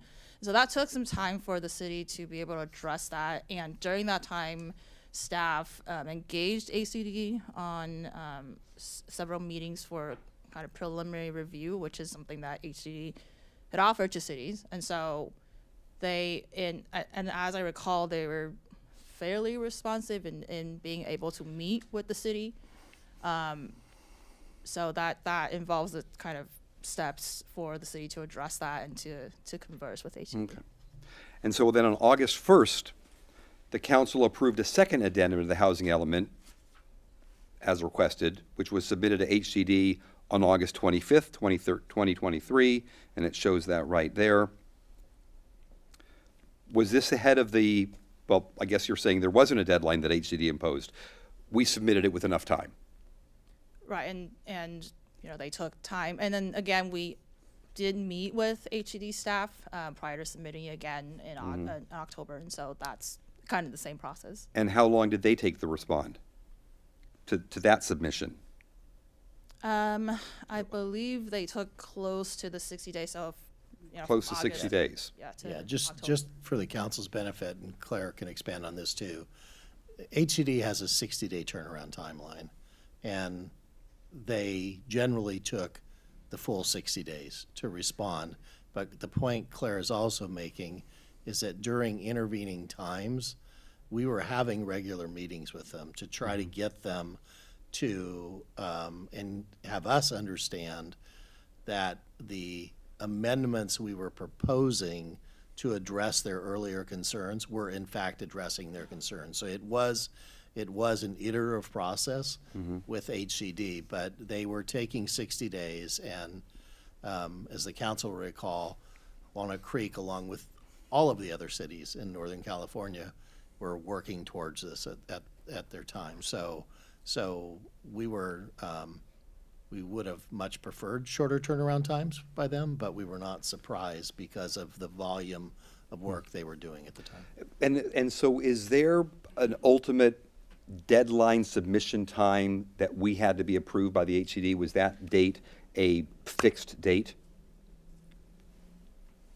You needed a certified housing element by a fixed date to ensure that you would not be subject to potential builder's remedy applications. Remember, as I think, Mayor, your question kind of referenced tonight, this particular builder's remedy application came in less than a week before we were certified, and after we had, if you will, gone pens down on the housing element. We had finished it, and it was in final public review, which is also a state law requirement, not a city determination. And it was during that time period that it was submitted. So there's a fixed date that we need to have approved by HCD, and HCD is taking a large part of that delta in between submissions, pushing us closer and closer to that date, while we are responding positively and approving it on council prior to HCD getting back to us. That's partially correct, but just so that the record is clear, the date to have your certified housing element was January 31st, Claire, right? That's right, 2023. And so anytime after January 31st, 2023, we were subject to a potential builder's remedy application. Just the city never received one until the very end when it received this application. So then there came a technical update that we then had can you describe what a technical update means to the adopted housing element that we had already submitted? Yeah, so as I was saying, staff had a serious meeting with HED, so we went through the edits, and the technical update is the final set of edits that were, I think it was updating the site profiles in response to public comments that we received about the site's owner or developer interest. There were some modifications to the program timelines for the city to carry them out, but they were, more final changes on the. Okay. And so when we did then submit that to HCD, it looks like October 13th here, was HCD given an indication that the housing element would be accepted?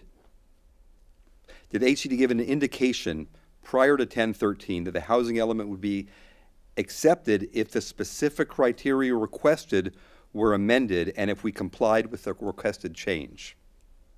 So from the March 27th letter, that letter had said, if the city makes these changes and adopts as appropriate, the housing element will be found in substantial compliance. However, because of the lengthiness of the requested changes, that's really a generally applicable statement, and that's why we went through that process to communicate with HCD to engage with them about preliminary review. And when it was close to October 13th, I recall that we met with HCD a day or two before, and they were aware that we were going to submit. It was coming. Yeah.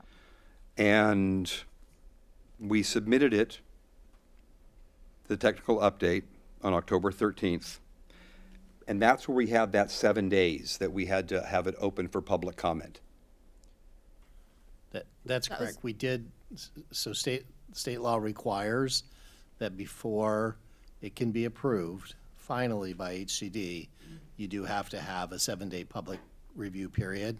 As I recall, we had a number of those during the time period, but the last one we did, and that's a state law requirement, and HCD will not issue a final approval unless that public comment period is satisfied. And in reality, we were getting comments, and this is quite common in all cities in California. You get comments during all of those 7-day public review periods, and HCD will often ask you, do you have a response to that comment? It doesn't mean that they make you start another 7-day review period just because they got the first comment, but we do get comments during that time period, and typically we respond to those comments, and HCD has, when they're ready to certify, they will accept your response and certify anyway. They don't start a new 7-day period. Okay. So they said if you make these changes, we will certify. We made the changes, we submitted. They had already sort of they had said that would be accepted. We go in the 7 days, and in that 7 days, right at the end, just before HCD approves the housing element and certifies it, we get a builder's remedy. Did I have that right? That's correct, within the last week. Can I ask a question in here? But if at any time between October 24th and when our original deadline was in the earlier January. We could have gotten a builder's remedy project at any point in that time, and up until October 24th when they certified, we would have had to accept that builder's remedy project. This one came in late, but it could have come in at any point in that time. Once we were past the initial deadline, no matter how much HCD was saying, you're good, you're close, until we reached that final certification, the legislature has made it clear that we are subject to builder's remedy. I get that it's legal. It's not fair, but it's legal. Well, I'm not even going to say not fair. I get that it's legal. It also it feels like a loophole, and this is something that it seems in an area, and I can talk about that another time, but in an area that the developer knew was more expeditious to do this than go through a normal collaborative process. Can I ask if maybe, and I think Councilmember Darling asked this already, but just maybe to put more of a fine point on it, from the legal standpoint then, the substantial compliance, whether or not you have a substantially compliant housing element, the key date for that is when a preliminary application is submitted. That's right. And the way that's shown is either by HCD certification or court indicates that you have a substantially compliant. Yes, that's correct. And so that's the law. I mean, I think the legislature has made it clear through this process that those are the rules. Yeah, and that's, that's the current law. That's been codified in statute. The bill that codified this law also said that it was declaratory of existing law.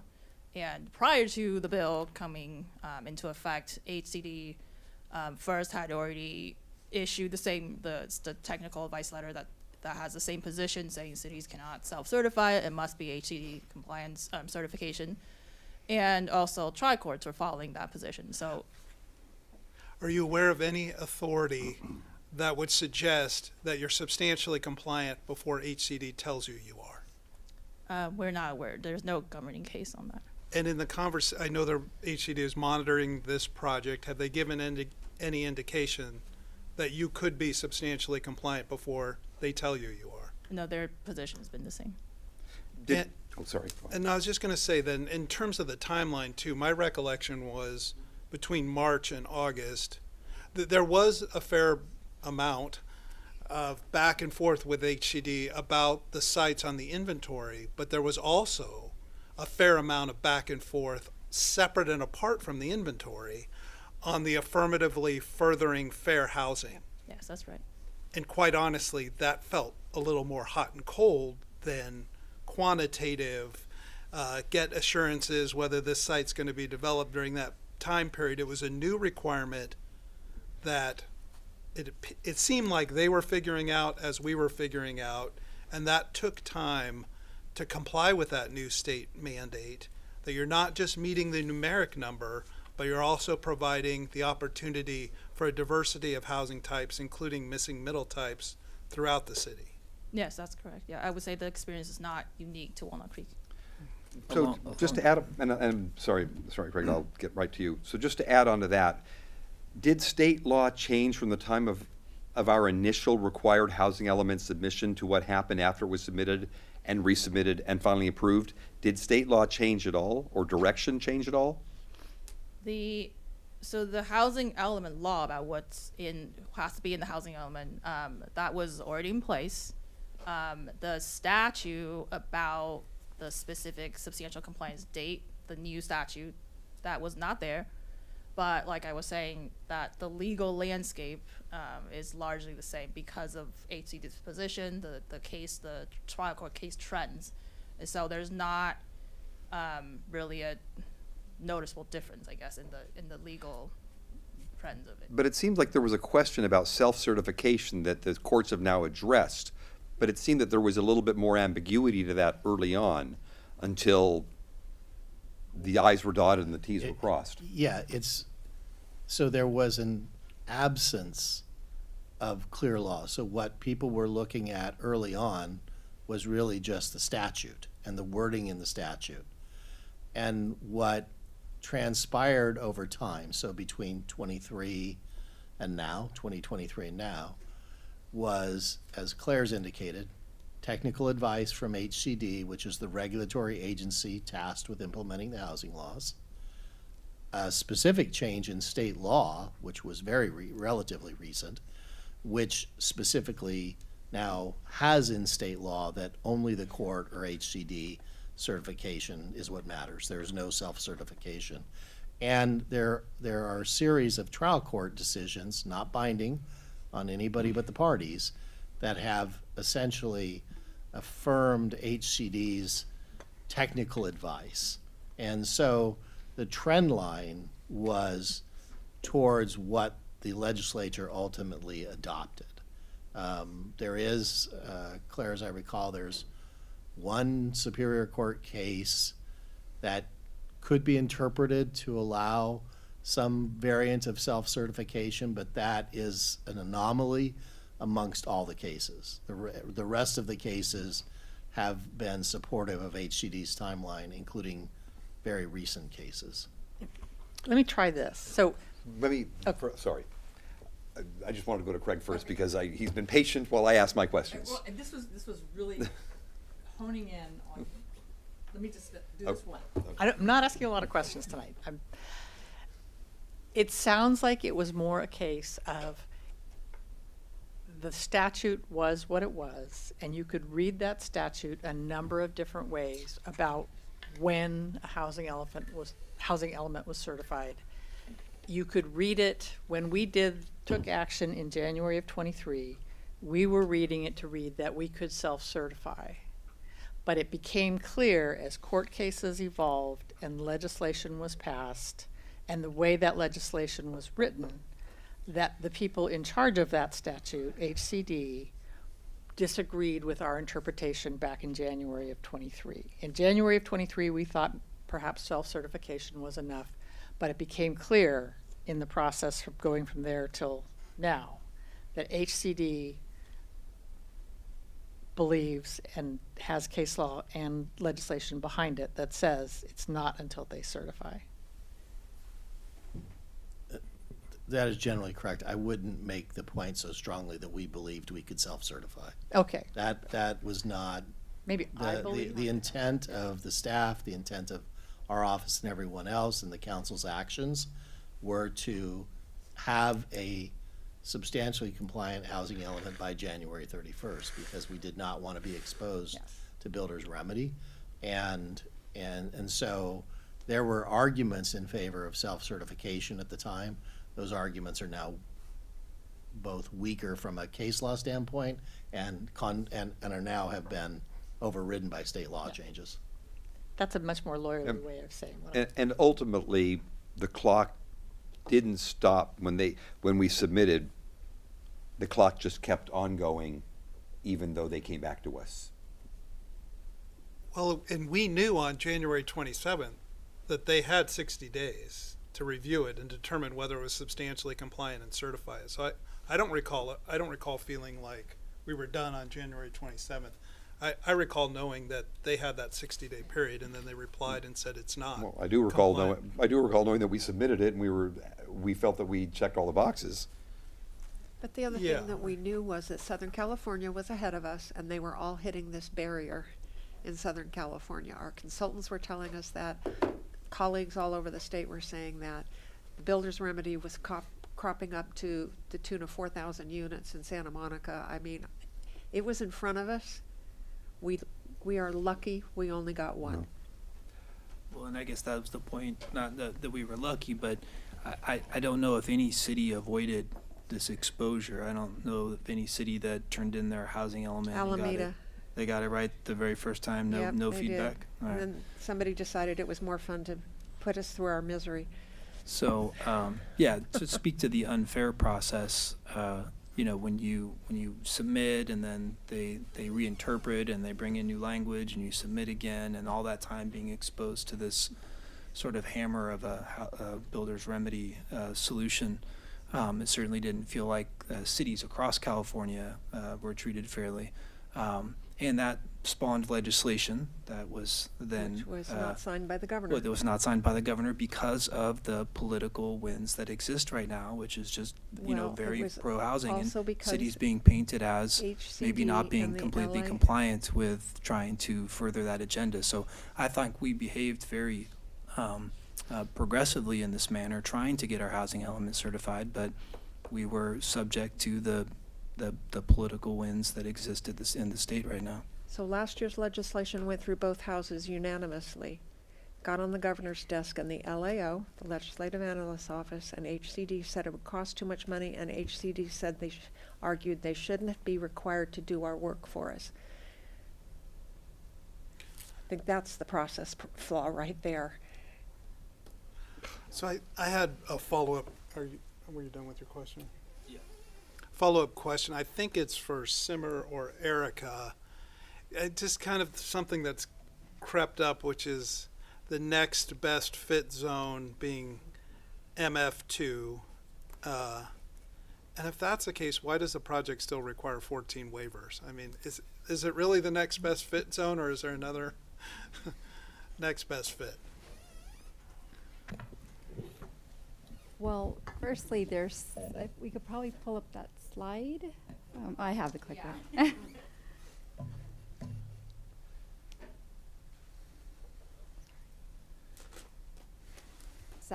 That lists all the waivers. So 10, not 14. Yes, and if you see that there's because there's different zones, that we were trying to make sure this project complies to all of the standards. So when you look at it that way, it's actually not asking for a lot of waivers. I see. Yeah. It's 3 for the M2. Exactly. Mm-hmm. And it meets everything else. It does meet the development standards of both the business park as well as the M2 for floor area, and then height regulations for the business park. So it meets many of all of these listed. Other than primarily setbacks. It's really the storage. setbacks, correct. And the storage requirement that's required for multifamily. Okay. Yeah, the 200 cubic feet of enclosed private storage. And is the idea that people are going to store things in there? Where are people going to store things? It's a requirement. So, I mean, they'll store it in the units. The unit or in the garage? Yeah, in the garages. They're Self-storage two-car units. garages, correct. Okay. Thank you. That's helpful. That's a clarifying slide. Any more questions or topics that we have? All right. I guess that's our questions. So let's bring it back to council for comments. Actually, let me ask our city attorney there. When the time comes for motions, should they be taken separately for each of the different appellants? The action is no. Short answer is no. They can be taken together because the action would be to deny both appeals. That's the staff recommendation, and affirm the planning commission's decision based on the resolutions. I do think if the council's had a fair amount of dialogue amongst yourself and with the applicants and whatnot about, in particular, one condition, possibly two, and so if we wanted to convert the requirement for the non-porous dust barrier along Shadelands Drive, the 8-foot one, into a condition, we have some wording for that. The applicant should indicate whether they would agree to that on the record. And then there's been some discussion about providing notice, and I think the applicant and the Viamonte representatives have both talked about getting notice about demolition and grading, phasing, and scheduling of some sort, so they can self-select if they don't want to be outdoors. And so if the council wanted to add two conditions, those two, those are ones that we have wording for if you would like to do it, but we would need the applicant to agree to those on the record as well too, if the council wishes to impose those conditions. Can I ask a question about the errata? Correct. Go ahead. On the change to attachment 2 draft resolution, this I think is in response to the Viamonte request for notification, and the condition references the applicant shall provide written notice to all property owners. That would be Via Monte, not the residents, because the residents are not technically property owners. That could be the Via Monte Property Management, that's correct. Okay, thank you.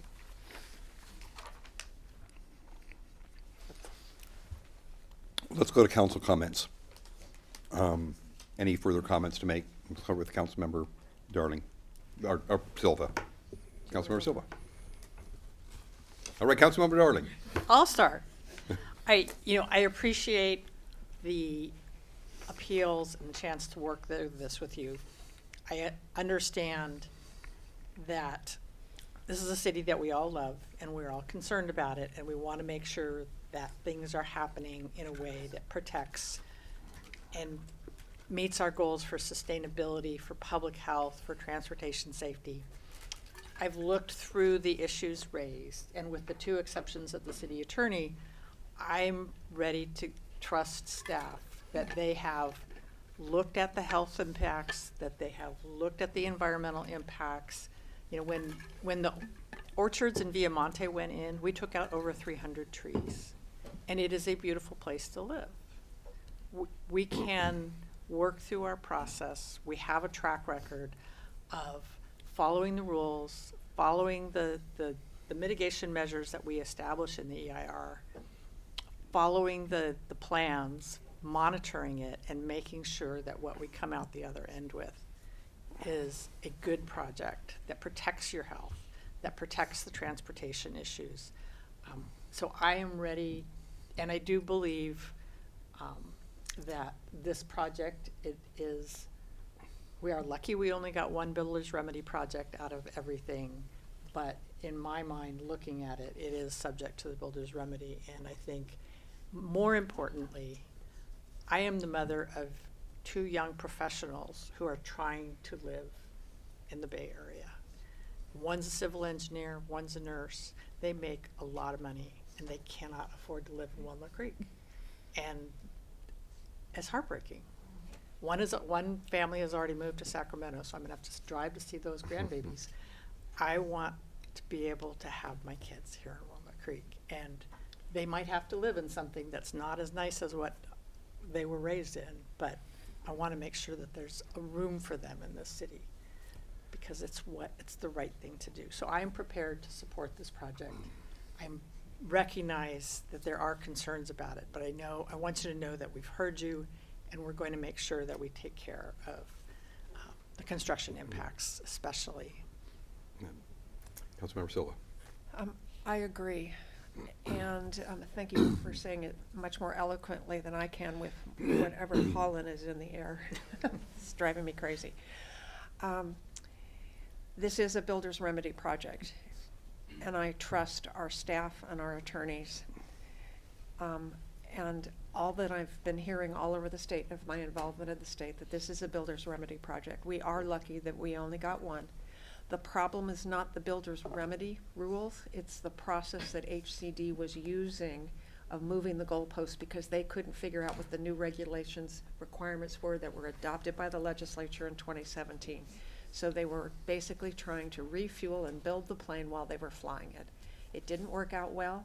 We tried last year to get better legislation to tighten it for the 7th cycle of RENA. We're still gonna try again.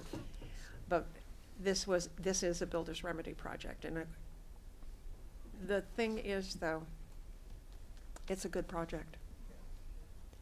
We need housing, and we need housing that is middle income and of this style. It is not unusual for Walnut Creek. It is a better project than the Summerhill project that's up on Palmer, which is all white. This has a variation of style, variation of color. The landscaping is better. It looks more welcoming. I appreciate the changes that were made based on the design review comments. And it brings in that there's going to be 55 affordable units for lower income. It's a for sale project. It is starter homes. We didn't start in 4-bedroom houses. We started in studio apartments in Chicago, which is but this is good for us. And they've addressed the issues at a level that is above and beyond. And I think there is a way to, I appreciate the errata sheet that talks about the, I'm just looking at what the two are. So one is related to the notification of demolition, and the other is related to, they're both. The other condition we'll read into the record. Okay, So thank you. it's actually the same. Yeah, I was gonna say. To the wait, two, both resolutions. It doesn't make the Okay. same change. All right, thank you. And so I'm prepared to support the project. Councilmember DeVinny. Yeah, just to address it from the appeals standpoint, I think that we really did look very closely and take the appeals very seriously and the concerns and the points that you raised. And I do think that based on our current law, this is a builder's remedy project, that we didn't, by the definition that exists now, have a substantially compliant housing element.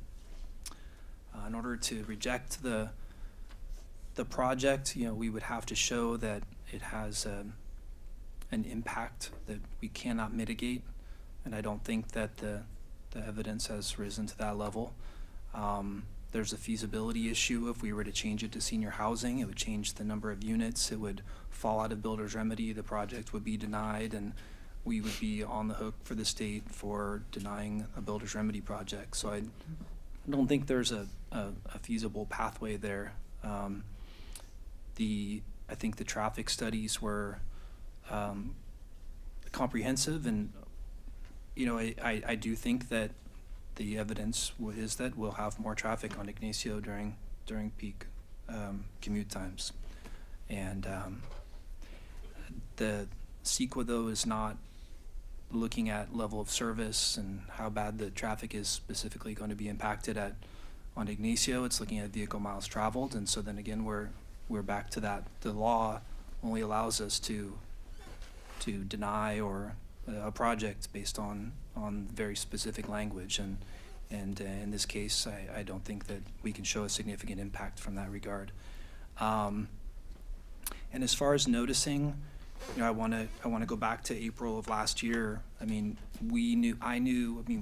talked about it as soon as this project came about, that this would be an issue at this date right here, where the project would be before us. And how do we alert the community? How do we have these discussions? How do we engage? And we specifically designed a meeting and a discovery process around that in April of last year to try to draw public discussion, to try to shed light on the project and let everybody know it was coming. But it's very hard. People are busy. So I think we met the legal requirements for noticing. We certainly tried above and beyond that to notice. I included it in my newsletter to talk about. So you're never going to reach everyone, and we'll continue to try to be better about that. But we made an effort. In regards to the pollution, I think we've talked about that fairly extensively, and I think that the project is complying with best practice as far as controlling particulate matter and dust and environmental hazards, and they're using qualified hazmat contractors, which will not allow things like asbestos and so forth to be projected into the community. I think I heard that the applicant is comfortable providing an occlusive barrier on the fence, which is a concession that we appreciate. In regards to emergency access, I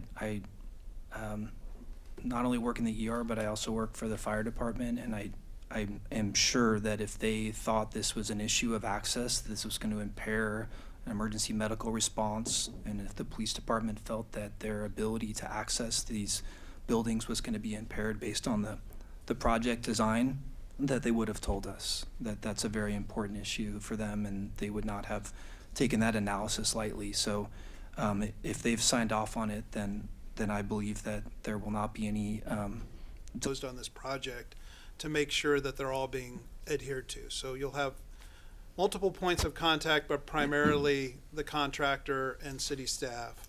I mean, stepping back, I'm convinced it is a builder's remedy project. I don't have really any doubts about that. But I also think that I see the positives of this project as well. They've been articulated by my colleagues in terms of missing middle housing. It's exactly what HCD was holding up certification of our housing element over, because we didn't provide for a diversity of housing types, primarily out in Ignacio Valley. That's why they said they weren't going to. We had enough units downtown and around the BART station. They wanted us to provide townhome type developments out in Ignacio Valley, which is exactly what this is. Shadelands as a business park, I wouldn't say it's in transition, but it's had challenges over the years. And I think this executive park, if it was fully leased with office, we wouldn't have never got this proposal. It would have, or if there was a potential to redevelop it as office, this wouldn't have come forward either in January of 2023 or October of 2023. But the park is changing and evolving, and I think generally that's a good thing. I think it is a good thing. I think that we've struggled with Shadelands for a while, and I mentioned earlier in my report that we have vacancies. We have plenty of vacant office space in and around the BART station. So we're not short for office space. I was encouraged to hear there's at least the type of office space that's at that executive park tends to be smaller spaces that could be unique and in demand. So I was encouraged to hear that there's the potential for that to at least be available during construction, that it won't go away immediately overnight. I think the affordable housing component of this is huge.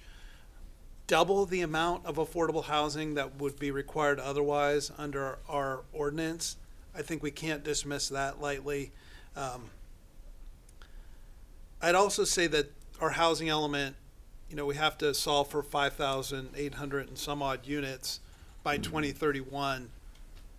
And we need to pick up the pace on that. That as of through last year, we've issued 244 building permits, and we need to have issued 5,800 by 2031. And the consequences of us not doing that, we don't know that yet, but I imagine they'll be similar to a builder's remedy or additional penalties for not just planning for the units, but actually producing them. I'm also the parent of two 20-year-olds that I would like them to have the opportunity to move back and live and own something in Walnut Creek if that's what they desire to do. I don't know that it's Mitchell Townhomes, but something like this is more affordable than a single family home for sure.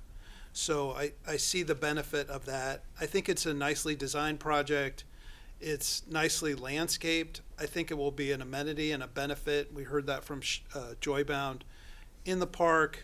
And I think it's also significant that the EIR found that all the significant impacts could be mitigated. That's not always the case for a project of this size, that you'll at least have a significant unavoidable VMT impact or a significant unavoidable greenhouse gas emission impact. It did find significant impacts to air quality, and that it imposed the most stringent mitigation measures to make sure that there wouldn't be any adverse health impacts. So I too am prepared to support this, and I just wanted to echo Jan's comments that you did a nice job tonight leading the discussion. Well, I appreciate that. Thank you. We'll see what you say after what I have to say.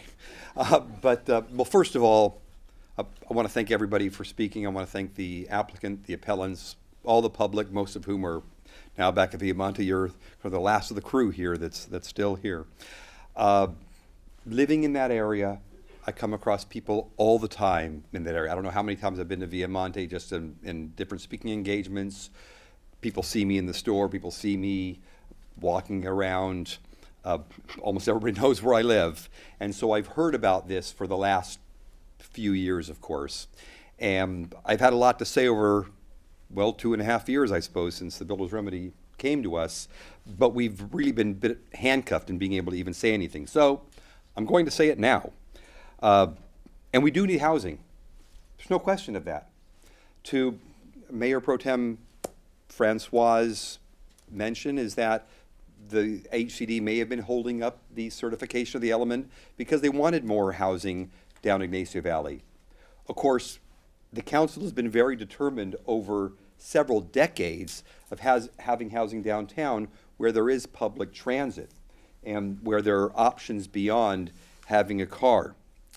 The HCD has required housing and required us to meet these housing numbers, but they're not requiring jobs to be built there. They're not requiring transportation options, just the housing, which, as we know, has been a problem throughout the area here, throughout California, throughout a lot of the country that doesn't have efficient public transit all over. I mean, especially having been in Japan, you were never more than a few blocks from a train station. I mean, that is just not the case here.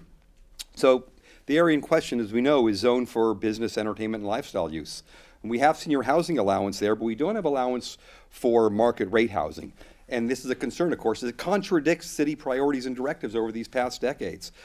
It's 3 miles from Pleasant Hill or Walnut Creek BART stations, not serviced by consistent public transit.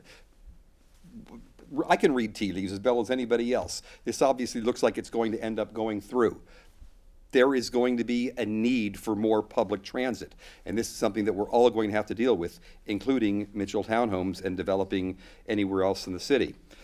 We've been thoughtful about building housing downtown just because of this, where people don't necessarily need to drive. They can go into a bus and it's a free shuttle. We've done all these things to try to make it as easy as possible for people to then live downtown. This will increase commute and drive times for everyone, since driving down Ignacio Valley and Treat are the only practical ways to get to downtown and the freeway. It increases greenhouse gas emissions and cars on the road, something that's been another priority. We've been trying to keep that off. It goes against our combating climate change and sustainability. It does. It eliminates a large zoned area for jobs. Like you mentioned that there is vacant office space downtown near BART. That's true. But as we've heard from previous building development proposals in the area, these small office spaces are unique, that different businesses can go there and they don't need to have Class 1 buildings to go in. So it's going to reduce that. The Executive Business Park, by the way, had an 85% occupancy rate prior to all of this, which was great for local jobs. In fact, with a change like this, this is now going to increase housing over jobs. We've been trying to more balance the housing and jobs ratio and not make it so much housing versus jobs. We're trying to reduce that. That's been a priority in our economic development. What does this do? It actually increases it. And that's a challenge for us. Walnut Creek has not been a bedroom community, and we've done a good job in building homes. This kind of a project, whether or not, Builder's Remedy, understand that these kind of projects are going to make us more of a bedroom community, something that we've tried to avoid. Had the developer wanted to submit an application for their project along with a request for rezoning, we could have reviewed that, we could have discussed it, we could have collaborated and come to negotiations on that. They didn't want to. Nope, this is the most efficient way. We don't have to deal with City Council. State says we can do it, we're doing it right before the deadline that it's approved. It doesn't feel right. It may be legal, it doesn't feel right. It doesn't feel good. And I am speaking on behalf of the residents that live in that area of Walnut Creek, because I feel I would be doing them a disservice if I was not representing their views here at the dais. What is being done is we need housing, and the way this has been done doesn't feel good. Regarding the EIR and traffic, I appreciate the work that you've done and the consulting on this. I live there, I drive it every day. This is going to increase commute times. I hesitate to say what Judge Judy said, but don't on my shoes and tell me that it's raining. I understand here, but this is going to increase traffic. It just is. You cannot add 400 to 800 cars between the hours of 8 and 9 and not expect it to in that area. It's highly impacted. One thing I do want to mention, and this goes back to something that we had in a June 22 meeting, where I stated in my comments then for a proposal, is that my general concern is that we're now looking to further reduce the business and jobs aspect of the Shadelands district and setting a precedent. And we're going to continue to support a business and jobs district, or we're going to continue to fragment away the business district away from jobs and never to return. And sure enough, in the agenda report here, it states the presence of existing senior living facilities immediately adjacent to the site, along with planned residential development along Mitchell Drive and a neighborhood shopping center, demonstrates that the proposed Mitchell Townhomes project is compatible with the city's long-term land use direction for this area. Exactly what I brought up here at the dais 4 years ago is coming to fruition. We are setting a precedent, and now the next development that's going to come to ask for us to make a change is going to use this as, you've got market rate housing here, now we can continue to eat away in this area that is districted for and zoned for jobs. So it does conflict with at least 2 of our 5 strategic priorities. On the Viamonte appeal, I'm hoping that the developer works with you on some of these. I think they make sense. I think it's easy to be able to do, and I've heard already that they're amenable to that. But I don't think that anything stands to the level of accepting the appeal, which puts the project on hold. I encourage you to continue to work and maybe have Mitchell Townhomes work with Viamonte Management, as Councilmember Silva had suggested. However, on the issue of traffic, as it relates to Ignacio Valley Road and the feeder streets, that those currently lightly used streets during commute times, which will undoubtedly be impacted during commute times, specifically on Mitchell and Viamonte and Shadelands and Wiggett, in addition to Ignacio Valley Road and Oak Grove Road. I think that is an issue. And the appellant on the Friends of Woodlands, Friends of Walnut Creek, right, Steve Elster, would like to see that require a supplemental traffic study addressing directional peak hour traffic impact, which I does believe warrant further study. Not trying to stop the project. I think we've agreed it's builder's remedy. This is going to happen. Regardless of what anybody may want, it's going to happen. But we're looking at a major change to an area in a significant part of our city, and we need to have further information available that would impact the surrounding area and people's lives. I think a supplemental traffic study addressing directional peak hour traffic impact would be of great help. And for that reason, I'll support the appeal until that's provided. So with that, I'm willing to entertain a motion.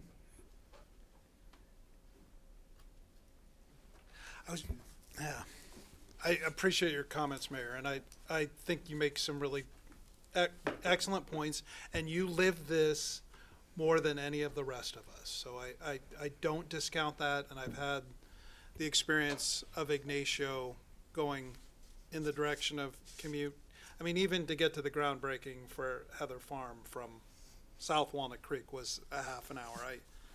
I did want to point out that in my mind, we're building an ethos and a culture in Shadelands with shuttle service going from Shadelands to Pleasant Hill BART. So I think it's not BART right at your doorstep, but we're trying to make it easy for people to use an alternative transportation. And in my mind, the market it's not what we're doing. The market's already making these decisions. Del Monte is closing. Joint Genome closed, and to rehab that building would have required a substantial expenditure of money that the owner was not going to do, and it went to senior housing instead. So, I mean, we can control it to some extent, but there are some things that we can't control, and the market will dictate it, and we can try to be in control of it somewhat, but I think holding on to the idea that it's going to be this traditional business park from the 70s and 80s, I don't see that as a future for Shadelands. I see an exciting future still, a mixed-use future where there's still an office component, and I'd like to see the opportunity for smaller, like you said, incubator business space. And when I was mayor, met with some startups that have now won awards that were in the executive park, and I want to see the ability for that space to still exist in Shadelands, because I don't think they can afford the Golden Triangle. But I mean, I think it's been a good discussion. Obviously, there'll be more of a discussion as part of the general plan update. But for now, I'm prepared to make a motion.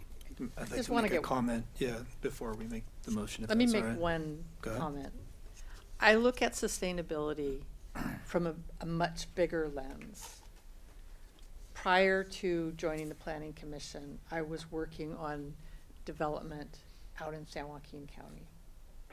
And what I was finding there, all the new towns being built and planned, hundreds of thousands of people in San Joaquin County, right up against the county line, and then jumping in their cars and driving to San Francisco.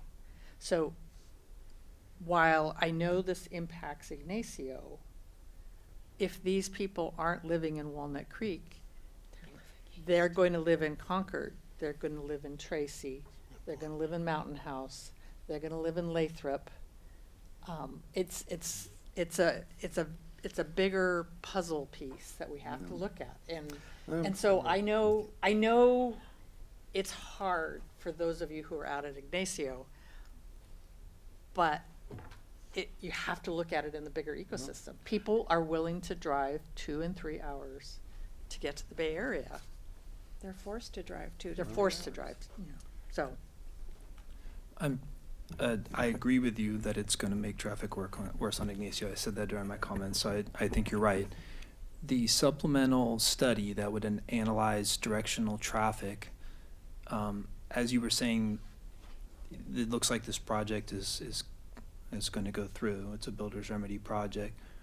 The supplemental study, what would its function be in regards to this project? Can I make a suggestion?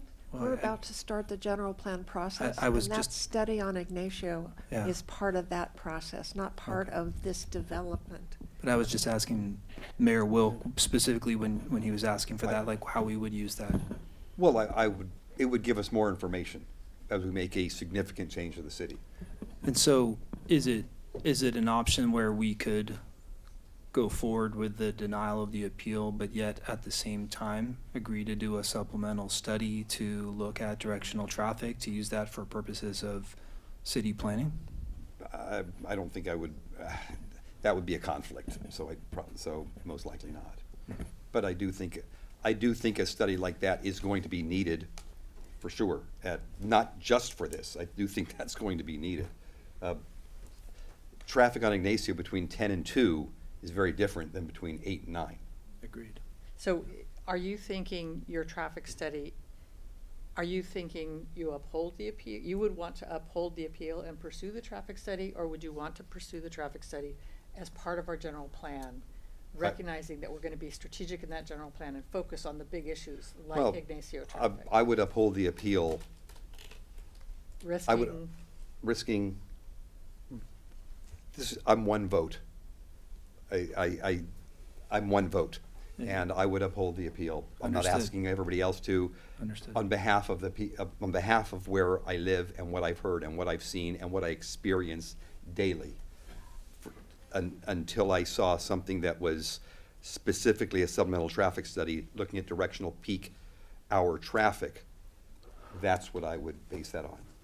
would you still have that opinion? If we all said you're right, we'll vote with you? Let's Can I find out. ask- Well, Can I ask a Somebody has to question make of a motion. staff? Can I make a motion? Can I ask a question of staff? I could swear I saw a directional peak hour study in that traffic analysis. It was referenced. He's nodding yes. It was there. It may not say what you wanted to say.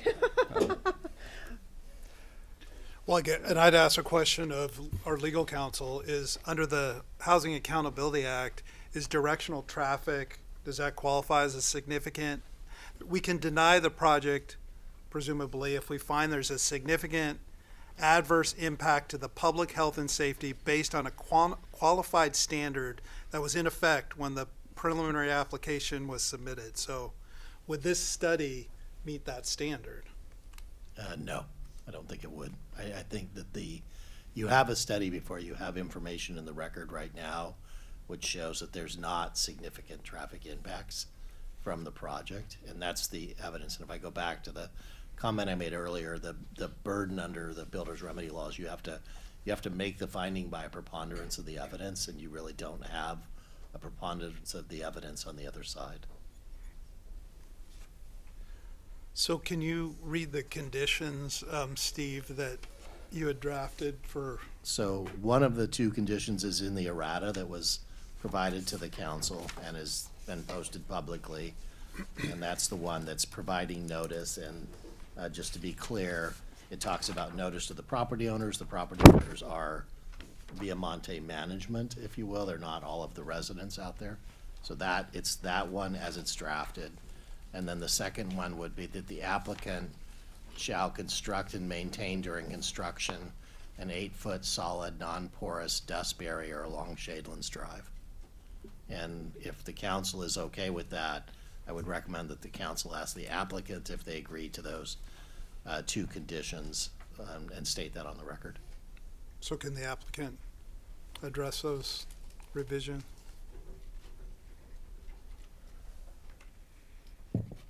I think we're generally okay. I think we would just want to say it's a green screen fence. That's a construction term that we all know, that's accepted by the construction community. So rather than a barrier, I just would prefer that, if you all be okay with that. You know, I'm okay with that because I know the primary mitigation here is the watering, the covering the trucks, and using the Tier 4. The green screen is really more of an aesthetic thing than a particulate matter. But I'm okay, so I'm okay with that. I would be, To clarify, 8 feet? Okay. Yeah, okay. yeah.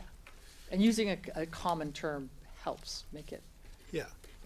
Okay, so then with that clarification, you were okay with the other, the notification measure? Okay. Got a nod from the applicant. I would move that we deny both appeals and affirm the Planning Commission's February 12th, 2026 decision, that we certify the EIR and approve the project entitlements subject to conditions of approval and attachments 1 and 2 with the changes to condition number 102 in the errata sheet, and with the clarification that the green screen construction fence will be 8 feet in height. Sorry, and that would be a condition of approval that we would And add that- to the conditions of That would be imposed as a condition of approval. Second. Mayor and council, I just note, the council has a unique situation where you have two resolutions in your packet, so this motion is approving both of them. One of those resolutions is specific to the Viamonte appeal, and the other one is specific to the Friends of Walnut Creek appeal. Correct, that was the intent of my motion. And we have a motion and a second. Could you take the roll call, please? Mayor Pro Tem Francois. Aye. Councilmember Silva. Aye. Councilmember Darling. Aye. Councilmember Divini. Aye. Mayor Wilk. For the reasons stated, I will be voting no until a supplemental traffic study addressing the directional peak hour traffic impact would be provided. Obviously, being in the minority vote on that, it won't be provided, but hopefully for the general plan it will be. And with that, we are adjourned.